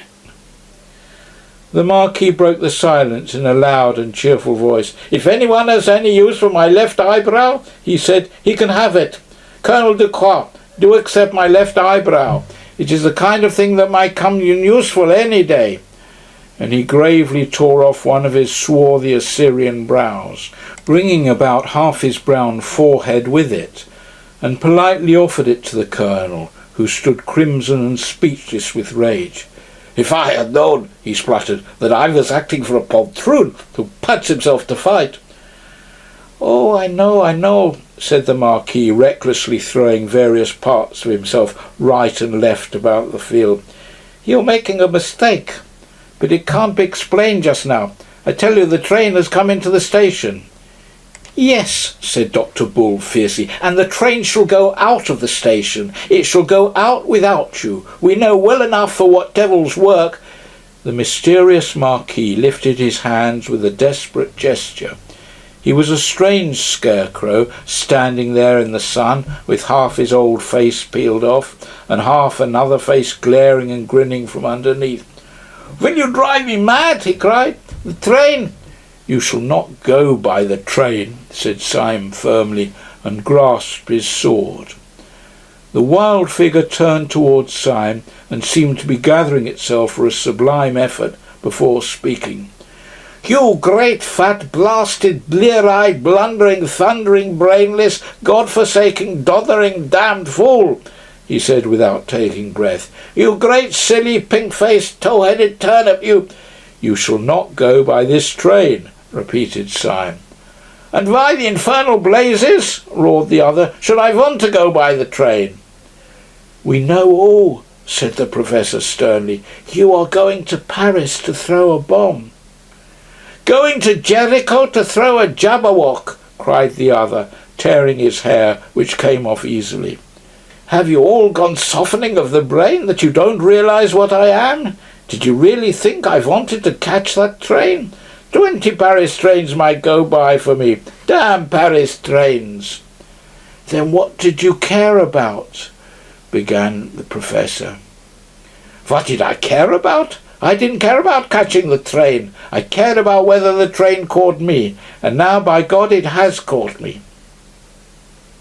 "I regret to inform you," said Syme with restraint, "that your remarks convey no impression to my mind. Perhaps if you were to remove the remains of your original forehead and some portion of what was once your chin, your meaning will become clearer. Mental lucidity fulfills itself in many ways. What do you mean by saying that the train has caught you? It may be my literary fancy, but somehow I feel that it ought to mean something." "It means everything," said the other, "and the end of everything. Sunday has us now in the hollow of his hand." "Us?" repeated the Professor, as if stupefied. "What do you mean by us?" "The police, of course," said the Marquis, and tore off his scalp and half his face. The head which emerged was the blonde, well-brushed, smooth-haired head which is common in the English constabulary, but the face was terribly pale. "I am Inspector Radcliffe," he said, with a sort of haste that verged on harshness. "My name is pretty well known to the police, and I can see well enough that you belong to them. But if there is any doubt about my position, I have a card." And he began to pull a blue card from his pocket. The Professor gave a tired gesture. "Oh, don't show it us," he said wearily. "We've got enough of them to equip a paper chase." The little man named Bull had, like many men who seemed to be of a mere vivacious vulgarity, sudden movements of good taste. Here he certainly saved the situation. In the midst of this staggering transformation scene, he stepped forward with all the gravity and responsibility of a second, and addressed the 2 seconds of the Marquis. "Gentlemen," he said, "we all owe you a serious apology, but I assure you that you have not been made the victims of such a low joke as you imagine, or indeed of anything undignified in a man of honour. You have not wasted your time. You have helped to save the world. We are not buffoons, but very desperate men at war with a vast conspiracy. A secret society of anarchists is hunting us like hares. Not such unfortunate madmen as may here or there throw a bomb through starvation or German philosophy, but a rich and powerful and fanatical church, a church of Eastern pessimism, which holds it holy to destroy mankind like vermin. How hard they hunt us you can gather from the fact that we are driven to such disguises as those for which I apologise, and to such pranks as this one by which you suffer." The younger second of the Marquis, a short man with a black moustache, bowed politely and said, "Of course, I accept the apology, but you will in your turn forgive me if I decline to follow you further into your difficulties and permit myself to say good morning. The sight of an acquaintance and distinguished fellow townsman coming to pieces in the open air is unusual, and upon the whole sufficient for one day. Colonel Ducroix, I would in no way influence your actions, but if you feel with me that our present society is a little abnormal, I am now going to walk back to the town." Colonel Ducroix moved mechanically, but then tugged abruptly at his white moustache and broke out, "No, by George, I won't. If these gentlemen are really in a mess with a lot of low wreckers like that, I'll see them through it. I have fought for France, and it is hard if I can't fight for civilization." Dr. Bull took off his hat and waved it, cheery as at a public meeting. "Don't make too much noise," said Inspector Ratcliffe.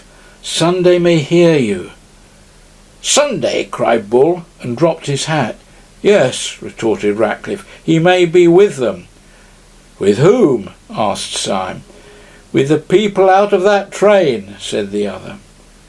"What you say seems utterly wild," began Syme. "Why, as a matter of fact... But my God!" he cried out suddenly, like a man who sees an explosion a long way off. "By God, if this is true, the whole bally lot of us on the anarchist council were against anarchy. Every born man was a detective, except the president and his personal secretary. What can it mean?" "Mean?" said the new policeman with incredible violence. "It means that we are struck dead. Don't you know, Sunday? Don't you know that his jokes are always so big and simple that one has never thought of them? Can you think of anything more like Sunday than this, that he should put all his powerful enemies on the Supreme Council, and then take care that it was not supreme? I tell you, he has bought every trust, he has captured every cable, he has control of every railway line, especially of that railway line." And he pointed a shaking finger towards the small wayside station. "The whole movement was controlled by him. Half the world was ready to rise for him, but there were just 5 people, perhaps, who would have resisted him. And the old devil put them on the Supreme Council to waste their time in watching each other. Idiots that we are, he planned the whole of our idiocies. Sunday knew that the professor would chase Syme through London, and that Syme would fight me in France. And he was combining great masses of capital and seizing great lines of telegraphy, while we 5 idiots were running after each other like a lot of confounded babies playing blind man's buff." "Well?" asked Simon with a sort of steadiness. "Well," replied the other with sudden serenity, "he has found us playing blind man's buff today in a field of great rustic beauty and extreme solitude. He has probably captured the world. It only remains to him to capture this field and all the fools in it. And since you really want to know what was my objection to the arrival of that train, I will tell you. My objection was that Sunday, or his secretary, has just this moment got out of it." Syme uttered an involuntary cry, and they all turned their eyes towards the far-off station. It was quite true that a considerable bulk of people seemed to be moving in their direction, but they were too distant to be distinguished in any way. "It was a habit of the late Marquis de Saint-Eustache," said the new policeman, producing a leather case, "always to carry a pair of opera glasses. Either the President or the Secretary is coming after us with that mob. They have caught us in a nice quiet place where we are under no temptations to break our oaths by calling the police. Dr. Bull, I have a suspicion that you will see better through these than through your own highly decorative spectacles." He handed the field glasses to the doctor, who immediately took off his spectacles and put the apparatus to his eyes. "It cannot be as bad as you say," said the professor, somewhat shaken. "There are a good number of them, certainly, but they may easily be ordinary tourists." "Do ordinary tourists," asked Bull, with the field glasses to his eye, "wear black masks halfway down the face?" Syme almost tore the glasses out of his hand and looked through them. Most men in the advancing mob really looked ordinary enough, but it was quite true that 2 or 3 of the leaders in front wore black half-masks almost down to their mouths. This disguise is very complete, especially at such a distance, and Syme found it impossible to conclude anything from the clean-shaven jaws and chins of the men talking in the front. But presently, as they talked, they all smiled, and one of them smiled on one side. End of chapter 10. Chapter 11 of The Criminals Chase the Police. Syme put the field glasses from his eyes with an almost ghastly relief. "The President is not with them anyhow," he said, and wiped his forehead. "But surely they are right away on the horizon," said the bewildered Colonel, blinking and but half recovered from Bull's hasty though polite explanation. "Could you possibly know your President among all those people?" "Could I know a white elephant among all those people?" answered Syme somewhat irritably. "As you very truly say, they're on the horizon, but if he were walking with them, by God, I believe this ground would shake." After an instant's pause, the new man called Ratcliffe said with gloomy decision, "Of course the President isn't with them. I wish to Gemini he were. Much more likely the President is riding in triumph through Paris, or sitting on the ruins of St. Paul's Cathedral." "This is absurd," said Syme. "Something may have happened in our absence, but he cannot have carried the world with a rush like that. It's quite true," he added, frowning dubiously at the distant fields that lay towards the little station. "It is certainly true that there seems to be a crowd coming this way, but they're not all the army that you make out." "Oh, they?" said the new detective contemptuously. "No, they're not a very valuable force. But let me tell you frankly that they are precisely calculated to our value. We are not much, my boy, in Sunday's universe. He has got hold of all the cables and telegraphs himself. But to kill the Supreme Council he regards as a trivial matter, like a postcard. It may be left to his private secretary," and he spat on the grass. Then he turned to the others and said somewhat austerely, "There's a great deal to be said for death, but if anyone has any preference for the other alternative, I strongly advise him to walk after me." With these words he turned his broad back and strode with silent energy towards the wood. The others gave one glance over their shoulders and saw that the dark cloud of men had detached itself from the station and was moving with a mysterious discipline across the plain. They saw already, even with the naked eye, black blots on the foremost faces which marked the masks they wore.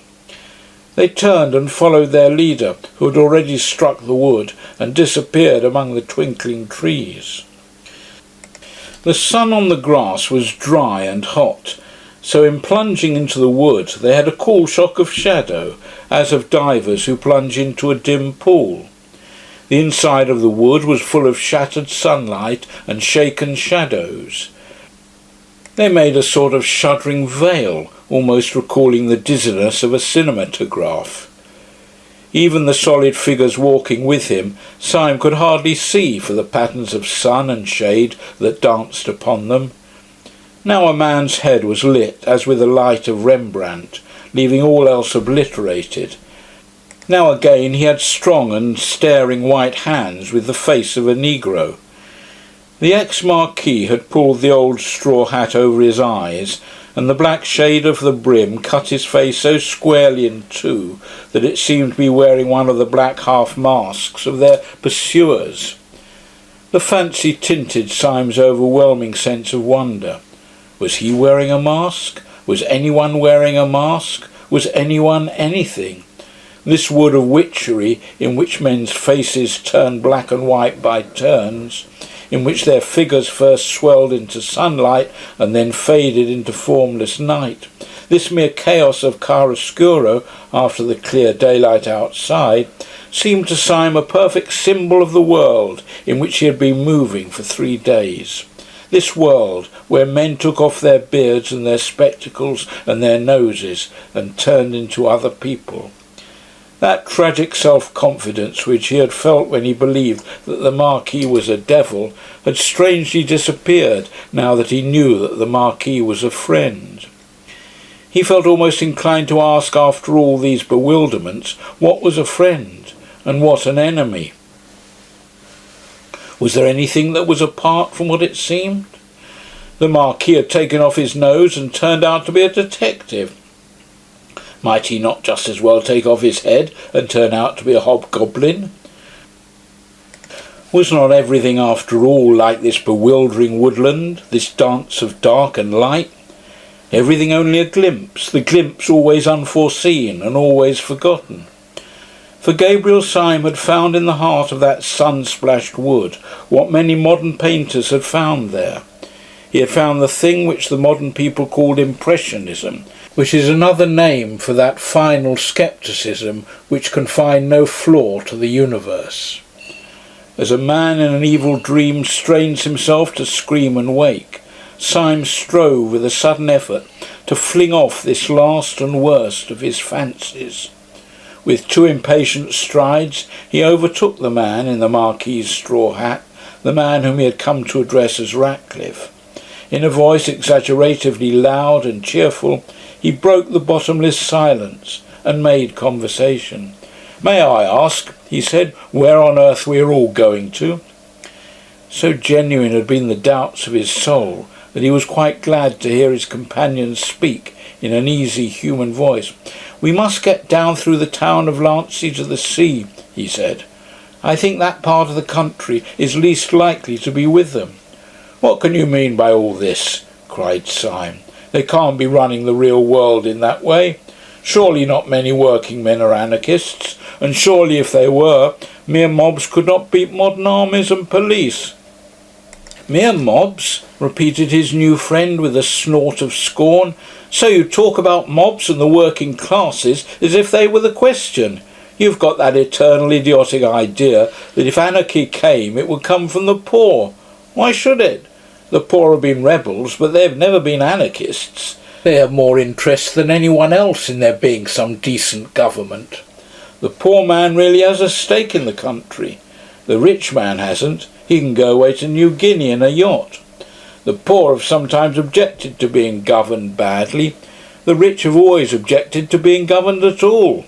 Aristocrats are always anarchists, as you can see from the Barons' War." "As a lecture on English history for the little ones," said Syme, "this is all very nice, but I have not yet grasped its application."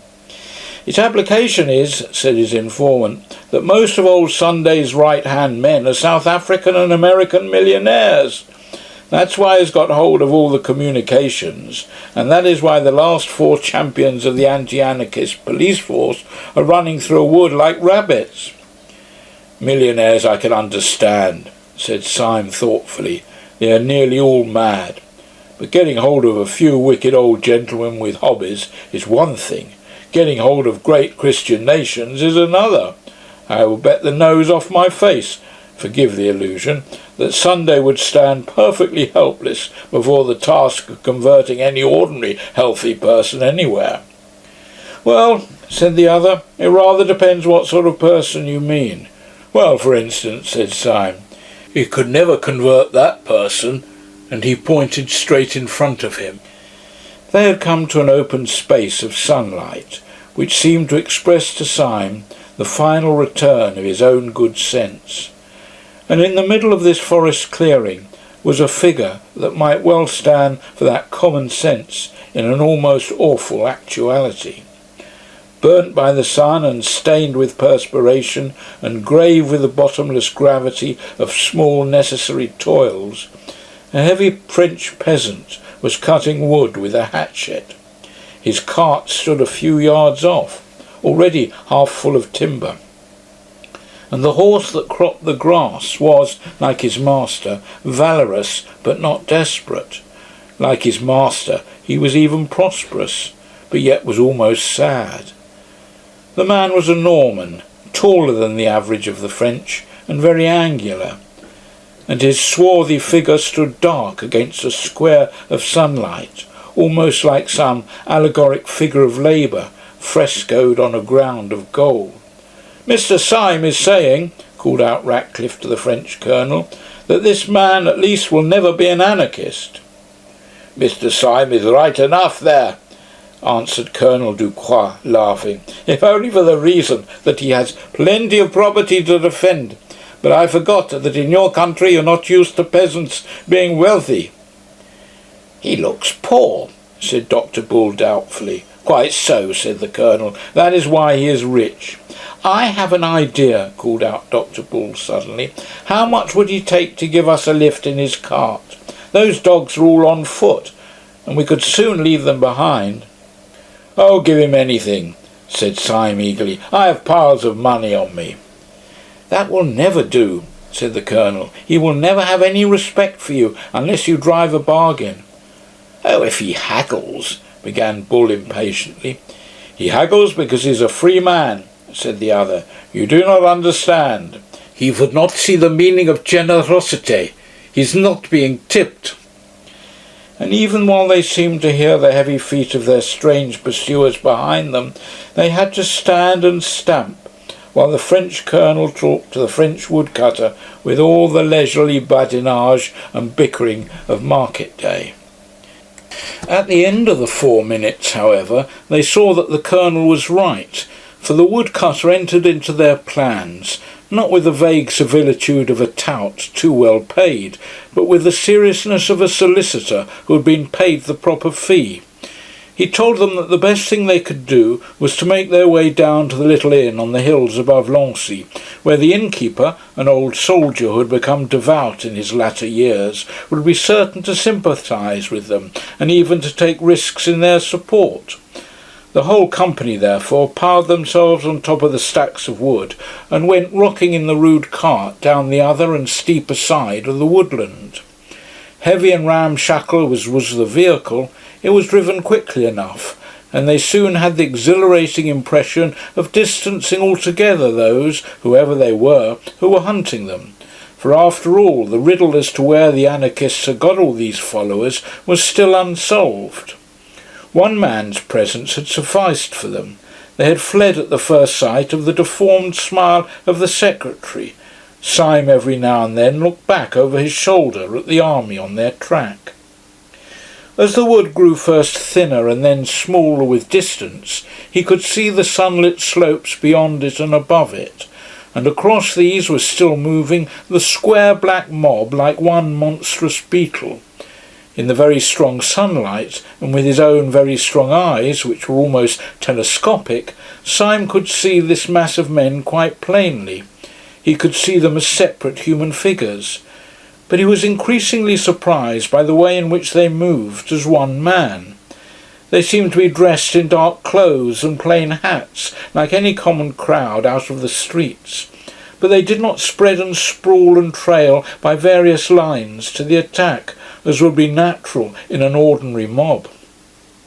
They moved with a sort of dreadful and wicked woodenness, like a staring army of automatons.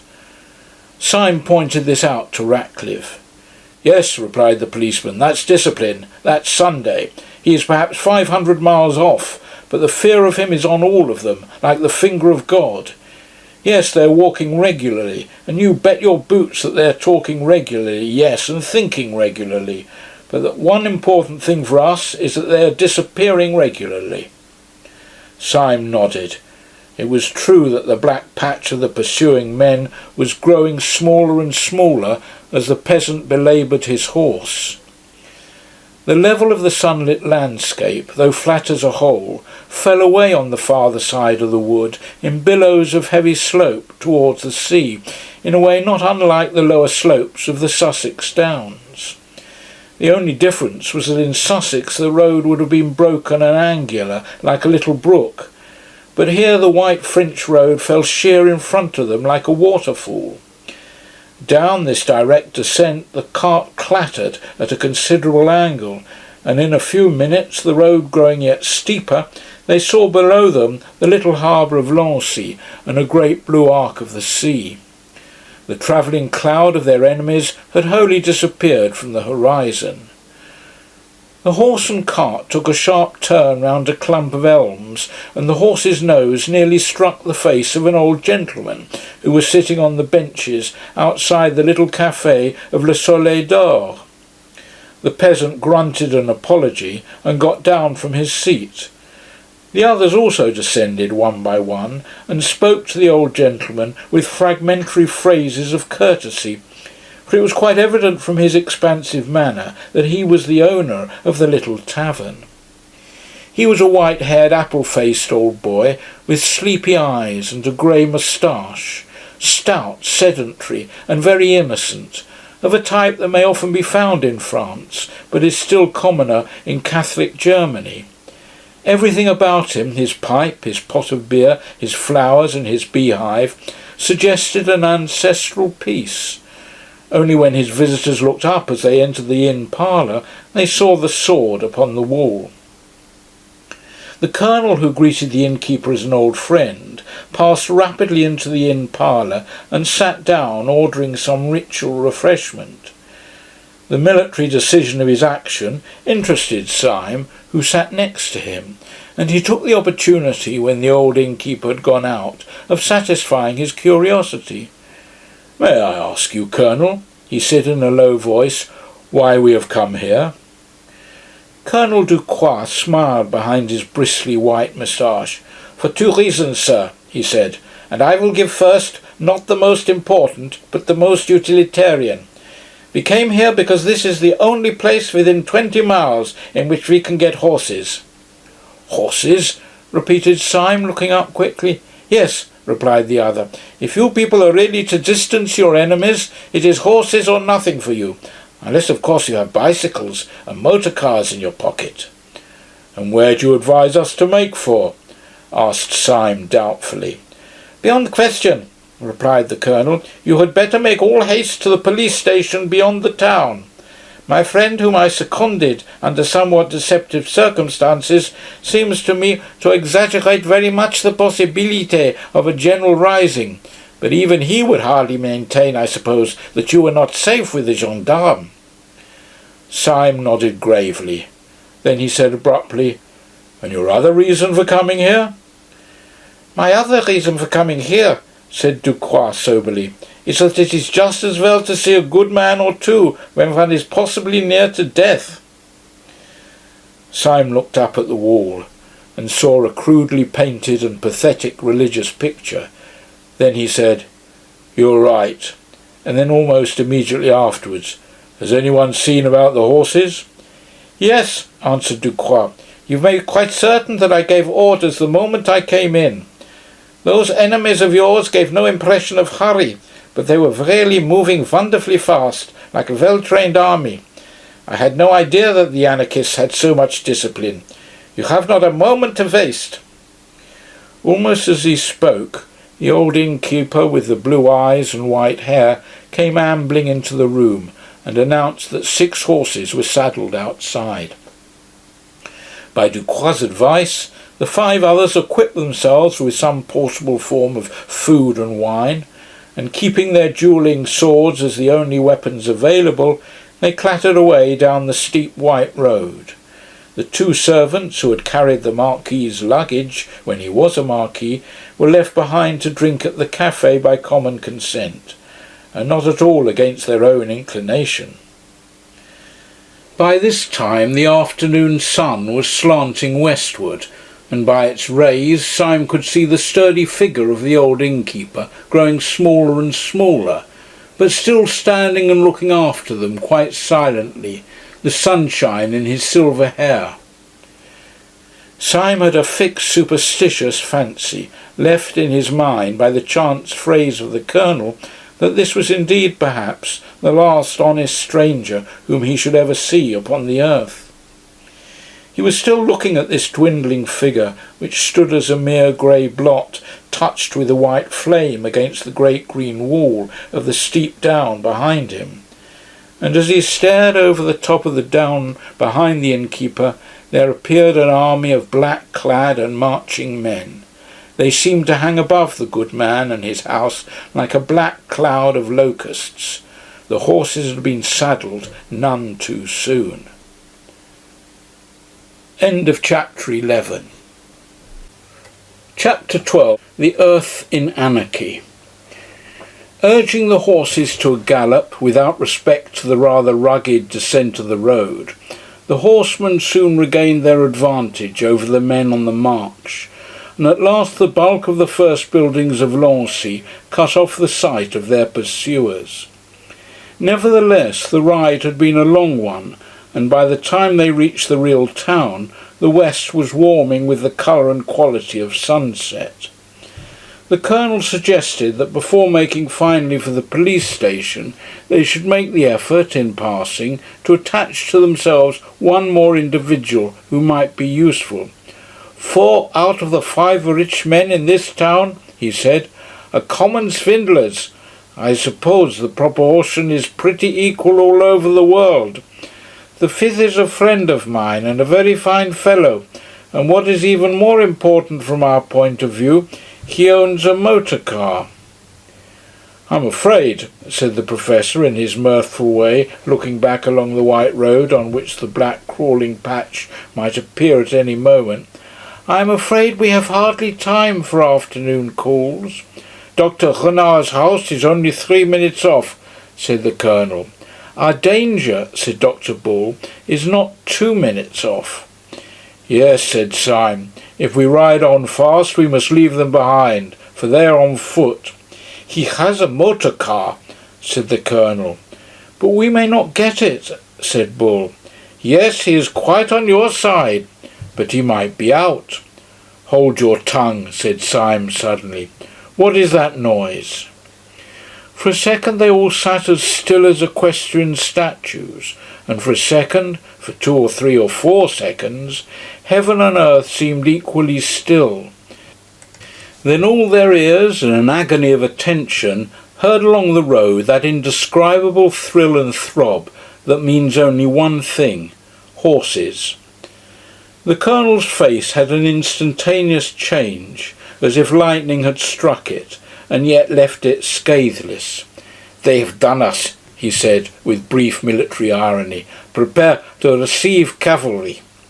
Where can they have got the horses? Asked Syme, as he mechanically urged his steed to a canter. The Colonel was silent for a little, then he said in a strained voice, I was speaking with strict accuracy when I said that the Solidor was the only place where one can get horses within 20 miles. No, said Syme violently, I don't believe he'd do it, not with all that white hair. He may have been forced, said the Colonel gently. They must be at least 100 strong, for which reason we are all going to see my friend Renard, who has a motor car. With these words he swung his horse suddenly round a street corner and went down the street with such thundering speed that the others, though already well at the gallop, had difficulty in following the flying tail of his horse. Dr. Renard inhabited a high and comfortable house at the top of a steep street, so that when the riders alighted at his door they could once more see the solid green ridge of the hill, with the white road across it, standing up above all the roofs of the town. They breathed again to see that the road as yet was clear, and they rang the bell. Dr. Renard was a beaming, brown-bearded man, a good example of that silent but very busy professional class which France has preserved even more perfectly than England. When the matter was explained to him, he pooh-poohed the panic of the ex-Marquis altogether. He said with a solid French scepticism that there was no conceivable probability of a general anarchist rising. Anarchy, he said, shrugging his shoulders, it is childishness. Et ça, cried out the Colonel suddenly, pointing over the other's shoulder, and that is childishness, isn't it? They all looked round and saw a curve of black cavalry come sweeping over the top of the hill with all the energy of Attila. Swiftly as they rode, however, the whole rank still kept well together, and they could see the black vizards of the first line, as level as a line of uniforms. But although the main black square was the same, though travelling faster, there was now one sensational difference which they could see clearly upon the slope of the hill, as if upon a slanted map. The bulk of the riders were in one block, but one rider flew far ahead of the column, and with frantic movements of the hand and heel urged his horse faster and faster, so that one might have fancied that he was not the pursuer, but the pursued. But even at that great distance they could see something so fanatical, so unquestionable in his figure, that they knew it was the secretary himself. "I am sorry to cut short a cultured discussion," said the Colonel, "but can you lend me your motor car now, in 2 minutes?" "I have a suspicion you're all mad," said Dr. Renard, smiling sociably, "but God forbid that madness should in any way interrupt friendship. Let us go round to the garage." Dr. Renard was a mild man with monstrous wealth. His rooms were like the Musée de Cluny, and he had 3 motor cars. These, however, he seemed to use very sparingly, having the simple tastes of the French middle class, and when his impatient friends came to examine them, it took them some time to assure themselves that one of them even could be made to work. This with some difficulty they brought round into the street before the doctor's house. When they came out of the dim garage, they were startled to find that twilight had already fallen with the abruptness of night in the tropics. Either they had been longer in the place than they imagined, or some unusual canopy of cloud had gathered over the town. They looked down the steep streets and seemed to see a slight mist coming up from the sea. "It is now or never," said Dr. Bull. "I hear horses." "No," corrected the Professor, "a horse." And as they listened it was evident that the noise, rapidly coming nearer on the rattling stones, was not the noise of the whole cavalcade, but that of the one horseman who had left it far behind, the insane secretary. Syme's family, like most of those who end in the simple life, had once owned a motor, and he knew all about them. He had leapt at once into the chauffeur's seat, and with flushed face was wrenching and tugging at the disused machinery. He bent his strength upon one handle, and then said quietly, "I'm afraid it's no go." As he spoke, there swept round the corner a man rigid on his rushing horse, with the rush and rigidity of an arrow. He had a smile that thrust out his chin as if it were dislocated. He swept alongside of the stationary car into which its company had crowded, and laid his hand on the front. It was the secretary, and his mouth went quite straight in the solemnity of triumph. Syme was leaning hard upon the steering wheel, and there was no sound but the rumble of the other pursuers riding into the town. Then there came quite suddenly a scream of scraping iron, and the car leapt forward. It plucked the secretary clean out of his saddle as a knife is whipped out of its sheath, trailed him kicking terribly for 20 yards, and left him flung flat upon the road, far in front of his frightened horse. As the car took the corner of the street with a splendid curve, they could just see the other anarchists filling the street and raising their fallen leader. "I can't understand why it has grown so dark," said the Professor at last in a low voice. "Going to be a storm, I think," said Dr. Bull.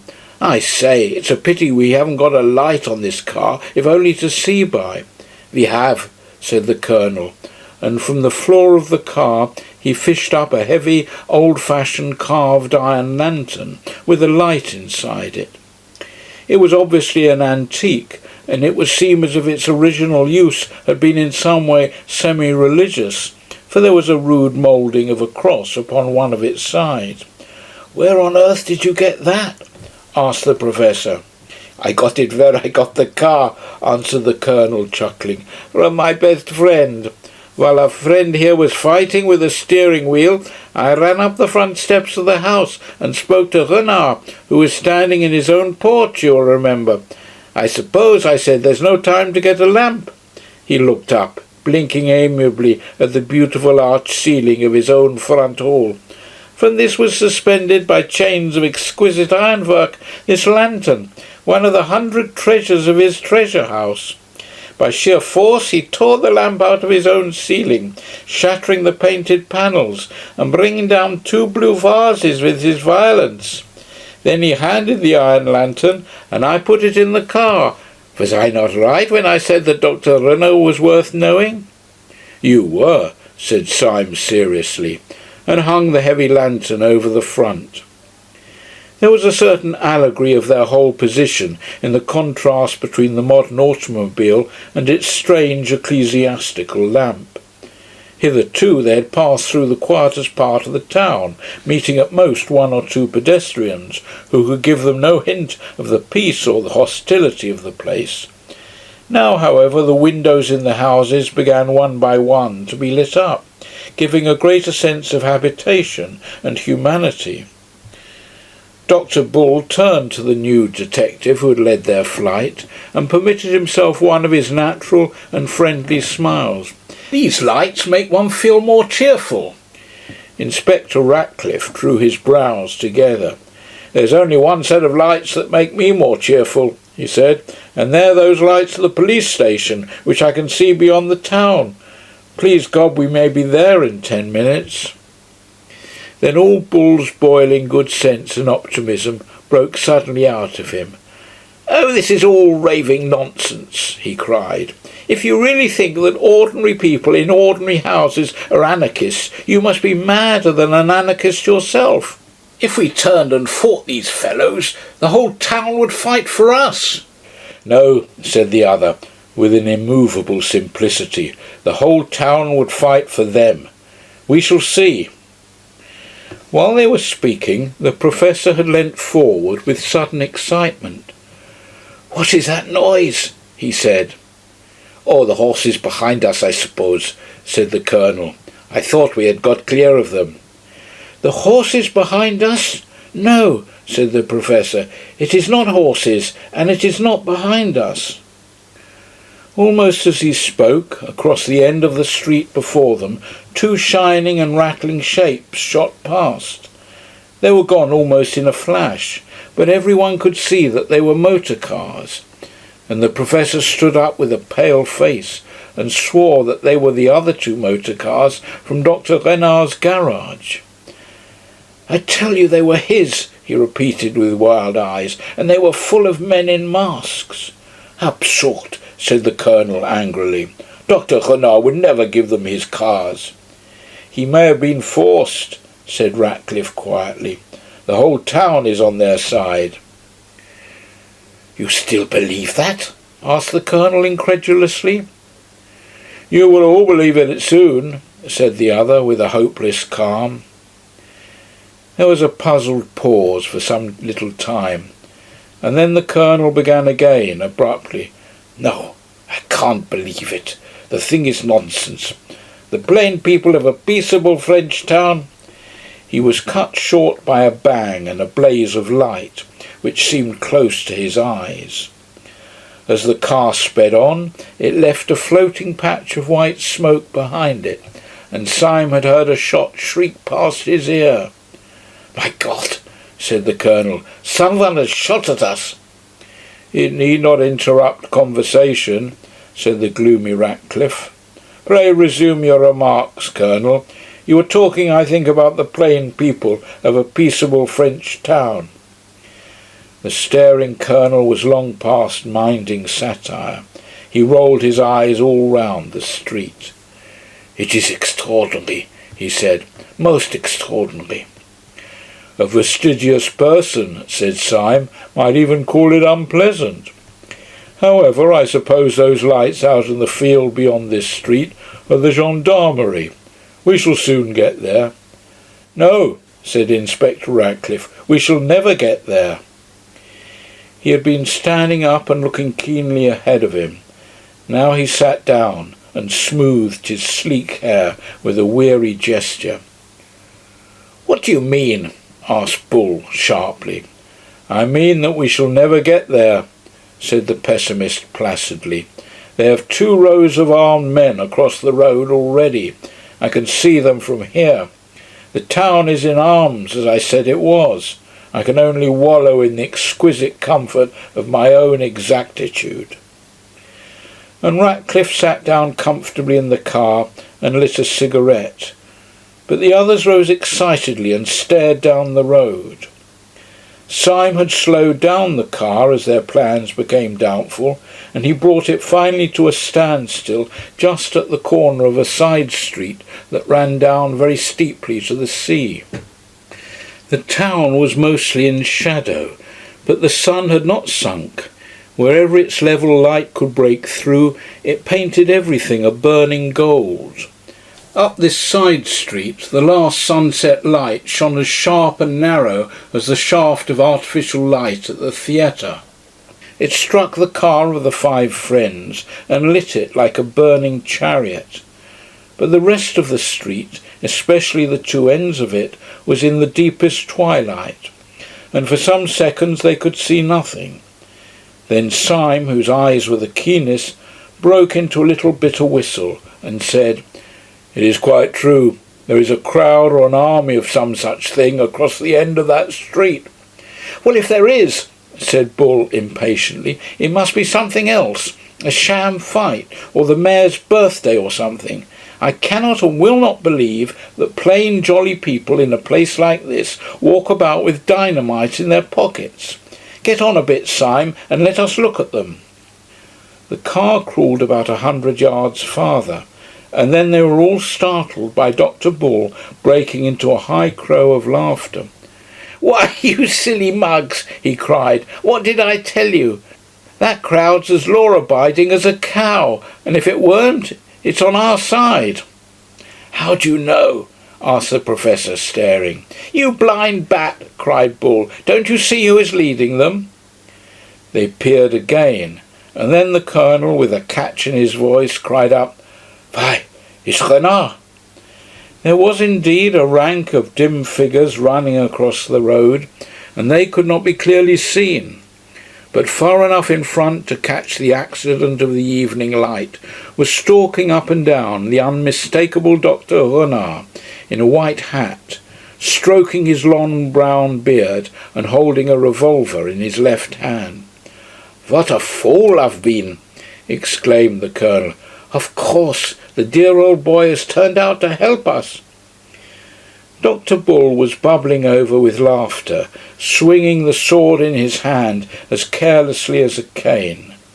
He jumped out of the car and ran across the intervening space, calling out, "Dr. Renard! Dr. Renard!"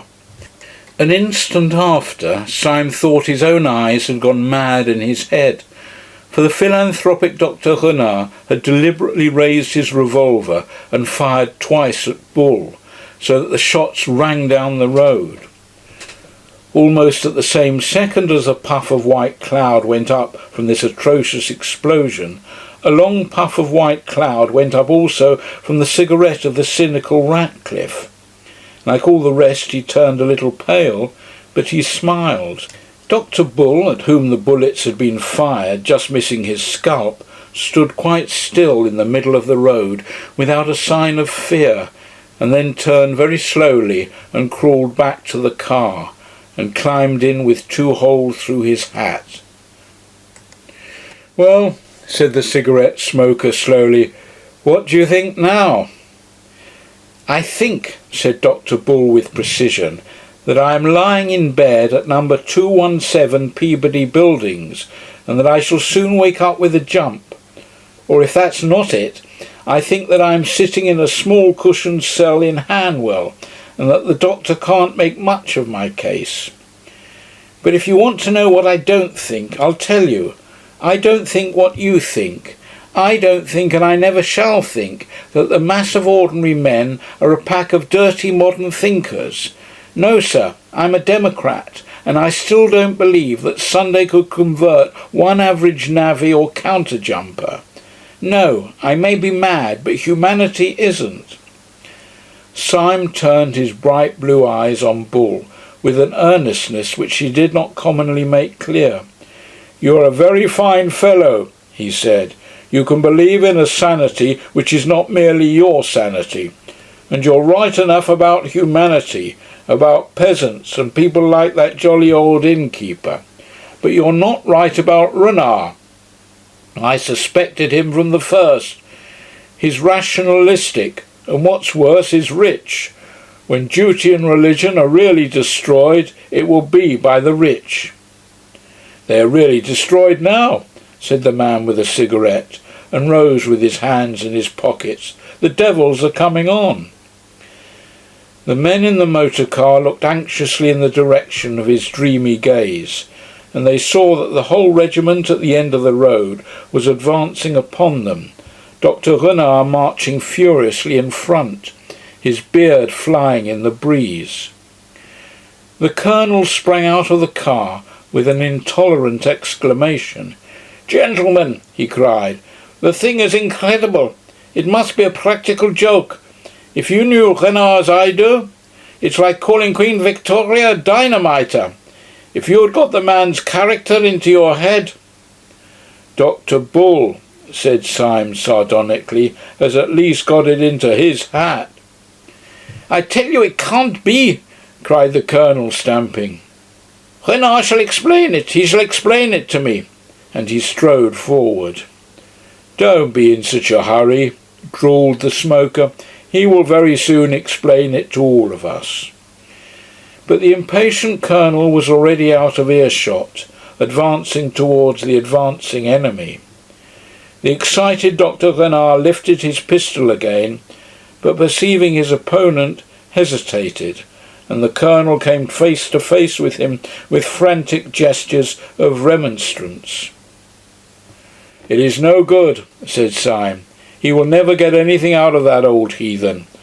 I vote we drive bang through the thick of them, bang as the bullets went through Bull's hat. We may all be killed, but we must kill a tidy number of them." "I won't have it," said Dr. Bull, growing more vulgar in the sincerity of his virtue. "The poor chaps may be making a mistake. Give the colonel a chance." "Shall we go back then?" asked the professor. "No," said Ratcliffe in a cold voice. "The street behind us is held too. In fact, I seem to see there another friend of yours, Syme." Syme spun round smartly and stared backwards at the track which they had travelled. He saw an irregular body of horsemen gathering and galloping towards them in the gloom. He saw above the foremost saddle the silver gleam of a sword, and then, as it grew nearer, the silver gleam of an old man's hair. The next moment, with shattering violence, he had swung the motor round and sent it dashing down the steep side street to the sea, like a man that desired only to die. "What the devil's up?" cried the professor, seizing his arm.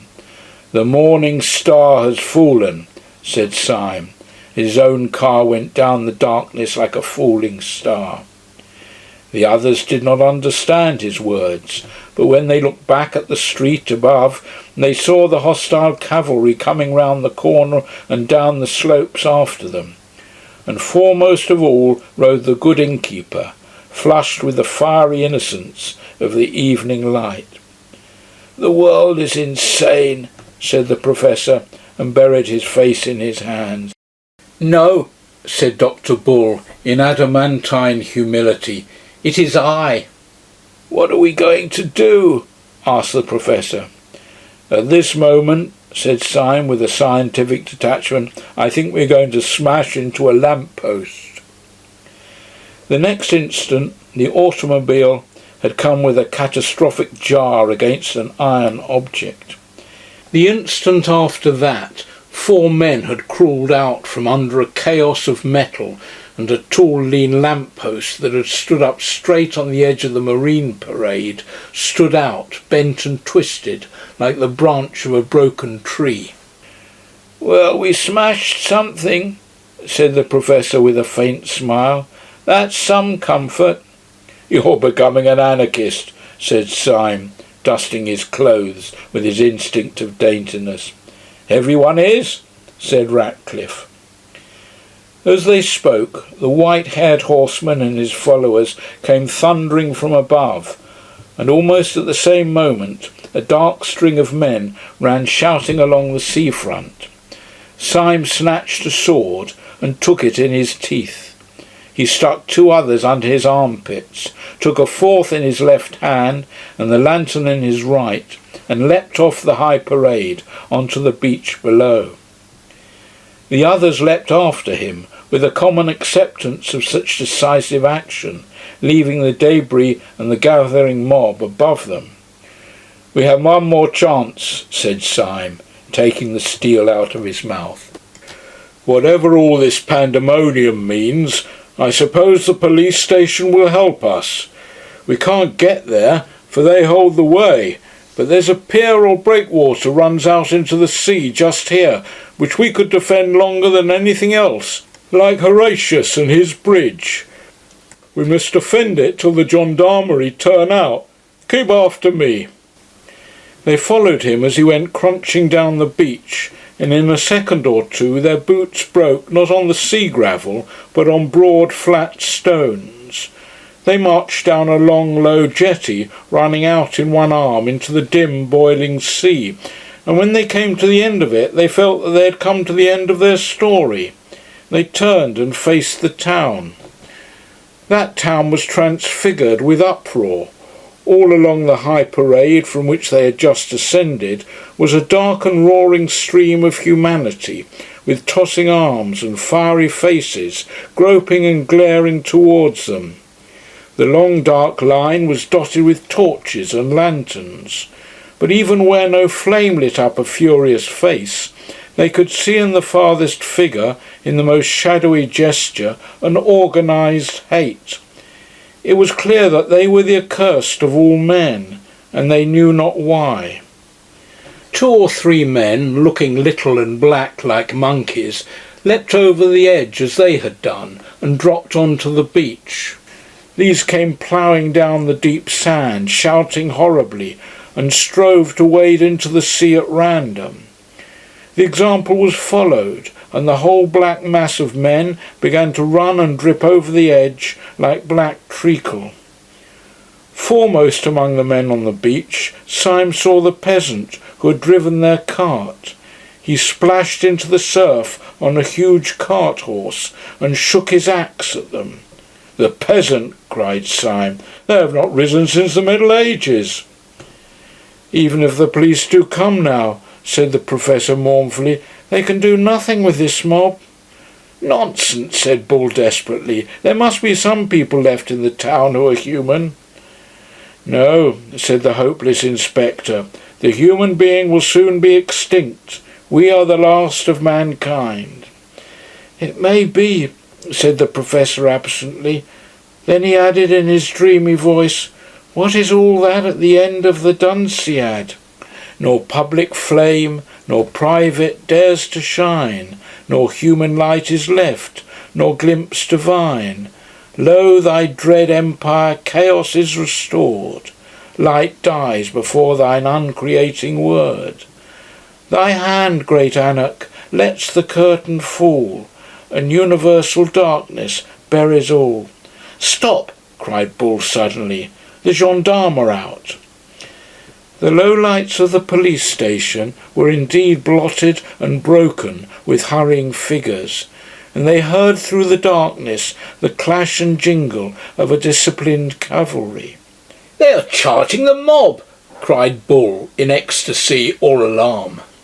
"No," said Syme, "they are formed along the parade." "They have unslung their carbines!" cried Bull, dancing with excitement. "Yes," said Ratcliffe, "and they're going to fire on us." As he spoke, there came a long crackle of musketry, and bullets seemed to hop like hailstones on the stones in front of them. "The gendarmes have joined them," cried the professor, and struck his forehead. "I am in the padded cell," said Bull solidly. There was a long silence, and then Ratcliffe said, looking out over the swollen sea, all a sort of grey-purple, "What does it matter who is mad or who is sane? We shall all be dead soon." Syme turned to him and said, "You're quite hopeless then?" Mr. Ratcliffe kept a stony silence. Then at last he said quietly, "No, oddly enough, I'm not quite hopeless. There is one insane little hope that I cannot get out of my mind. The power of this whole planet is against us, yet I cannot help wondering whether this one silly little hope is hopeless yet." "In what or whom is your hope?" asked Syme with curiosity. In a man I never saw, said the other, looking at the leaden sea. I know what you mean, said Syme in a low voice, the man in the dark room.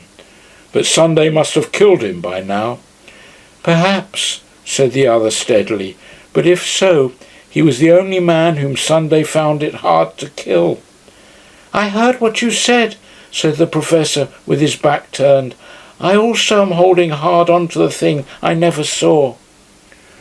All of a sudden Syme, who was standing as if blind with introspective thought, swung round and cried out like a man waking from sleep.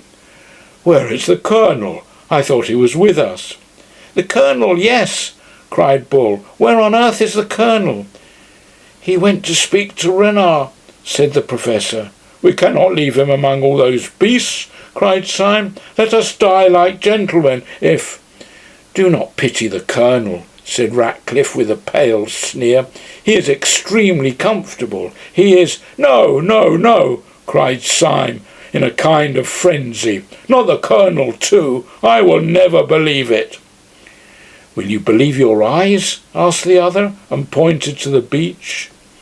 Many of their pursuers had waded into the water, shaking their fists, but the sea was rough, and they could not reach the pier.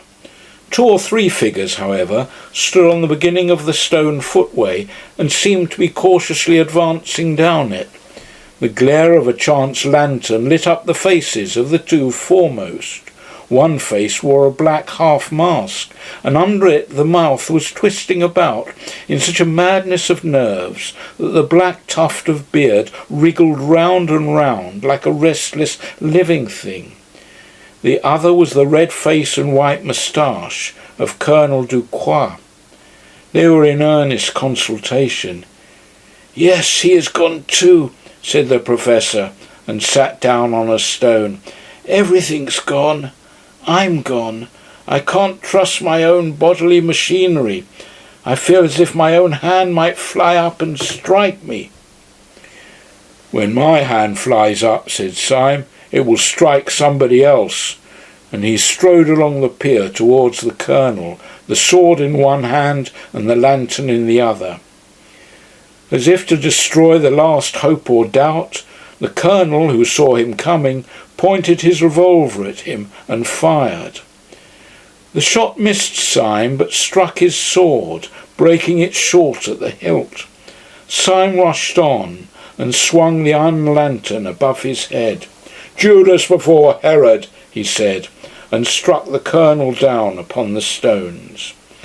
Then he turned to the secretary, whose frightful mouth was almost foaming now, and held the lamp high with so rigid and arresting a gesture that the man was, as it were, frozen for a moment and forced to hear. "Do you see this lantern?" cried Syme in a terrible voice. "Do you see the cross carved on it and the flame inside? You did not make it. You did not light it. Better men than you, men who could believe and obey, twisted the entrails of iron and preserved the legend of fire. There is not a street you walk on, there is not a thread you wear that was not made as this lantern was, by denying your philosophy of dirt and rats. You can make nothing. You can only destroy. You will destroy mankind. You will destroy the world. Let that suffice you. Yet this one old Christian lantern you shall not destroy. It shall go where your empire of apes will never have the wit to find it." He struck the secretary once with the lantern so that he staggered, and then whirling it twice round his head, sent it flying far out to sea, where it flared like a roaring rocket and fell. "Swords!" shouted Syme, turning his flaming face to the 3 behind him. "Let us charge these dogs, for our time has come to die." His 3 companions came after him, sword in hand. Syme's sword was broken, but he rent a bludgeon from the fist of a fisherman, flinging him down. In a moment they would have flung themselves upon the face of the mob and perished, when an interruption came. The secretary, ever since Syme's speech, had stood with his hand to his stricken head as if dazed.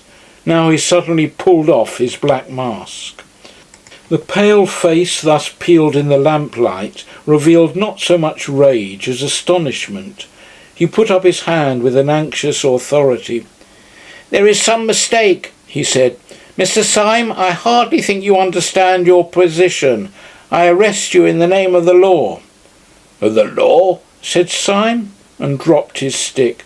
"Certainly," said the secretary. "I am a detective from Scotland Yard."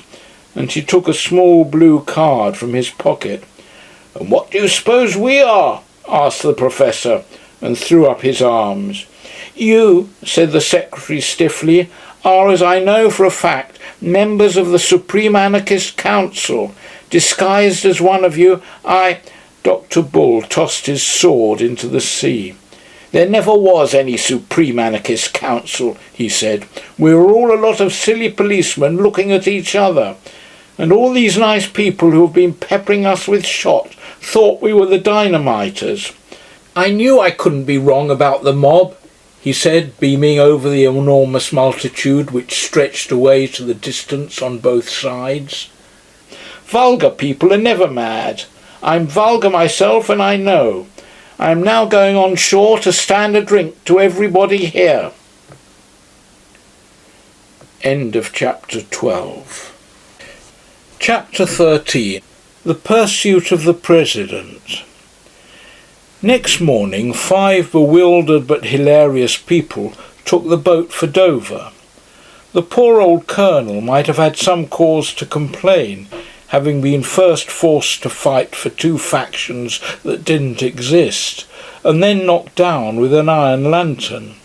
But he was a magnanimous old gentleman, and being much relieved that neither party had anything to do with dynamite, he saw them off on the pier with great geniality. The 5 reconciled detectives had 100 details to explain to each other.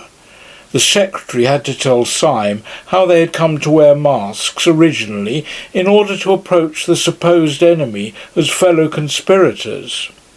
Syme had to explain how they had fled with such swiftness through a civilized country. But above all these matters of detail which could be explained, rose the central mountain of the matter that they could not explain. What did it all mean? If they were all harmless officers, what was Sunday? If he had not seized the world, what on earth had he been up to? Inspector Ratcliffe was still gloomy about this. "I can't make head or tail of old Sunday's little game any more than you can," he said. "But whatever else Sunday is, he isn't a blameless citizen. Damn it! Do you remember his face?" "I grant you," answered Syme, "that I have never been able to forget it." "Well," said the secretary, "I suppose we can find out soon, for tomorrow we have our next general meeting. You will excuse me," he said with a rather ghastly smile, "for being well acquainted with my secretarial duties." "I suppose you are right," said the professor reflectively. "I suppose we might find it out from him, but I confess that I should feel a bit afraid of asking Sunday who he really is." "Why?" asked the secretary. "For fear of bombs?" "No," said the professor, "for fear he might tell me." "Let us have some drinks," said Dr. Bull after a silence. Throughout their whole journey by boat and train they were highly convivial, but they instinctively kept together. Dr. Bull, who had always been the optimist of the party, endeavoured to persuade the other 4 that the whole company could take the same hansom cab from Victoria, but this was overruled, and they went in a 4-wheeler, with Dr. Bull on the box singing. They finished their journey at an hotel in Piccadilly Circus, so as to be close to the early breakfast next morning in Leicester Square. Yet even then the adventures of the day were not entirely over. Dr. Bull, discontented with the general proposal to go to bed, had strolled out of the hotel at about 11 to see and taste some of the beauties of London. 20 minutes afterwards, however, he came back and made quite a clamour in the hall.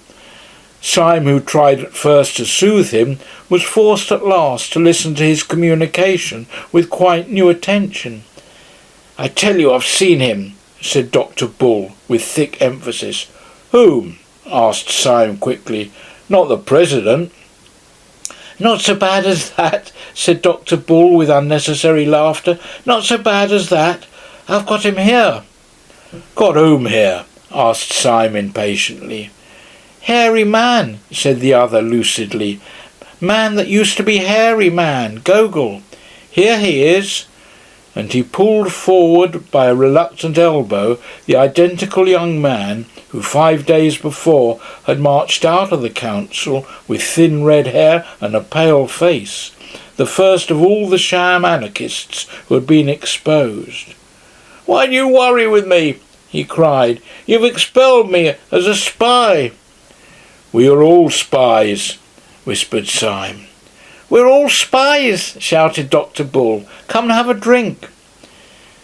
Next morning the battalion of the reunited Six marched stolidly towards the hotel in Leicester Square. "This is more cheerful," said Dr. Bull. "We are 6 men going to ask one man what he means." "I think it's a bit queerer than that," said Syme. "I think it is 6 men going to ask one man what they mean."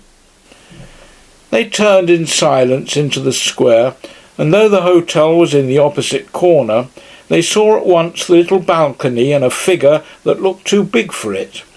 He was sitting alone with bent head, poring over a newspaper, but all his councillors who had come to vote him down crossed that square as if they were watched out of heaven by 100 eyes. They had disputed much upon their policy, about whether they should leave the unmasked Gogol without and begin diplomatically, or whether they should bring him in and blow up the gunpowder at once. The influence of Syme and Bull prevailed for the latter course, though the secretary to the last asked them why they attacked Sunday so rashly. "My reason is quite simple," said Syme. "I attack him rashly because I am afraid of him." They followed Syme up the dark stair in silence, and they all came out simultaneously into the broad sunlight of the morning and the broad sunlight of Sunday's smile. "Delightful," he said. "So pleased to see you all. What an exquisite day it is. Is the Tsar dead?" The secretary, who happened to be foremost, drew himself together for a dignified outburst. "No, sir," he said sternly. "There's been no massacre. I bring you news of no such disgusting spectacles." "Disgusting spectacles?" repeated the President with a bright, inquiring smile. "You mean Dr. Bull's spectacles?" The secretary choked for a moment, and the President went on with a sort of smooth appeal. "Of course, we all have our opinions and even our eyes, but really to call them disgusting before the man himself—" Dr. Bull tore off his spectacles and broke them on the table. "My spectacles are blackguardly," he said, "but I'm not. Look at my face." "I dare say it's a sort of face that grows on one," said the President. "In fact, it grows on you, and who am I to quarrel with the wild fruits upon the tree of life? I dare say it will grow on me some day." "We have no time for tomfoolery," said the secretary, breaking in savagely. "We have come to know what all this means. Who are you? What are you? Why did you get us all here? Do you know who and what we are? Are you a half-witted man playing the conspirator, or are you a clever man playing the fool? Answer me, I tell you." "Candidates," murmured Sunday, "are only required to answer 8 out of the 17 questions on the paper. As far as I can make out, you want me to tell you what I am, and what you are, and what this table is, and what this council is, and what this world is, for all I know. Well, I will go so far as to rend the veil of one mystery. If you want to know what you are a set of highly well-intentioned young jackasses." "And you?" said Syme, leaning forward. "What are you?" "I? What am I?" roared the President, and he rose slowly to an incredible height, like some enormous wave about to arch above them and break. You want to know what I am, do you? Bull, you're a man of science. Grub in the roots of those trees and find out the truth about them. Syme, you are a poet. Stare at those morning clouds. But I tell you this, that you will have found out the truth of the last tree and the topmost cloud before the truth about me. You will understand the sea, and I shall be still a riddle. You shall know what the stars are and not know what I am. Since the beginning of the world, all men have hunted me like a wolf. Kings and sages and poets and lawgivers, all the churches and all the philosophies. But I have never been caught yet, and the skies will fall in the time I turn to bay. I have given them a good run for their money, and I will now. Before one of them could move, the monstrous man had swung himself like some huge orang-utang over the balustrade of the balcony. Yet before he dropped, he pulled himself up again as on a horizontal bar, and thrusting his great chin over the edge of the balcony, said solemnly, "There's one thing I tell you, though, about who I am. I am the man in the dark room who made you all policemen." With that, he fell from the balcony, bouncing on the stones below like a great ball of India rubber, and went bounding off towards the corner of the Alhambra, where he hailed a hansom cab and sprang inside it. The 6 detectives had been standing thunderstruck and livid in the light of his last assertion, but when he disappeared into the cab, Syme's practical senses returned to him, and leaping over the balcony so recklessly as almost to break his legs, he called another cab. He and Bull sprang into the cab together, the professor and the inspector into another, while the secretary and the late Gogol scrambled into a third, just in time to pursue the flying Syme, who was pursuing the flying president. Sunday led them a wild chase towards the northwest, his cabman, evidently under the influence of more than common inducements, urging the horse at breakneck speed. But Syme was in no mood for delicacies, and he stood up in his own cab shouting, "Stop, thief!" until crowds ran along beside his cab, and policemen began to stop and ask questions. All this had its influence upon the president's cabman, who began to look dubious and to slow down to a trot. He opened the trap to talk reasonably to his fare, and in so doing let the long whip droop over the front of the cab. Sunday leant forward, seized it, and jerked it violently out of the man's hand. Then, standing up in front of the cab himself, he lashed the horse and roared aloud, so that they went down the streets like a flying storm. Through street after street and square after square went whirling this preposterous vehicle, in which the fare was urging the horse and the driver trying desperately to stop it. The other 3 cabs came after it, if the phrase be permissible of a cab, like panting hounds. Shops and streets shot by like rattling arrows. At the highest ecstasy of speed, Sunday turned round on the splashboard where he stood, and sticking his great grinning head out of the cab, with white hair whistling in the wind, he made a horrible face at his pursuers, like some colossal urchin. Then, raising his right hand swiftly, he flung a ball of paper in Syme's face, and vanished. Syme caught the thing while instinctively warding it off, and discovered that it consisted of 2 crumpled papers. One was addressed to himself, and the other to Dr. Bull, with a very long, and it is to be feared, partly ironical, string of letters after his name. Dr. Bull's address was, at any rate, considerably longer than his communication, for the communication consisted entirely of the words, "What about Martin Tupper now?" "What does the old maniac mean?" asked Bull, staring at the words. "What does yours say, Syme?" Syme's message was at any rate longer, and ran as follows. No one would regret anything in the nature of an interference by the Archdeacon more than I.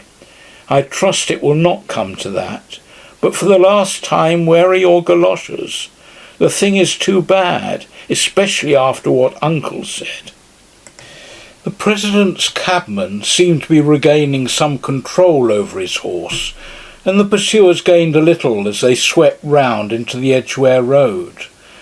And here there occurred what seemed to the Allies a providential stoppage. Traffic of every kind was swerving to right or left, or stopping, for down the long road was coming the unmistakable roar announcing the fire engine, which in a few seconds went by like a brazen thunderbolt. But quick as it went by, Sunday had bounded out of his cab, sprung at the fire engine, caught it, slung himself onto it, and was seen as he disappeared in the noisy distance, talking to the astonished fireman with explanatory gestures. "After him!" howled Syme. "He can't go astray now. There's no mistaking a fire engine." The three cabmen, who had been stunned for a moment, whipped up their horses and slightly decreased the distance between themselves and their disappearing prey. The President acknowledged this proximity by coming to the back of the car, bowing repeatedly, kissing his hand, and finally flinging a neatly folded note into the bosom of Inspector Ratcliffe. When that gentleman opened it, not without impatience, he found it contained the words, "Fly at once. The truth about your trouser stretchers is known. A friend." The fire engine had struck still farther to the north, into a region that they did not recognise, and as it ran by a line of high railings shadowed with trees, the six friends were startled, but somewhat relieved, to see the President leap from the fire engine, though whether through another whim or the increasing protest of his entertainers they could not see. Before the three cabs, however, could reach up to the spot, he had gone up the high railings like a huge grey cat, tossed himself over and vanished in a darkness of leaves. Syme, with a furious gesture, stopped his cab, jumped out, and sprang also to the escalade. When he had one leg over the fence and his friends were following, he turned a face on them which shone quite pale in the shadow. "What place can this be?" he asked. "Can it be the old devil's house? I've heard he has a house in North London." "All the better," said the secretary grimly, planting a foot in a foothold. "We shall find him at home." "No, but it isn't that," said Syme, knitting his brows. "I hear the most horrible noises, like devils laughing and sneezing and blowing their devilish noses." "His dog's barking, of course," said the secretary. "Why not say his black beetle's barking?" said Syme furiously. "Snails barking, geraniums barking. Did you ever hear a dog bark like that?" He held up his hand, and there came out of the thicket a long growling roar that seemed to get under the skin and freeze the flesh. A low thrilling roar that made a throbbing in the air all about them. "The dogs of Sunday will be no ordinary dogs," said Gogol, and shuddered. Syme had jumped down on the other side, but he still stood listening impatiently. "Well, listen to that," he said. "Is that a dog? Anybody's dog?" There broke upon their ear a hoarse screaming, as of things protesting and clamouring in sudden pain, and then far off like an echo, what sounded like a long nasal trumpet. "Well, his house ought to be hell," said the secretary, "and if it is hell, I'm going in." And he sprang over the tall railings almost with one swing. The others followed. They broke through a tangle of plants and shrubs and came out on an open path. Nothing was in sight, but Dr. Bull suddenly struck his hands together. "Why, you asses," he cried, "it's the zoo!" As they were looking round wildly for any trace of their wild quarry, A keeper in uniform came running along the path with a man in plain clothes. "Has it come this way?" gasped the keeper. "Has what?" asked Syme. "The elephant," cried the keeper. "An elephant has gone mad and run away." "He has run away with an old gentleman," said the other stranger breathlessly. "A poor old gentleman with white hair." "What sort of old gentleman?" asked Syme with great curiosity. "A very large and fat old gentleman in light grey clothes," said the keeper eagerly.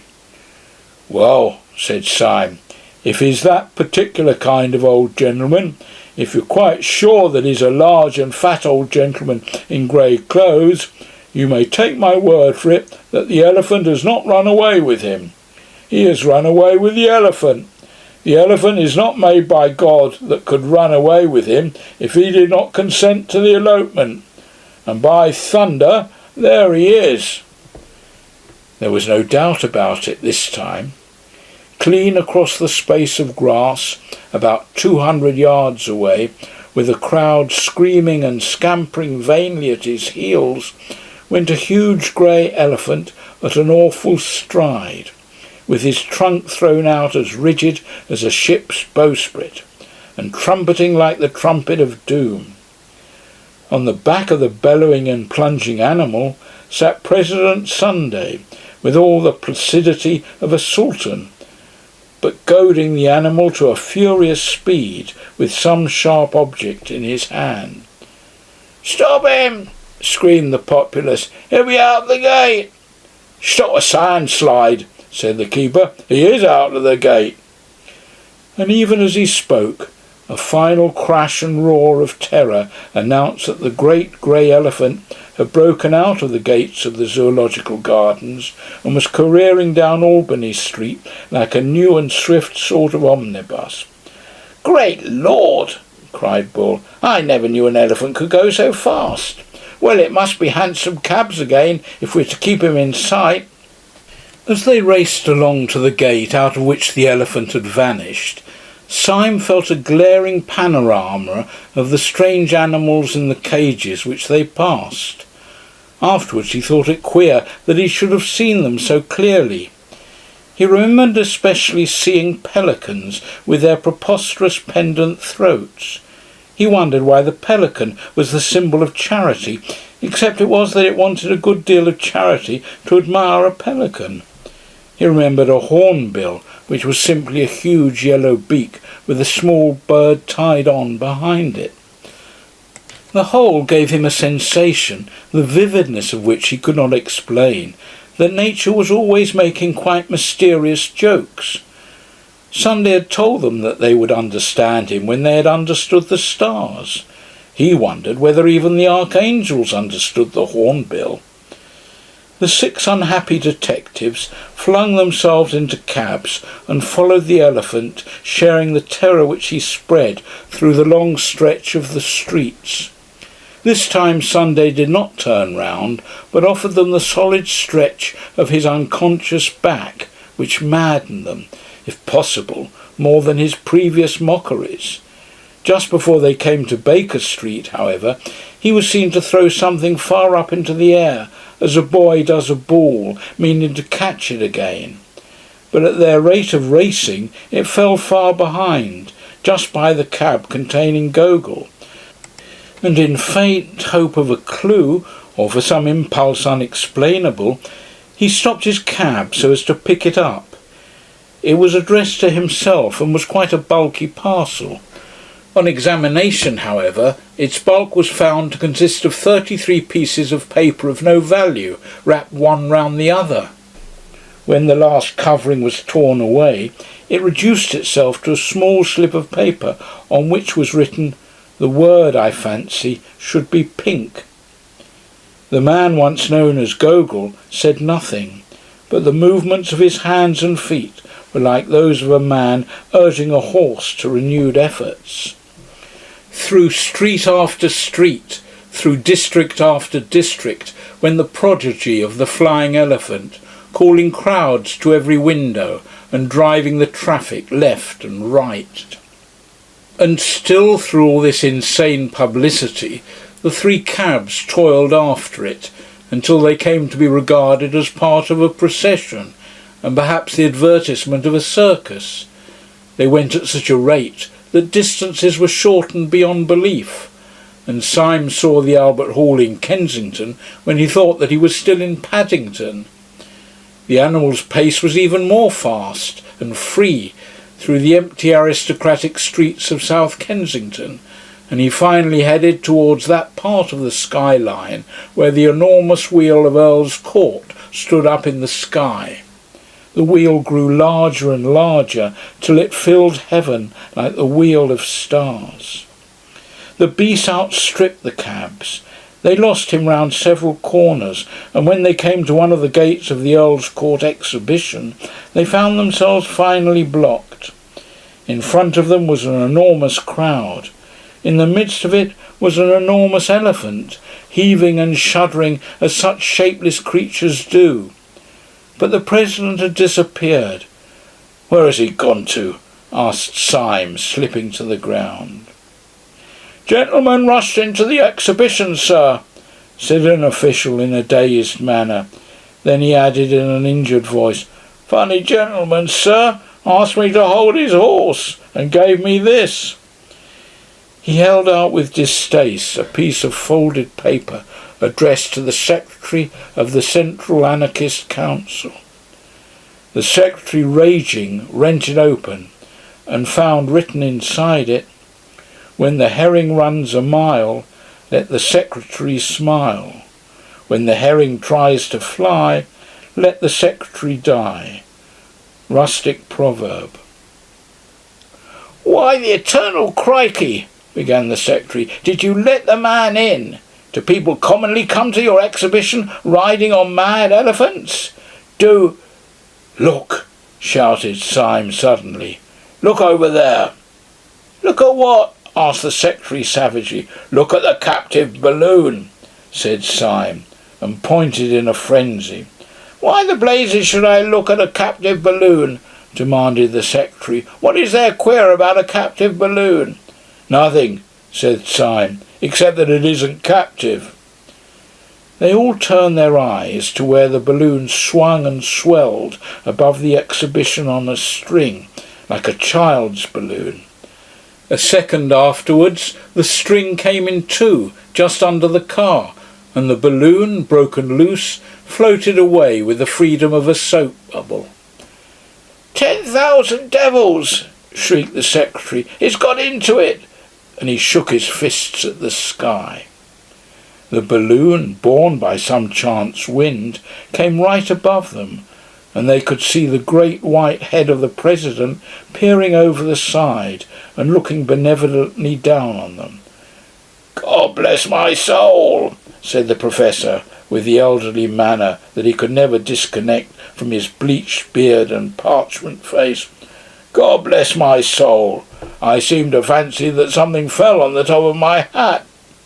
He put up a trembling hand and took from that shelf a piece of twisted paper, which he opened absently, only to find it inscribed with a true lover's knot, and the words, "Your beauty has not left me indifferent, from little Snowdrop." There was a short silence, and then Syme said, biting his beard, "I'm not beaten yet. The blasted thing must come down somewhere. Let's follow it." End of chapter 13. Chapter 14. The Six Philosophers. Across green fields and breaking through blooming hedges toiled 6 draggled detectives about 5 miles out of London. The optimist of the party had at first proposed that they should follow the balloon across South England in hansom cabs, but he was ultimately convinced of the persistent refusal of the balloon to follow the roads, and the still more persistent refusal of the cabman to follow the balloon. Consequently, the tireless though exasperated travellers broke through black thickets and ploughed through ploughed fields, till each was turned into a figure too outrageous to be mistaken for a tramp.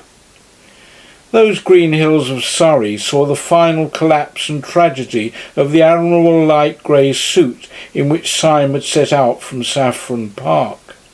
His silk hat was broken over his nose by a swinging bough. His coat-tails were torn to the shoulder by arresting thorns.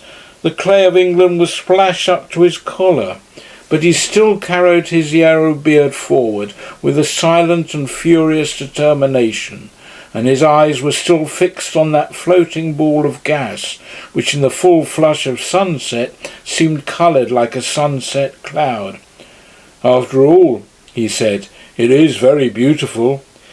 "It is singularly and strangely beautiful," said the Professor. "I wish the beastly gas bag would burst." "No," said Dr. Bull, "I hope it won't. It might hurt the old boy." "Hurt him?" said the vindictive Professor. "Hurt him? Not as much as I'd hurt him if I could get up with him, little snowdrop." "I don't want him hurt, somehow," said Dr. Bull. "What?" cried the Secretary bitterly. "Do you believe all that tale about his being our man in the dark room? Sunday would say he was anybody." "I don't know whether I believe it or not," said Dr. Bull, "but it isn't that I mean. I can't wish old Sunday's balloon to burst because—" "Well," said Syme impatiently, "because?" "Well, because he's so jolly like a balloon himself," said Dr. Bull desperately. "I don't understand a word of all that idea of his being the same man who gave us all our blue cards. It seems to make everything nonsense. But I don't care who knows it. I always had a sympathy for old Sunday himself, wicked as he was. Just as if he was a great bouncing baby. How can I explain what my queer sympathy was? It didn't prevent my fighting him like hell. Shall I make it clear if I say that I liked him because he was so fat?" "You will not," said the Secretary. "I've got it now," cried Bull. "It was because he was so fat and so light, just like a balloon. We always think of fat people as heavy, but he could have danced against a sylph. I see now what I mean. Moderate strength is shown in violence, supreme strength is shown in levity. It was like the old speculations. What would happen if an elephant could leap up in the sky like a grasshopper?" "Our elephant," said Syme, looking upwards, "has leapt into the sky like a grasshopper." "And somehow," concluded Bull, "that's why I can't help liking old Sunday. No, it's not an admiration of force, or any silly thing like that. There's a kind of gaiety in the thing, as if he were bursting with some good news. Haven't you sometimes felt it on a spring day? You know nature plays tricks, but somehow that day proves they are good-natured tricks. I never read the Bible myself, but that part they laugh at is literal truth. Why leap ye high hills? The hills do leap, at least they try to. Why do I like Sunday? How can I tell you? Because it's such a bounder." There was a long silence, and then the Secretary said in a curious, strained voice, "You do not know Sunday at all. Perhaps it is because you are better than I, and do not know hell. I was a fierce fellow, and a trifle morbid from the first. The man who sits in darkness, and who chose us all, chose me because I had all the crazy look of a conspirator, because my smile went crooked and my eyes were gloomy even when I smiled. But there must have been something in me that answered to the nerves in all these anarchic men. For when I first saw Sunday, he expressed to me not your airy vitality, but something both gross and sad in the nature of things. I found him smoking in a twilight room, a room with brown blind down, infinitely more depressing than the genial darkness in which our master lives. He sat there on a bench, a heap of a man, dark and out of shape. He listened to all my words without speaking or even stirring. I poured out my most passionate appeals and asked my most eloquent questions. Then, after a long silence, the thing began to shake, and I thought it was shaken by some secret malady. It shook like a loathsome and living jelly. It reminded me of everything I had ever read about the base bodies that are the origin of life, the deep sea lumps and protoplasm. It seemed like the final form of matter, the most shapeless and the most shameful.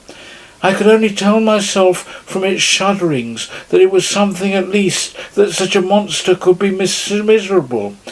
And then it broke upon me that the bestial mountain was shaking with a lonely laughter, and the laughter was at me. Do you ask me to forgive him that? It is no small thing to be laughed at by something at once lower and stronger than oneself. Surely you fellows are exaggerating wildly, cut in the clear voice of Inspector Ratcliffe. President Sunday is a terrible fellow for one's intellect, but he is not such a Barnum's freak physically as you make out. He received me in an ordinary office, in a grey check coat, in broad daylight. He talked to me in an ordinary way, but I'll tell you what is a trifle creepy about Sunday. His room is neat, his clothes are neat, everything seems in order, but he's absent-minded. Sometimes his great bright eyes go quite blind. For hours he forgets that you are there. Now absent-mindedness is just a bit too awful in a bad man. We think of a wicked man as vigilant. We can't think of a wicked man who is honestly and sincerely dreamy, because we daren't think of a wicked man alone with himself. An absent-minded man means a good-natured man. It means a man who, if he happens to see you, will apologise. But how will you bear an absent-minded man who, if he happens to see you, will kill you?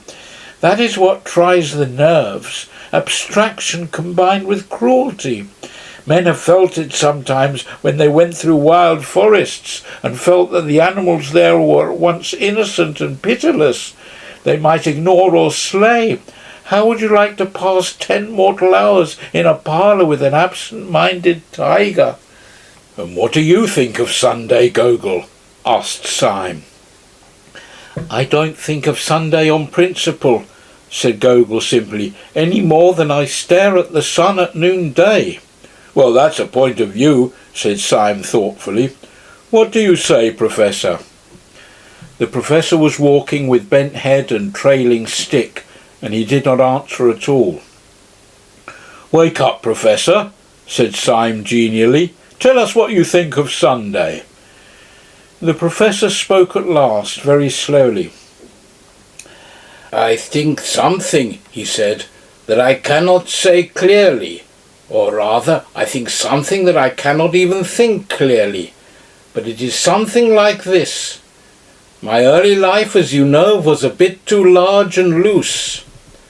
Well, when I saw Sunday's face, I thought it was too large. Everybody does. But I also thought it was too loose. The face was so big that one couldn't focus it or make it a face at all. The eye was so far away from the nose that it wasn't an eye. The mouth was so much by itself that one had to think of it by itself. The whole thing is too hard to explain." He paused for a little, still trailing his stick, and then went on.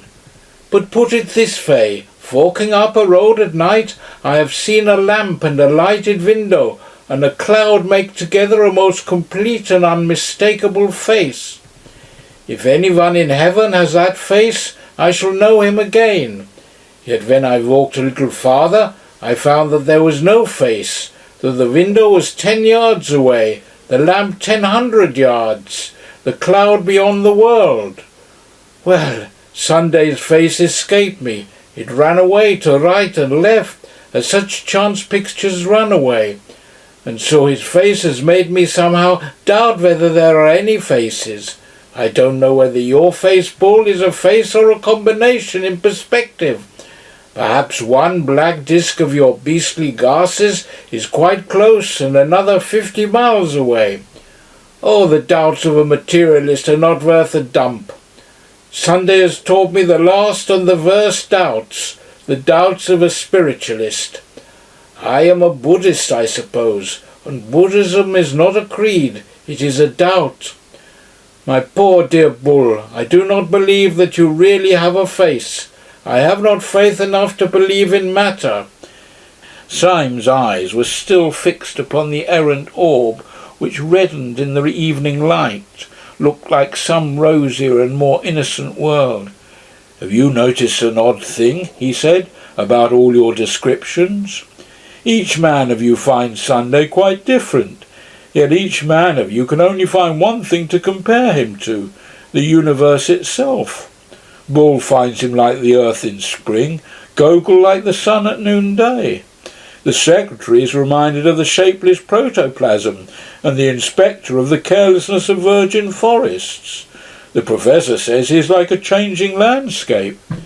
This is queer, but it is queerer still that I also have my odd notion about the president, and I also find that I think of Sunday as I think of the whole world." "Get on a little faster, Syme," said Bull. "Never mind the balloon." "When I first saw Sunday," said Syme slowly, "I only saw his back, and when I saw his back I knew he was the worst man in the world. His neck and shoulders were brutal, like those of some apish god. His head had a stoop that was hardly human, like the stoop of an ox. In fact, I had at once the revolting fancy that this was not a man at all, but a beast dressed up in men's clothes." "Get on," said Dr. Bull. "And then the queer thing happened. I had seen his back from the street as he sat in the balcony. Then I entered the hotel, and coming round the other side of him, saw his face in the sunlight. His face frightened me, as it did everyone, but not because it was brutal, not because it was evil. On the contrary, it frightened me because it was so beautiful, because it was so good." "Syme," exclaimed the secretary, "are you ill?" "It was like the face of some ancient archangel, judging justly after heroic wars. There was laughter in the eyes, and in the mouth honour and sorrow. There was the same white hair, the same great grey-clad shoulders that I had seen from behind. But when I saw him from behind I was certain he was an animal, and when I saw him in front I knew he was a god." "Pan," said the professor dreamily, "was a god and an animal." "Then and again and always," went on Syme, like a man talking to himself, "that has been for me the mystery of Sunday, and it is also the mystery of the world. When I see the horrible back, I am sure the noble face is but a mask. When I see the face but for an instant, I know the back is only a jest. Bad is so bad that we cannot but think good an accident. Good is so good that we feel certain that evil could be explained. But the whole came to a kind of crest yesterday when I raced Sunday for the cab and was just behind him all the way." "Had you time for thinking then?" asked Ratcliffe. "Time," replied Syme, "for one outrageous thought. I was suddenly possessed with the idea that the blind blank back of his head really was his face, an awful eyeless face staring at me, and I fancied that the figure running in front of me was really a figure running backwards and dancing as he ran." "Horrible," said Dr. Bull, and shuddered. "Horrible is not the word," said Syme. "It was exactly the worst instant of my life. And yet 10 minutes afterwards, when he put his head out of the cab and made a grimace like a gargoyle, I knew that he was only like a father playing hide-and-seek with his children." "It is a long game," said the secretary, and frowned at his broken boots. "Listen to me," cried Syme with extraordinary emphasis. "Shall I tell you the secret of the whole world? It is that we have only known the back of the world. We see everything from behind, and it looks brutal. That is not a tree, but the back of a tree. That is not a cloud, but the back of a cloud. Cannot you see that everything is stooping and hiding a face? If we could only get round in front—" "Look!" cried out Bull clamorously. "The balloon is coming down!" There was no need to cry out to Syme, who had never taken his eyes off it. He saw the great luminous globe suddenly stagger in the sky, right itself, and then sink slowly behind the trees like a setting sun. The man called Gogol, who had hardly spoken through all their weary travels, suddenly threw up his hands like a lost spirit. "He is dead," he cried, "and now I know he was my friend in the dark." "Dead?" snorted the secretary. "You will not find him dead easily. If he has been tipped out of the car, we shall find him rolling as a colt rolls in a field, kicking his legs for fun." "Clashing his hoofs," said the professor. "The colts do, and so did Pan." "Pan again," said Dr. Bull irritably. "You seem to think Pan is everything." "So he is," said the professor. "In Greek he means everything." "Don't forget," said the secretary, looking down, "that he also means panic." Syme had stood without hearing any of the exclamations.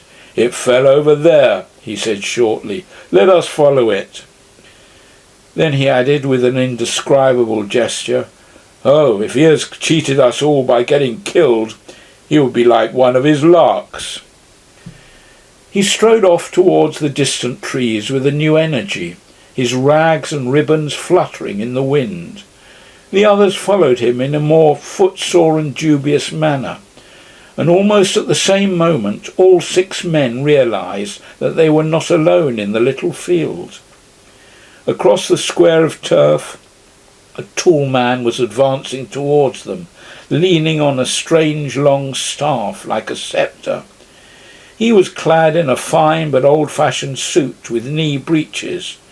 Its colour was that shade between blue, violet and grey which can be seen in certain shadows of the woodland. His hair was whitish grey, and at the first glance, taken along with his knee breeches, looked as if it was powdered. His advance was very quiet.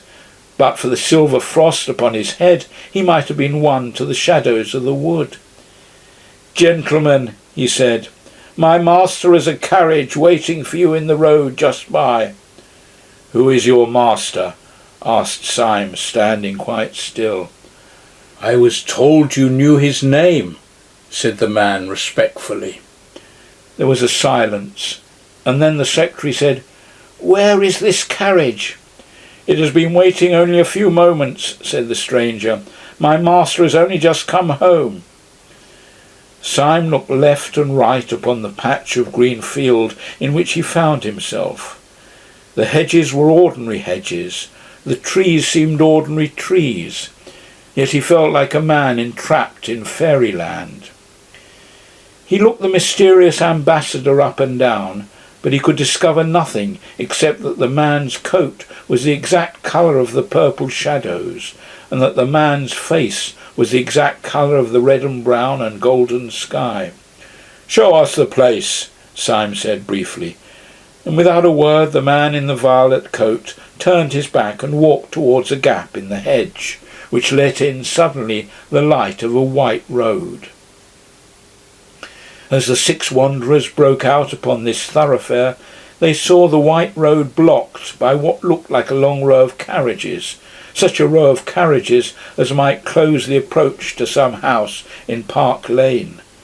Along the side of these carriages stood a rank of splendid servants, all dressed in the grey-blue uniform, and all having a certain quality of stateliness and freedom which would not commonly belong to the servants of a gentleman, but rather to the officials and ambassadors of a great king. There were no less than 6 carriages waiting, one for each of the tattered and miserable band. All the attendants, as if in court dress, wore swords, and as each man crawled into his carriage, they drew them and saluted with a sudden blaze of steel. "What can it all mean?" asked Bull of Simon as they separated. "Is this another joke of Sundays?" "I don't know," said Syme, as he sank wearily back in the cushions of his carriage. "But if it is, it's one of the jokes you talk about. It's a good-natured one." The 6 adventurers had passed through many adventures, but not one had carried them so utterly off their feet as this last adventure of comfort. They had all become inured to things going roughly, but things suddenly going smoothly swamped them. They could not even feebly imagine what the carriages were. It was enough for them to know that they were carriages, and carriages with cushions. They could not conceive who the old man was who had led them, but it was quite enough that he had certainly led them to the carriages. Syme drove through a drifting darkness of trees in utter abandonment. It was typical of him that while he had carried his bearded chin forward fiercely so long as anything could be done, when the whole business was taken out of his hands, he fell back on the cushions in a frank collapse. Very gradually and very vaguely, he realised into what rich roads the carriage was carrying him. He saw that they passed the stone gates of what might have been a park, that they began gradually to climb a hill which, while wooded on both sides, was somewhat more orderly than a forest. Then there began to grow upon him, as upon a man slowly waking from a healthy sleep, a pleasure in everything. He felt that the hedges were what hedges should be, living walls, that a hedge is like a human army, disciplined, but all the more alive.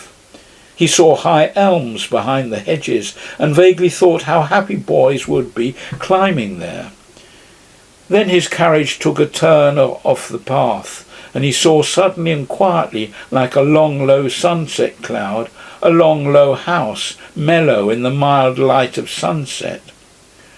All the 6 friends compared notes afterwards and quarrelled, but they all agreed that in some unaccountable way the place reminded them of their boyhood. It was either this elm top or that crooked path. It was either this scrap of orchard or that shape of a window. But each man of them declared that he could remember this place before he could remember his mother. When the carriages eventually rolled up to a large, low, cavernous gateway, another man in the same uniform, but wearing a silver star on the grey breast of his coat, came out to meet them. This impressive person said to the bewildered Syme, "Refreshments are provided for you in your room." Syme, under the influence of the same mesmeric sleep of amazement, went up the large oaken stairs after the respectful attendant. He entered a splendid suite of apartments that seemed to be designed specially for him. He walked up to a long mirror with the ordinary instinct of his class to pull his tie straight or to smooth his hair. And there he saw the frightful figure that he was, blood running down his face from where the bough had struck him, his hair standing out like yellow rags of rank grass, his clothes torn into long wavering tatters. At once the whole enigma sprang up, simply as the question of how he had got there and how he was to get out again. Exactly at the same moment a man in blue, who had been appointed as his valet, said very solemnly, "I have put out your clothes, sir." "Clothes?" said Syme sardonically. "I have no clothes except these." And he lifted 2 long strips of his frock coat in fascinating festoons, and made a movement as if to twirl like a ballet girl. "My master asked me to say," said the attendant, "that there is a fancy dress ball tonight, and that he desires you to put on the costume that I have laid out. Meanwhile, sir, there is a bottle of Burgundy and some cold pheasant, which he hopes you will not refuse, as it is some hours before supper." "Cold pheasant is a good thing," said Syme reflectively, "and Burgundy is a spanking good thing. But really I do not want either of them so much as I want to know what the devil all this means, and what sort of costume you have got laid out for me. Where is it?" The servant lifted off a kind of ottoman a long peacock blue drapery, rather of the nature of a domino, on the front of which was emblazoned a large golden sun, and which was splashed here and there with flaming stars and crescents. "You ought to be dressed as Thursday, sir," said the valet somewhat affably. "Dressed as Thursday?" said Syme in meditation. "It doesn't sound a warm costume." "Oh, yes, sir," said the other eagerly. "The Thursday costume is quite warm, sir. It fastens up to the chin." "Well, I don't understand anything," said Syme, sighing. "I have been used so long to uncomfortable adventures that comfortable adventures knock me out. Still, I may be allowed to ask why I should be particularly like Thursday in a green frock spotted all over with the sun and moon. Those orbs, I think, shine on other days. I once saw the moon on Tuesday, I remember. Beg pardon, sir, said the valet. Bible also provided for you, and with a respectful and rigid finger he pointed out a passage in the first chapter of Genesis. Syme read it, wondering. It was that in which the fourth day of the week is associated with the creation of the sun and moon. Here, however, they reckon from a Christian Sunday. This is getting wilder and wilder, said Syme, as he sat down in a chair. Who are these people who provide cold pheasant and burgundy and green clothes and Bibles? Do they provide everything? Yes, sir, everything, said the attendant gravely. Shall I help you on with your costume?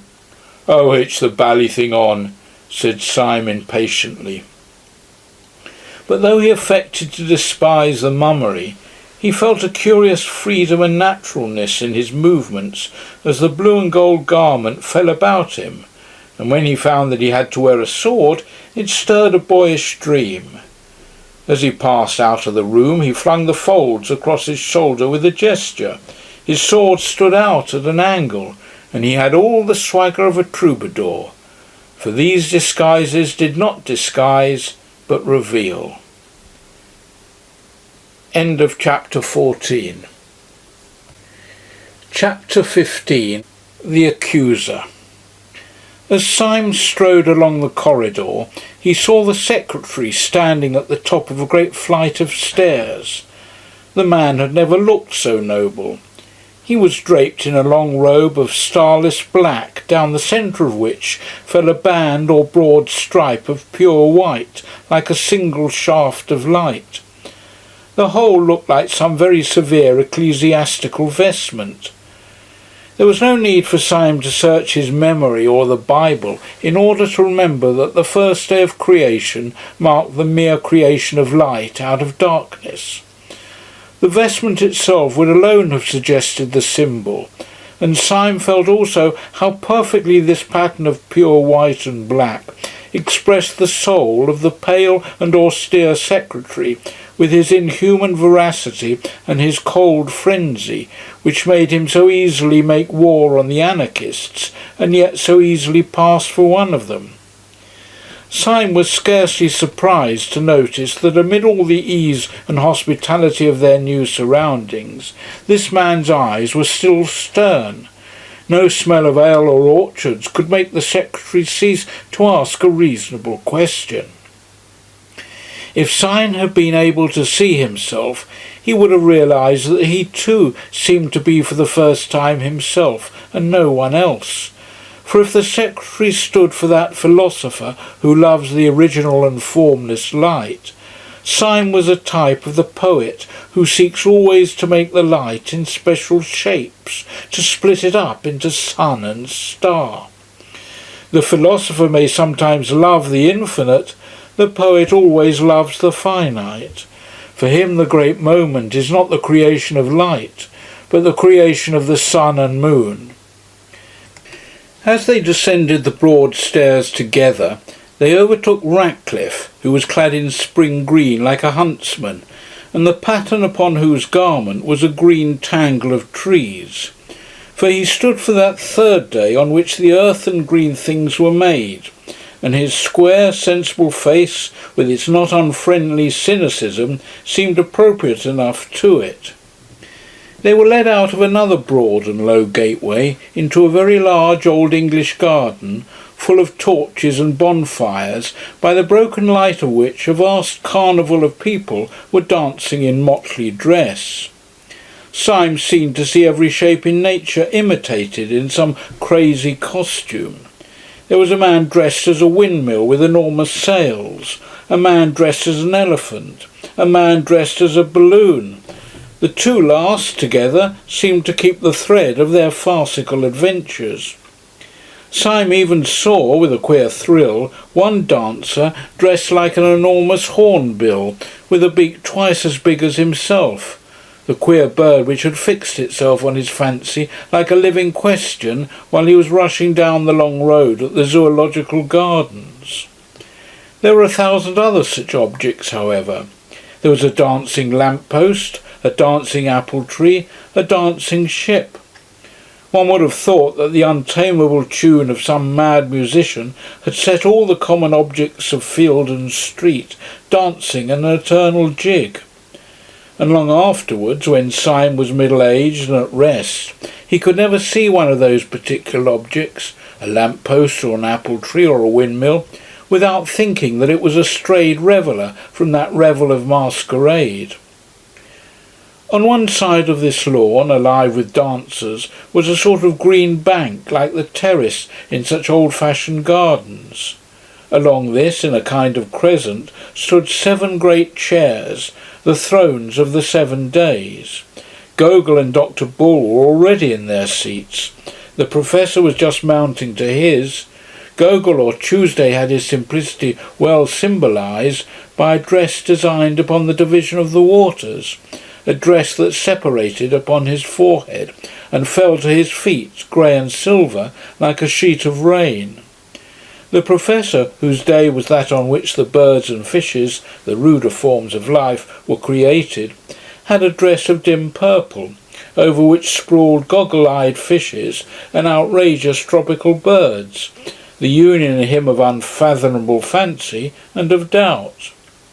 Dr. Bull, the last day of creation, wore a coat covered with heraldic animals in red and gold, and on his crest a man rampant. He lay back in his chair with a broad smile, the picture of an optimist in his element. One by one the wanderers ascended the bank and sat in their strange seats. As each of them sat down, a roar of enthusiasm rose from the carnival, such as that with which crowds receive kings. Cups were clashed and torches shaken, and feathered hats flung in the air. The men for whom these thrones were reserved were men crowned with some extraordinary laurels, but the central chair was empty. Syme was on the left hand of it, and the secretary on the right. The secretary looked across the empty throne at Syme, and said, compressing his lips, "We do not know yet that he is not dead in a field." Almost as Syme heard the words, he saw on the sea of human faces in front of him a frightful and beautiful alteration, as if heaven had opened behind his head. But Sunday had only passed silently along the front like a shadow, and had sat in the central seat. He was draped plainly in a pure and terrible white, and his hair was like a silver flame on his forehead. For a long time, it seemed for hours, that huge masquerade of mankind swayed and stamped in front of them to marching and exultant music. Every couple dancing seemed a separate romance.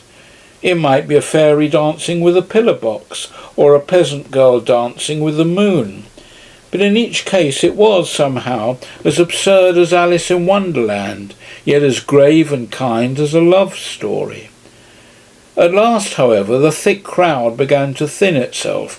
Couples strolled away into the garden walks, or began to drift towards that end of the building where stood smoking in huge pots like fish kettles some hot and scented mixtures of old ale or wine. Above all these, upon a sort of black framework on the roof of the house, roared in its iron basket a gigantic bonfire which lit up the land for miles. It flung the homely effect of firelight over the face of vast forests of grey or brown, and it seemed to fill with warmth even the emptiness of upper night. Yet this also, after a time, was allowed to grow fainter. The dim groups gathered more and more round the great cauldrons, or passed laughing and clattering into the inner passages of that ancient house. Soon there were only some 10 loiterers in the garden. Soon only 4. Finally the last stray merrymaker ran into the house whooping to his companions. The fire faded, and the slow, strong stars came out. And the 7 strange men were left alone, like 7 stone statues on their chairs of stone. Not one of them had spoken a word. They seemed in no haste to do so, but heard in silence the hum of insects and the distant song of one bird. Then Sunday spoke, but so dreamily that he might have been continuing a conversation rather than beginning one. "We will eat and drink later," he said. "Let us remain together a little, we who have loved each other so sadly and have fought so long. I seem to remember only centuries of heroic war, in which you were always heroes, epic on epic, Iliad on Iliad, and you were always brothers in arms. Whether it was but recently, for time is nothing, or at the beginning of the world, I sent you out to war. I sat in the darkness where there is not any created thing, and to you I was only a voice commanding valour and an unnatural virtue. You heard the voice in the dark, and you never heard it again. The sun in heaven denied it, the earth and sky denied it, all human wisdom denied it, and when I met you in the daylight, I denied it myself." Syme stirred sharply in his seat, but otherwise there was silence, and the incomprehensible went on. "But you were men. You did not forget your secret honour, though the whole cosmos turned an engine of torture to tear it out of you. I knew how near you were to hell. I know how you, Thursday, crossed swords with King Satan, and how you, Wednesday, named me in the hour without hope." There was a complete silence in the starlit garden, and then the black-browed secretary, implacable, turned in his chair towards Sunday, and said in a harsh voice, "Who and what are you?" "I am the Sabbath," said the other, without moving. "I am the peace of God." The secretary started up and stood, crushing his costly robe in his hand. "I know what you mean," he cried, "and it is exactly that I cannot forgive you. I know your contentment optimism. What do they call the thing? An ultimate reconciliation? Well, I'm not reconciled. If you were the man in the dark room, why were you also Sunday, an offence to the sunlight? If you were from the first our father and our friend, why were you also our greatest enemy? We wept, we fled in terror, the iron entered into our souls, and you are the peace of God. Oh, I could forgive God his anger, though it destroyed nations, but I cannot forgive him his peace." Sunday answered not a word, but very slowly he turned his face of stone upon Syme, as if asking a question. "No," said Syme, "I do not feel fierce like that. I am grateful to you, not only for wine and hospitality here, but for many a fine scamper and free fight. But I should like to know. My soul and heart are as happy and quiet here as this old garden, but my reason is still crying out. I should like to know." Sunday looked at Ratcliffe, whose clear voice said, "It seems so silly that you should have been on both sides and fought yourself." Bull said, "I understand nothing, but I am happy. In fact, I am going to sleep." "I am not happy," said the professor, with his head in his hands, "because I do not understand. You let me stray a little too near to hell." And then Gogol said, with the absolute simplicity of a child, "I wish I knew why I was hurt so much." Still Sunday said nothing, but only sat with his mighty chin upon his hand and gazed at the distance. Then at last he said, "I have heard your complaints in order, and here, I think, comes another to complain, and we will hear him also." The falling fire in the great cresset threw a last long gleam, like a bar of burning gold, across the dim grass. Against this fiery band was outlined in utter black the advancing legs of a black-clad figure. He seemed to have a fine close suit, with knee breeches, such as that which was worn by the servants of the house, only that it was not blue, but of this absolute sable. He had, like the servants, a kind of sword by his side. It was only when he had come quite close to the crescent of the seven, and flung up his face to look at them, that Syme saw with thunderstruck clearness that the face was the broad, almost ape-like face of his old friend Gregory, with its rank red hair and its insulting smile. "Gregory!" gasped Syme, half rising from his seat. Why, this is a real anarchist." "Yes," said Gregory, with a great and dangerous restraint, "I am the real anarchist." "Now there was a day," murmured Bull, who seemed really to have fallen asleep, "when the sons of God came to present themselves before the Lord, and Satan came also among them." "You are right," said Gregory, and gazed all round. "I am a destroyer. I would destroy the world if I could." A sense of a pathos far under the earth stirred up in Syme, and he spoke brokenly and without sequence. "Oh, most unhappy man," he cried, "try to be happy. You have red hair like your sister." "My red hair, like red flames, shall burn up the world," said Gregory. "I thought I hated everything more than common men can hate anything, but I find that I do not hate everything so much as I hate you." "I never hated you," said Syme very sadly. Then out of this unintelligible creature the last thunders broke. "You," he cried, "you never hated because you never lived. I know what you are, all of you, from first to last. You are the people in power. You are the police, the great fat smiling men in blue and buttons. You are the law, but you have never been broken. But is there a free soul alive that does not long to break you, only because you have never been broken? We in revolt talk all kinds of nonsense, doubtless about this crime or that crime of the government. It is all folly. The only crime of the government is that it governs. The unpardonable sin of the supreme power is that it is supreme. I do not curse you for being cruel. I do not curse you, though I might, for being kind. I curse you for being safe. You sit in your chairs of stone and have never come down from them. You are the 7 angels of heaven, and you have had no troubles. Oh, I could forgive you everything, you that rule all mankind, if I could feel for once that you had suffered for 1 hour a real agony such as I—" Syme sprang to his feet, shaking from head to foot. "I see everything," he cried, "everything that there is. Why does each thing on the earth war against each other thing? Why does each small thing in the world have to fight against the world itself? Why does a fly have to fight the whole universe? Why does a dandelion have to fight the whole universe?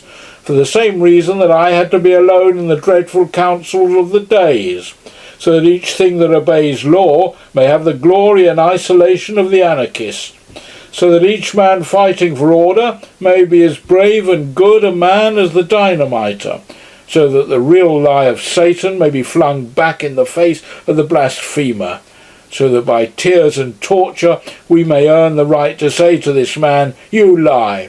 No agonies can be too great to buy the right to say to this accuser, 'We also have suffered.' It is not true that we have never been broken. We have been broken upon the wheel. It is not true that we have never descended from these thrones. We have descended into hell. We were complaining of unforgettable miseries, even at the very moment when this man entered insolently to accuse us of happiness. I repel the slander. We have not been happy. I can answer for every one of the great guards of law whom he has accused. At least—" He had turned his eyes so as to see suddenly the great face of Sunday, which wore a strange smile. "Have you?" he cried in a dreadful voice. "Have you ever suffered?" As he gazed, the great face grew to an awful size, grew larger than the colossal mask of Memnon, which had made him scream as a child. It grew larger and larger, filling the whole sky. Then everything went black. Only in the blackness, before it entirely destroys his brain, he seemed to hear a distant voice saying a commonplace text that he had heard somewhere. "Can ye drink of the cup that I drink of?" When men in books awake from a vision, they commonly find themselves in some place in which they might have fallen asleep. They yawn in a chair, or lift themselves with bruised limbs from a field. Syme's experience was something much more psychologically strange, if there was indeed anything unreal, in the earthly sense, about the things he had gone through. For while he could always remember afterwards that he had swooned before the face of Sunday, he could not remember having ever come to at all. He could only remember that gradually and naturally he knew that he was and had been walking along a country lane with an easy and conversational companion. That companion had been a part of his recent drama. It was the red-haired poet Gregory. They were walking like old friends and were in the middle of a conversation about some triviality. But Syme could only feel an unnatural buoyancy in his body and a crystal simplicity in his mind that seemed to be superior to everything that he said or did.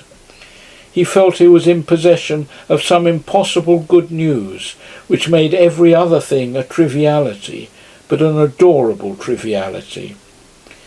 Dawn was breaking over everything in colours at once clear and timid, as if nature made a first attempt at yellow and a first attempt at rose. A breeze blew so clean and sweet that one could not think that it blew from the sky. It blew rather through some hole in the sky. Syme felt a simple surprise when he saw rising all round him on both sides of the road the red irregular buildings of Saffron Park. He had no idea that he had walked so near London. He walked by instinct along one white road on which early birds hopped and sang, and found himself outside a fenced garden. There he saw the sister of Gregory, the girl with the gold-red hair, cutting lilac before breakfast with the great unconscious gravity of a girl. End of chapter 15. End of The Man Who Was Thursday by G.K. Chesterton.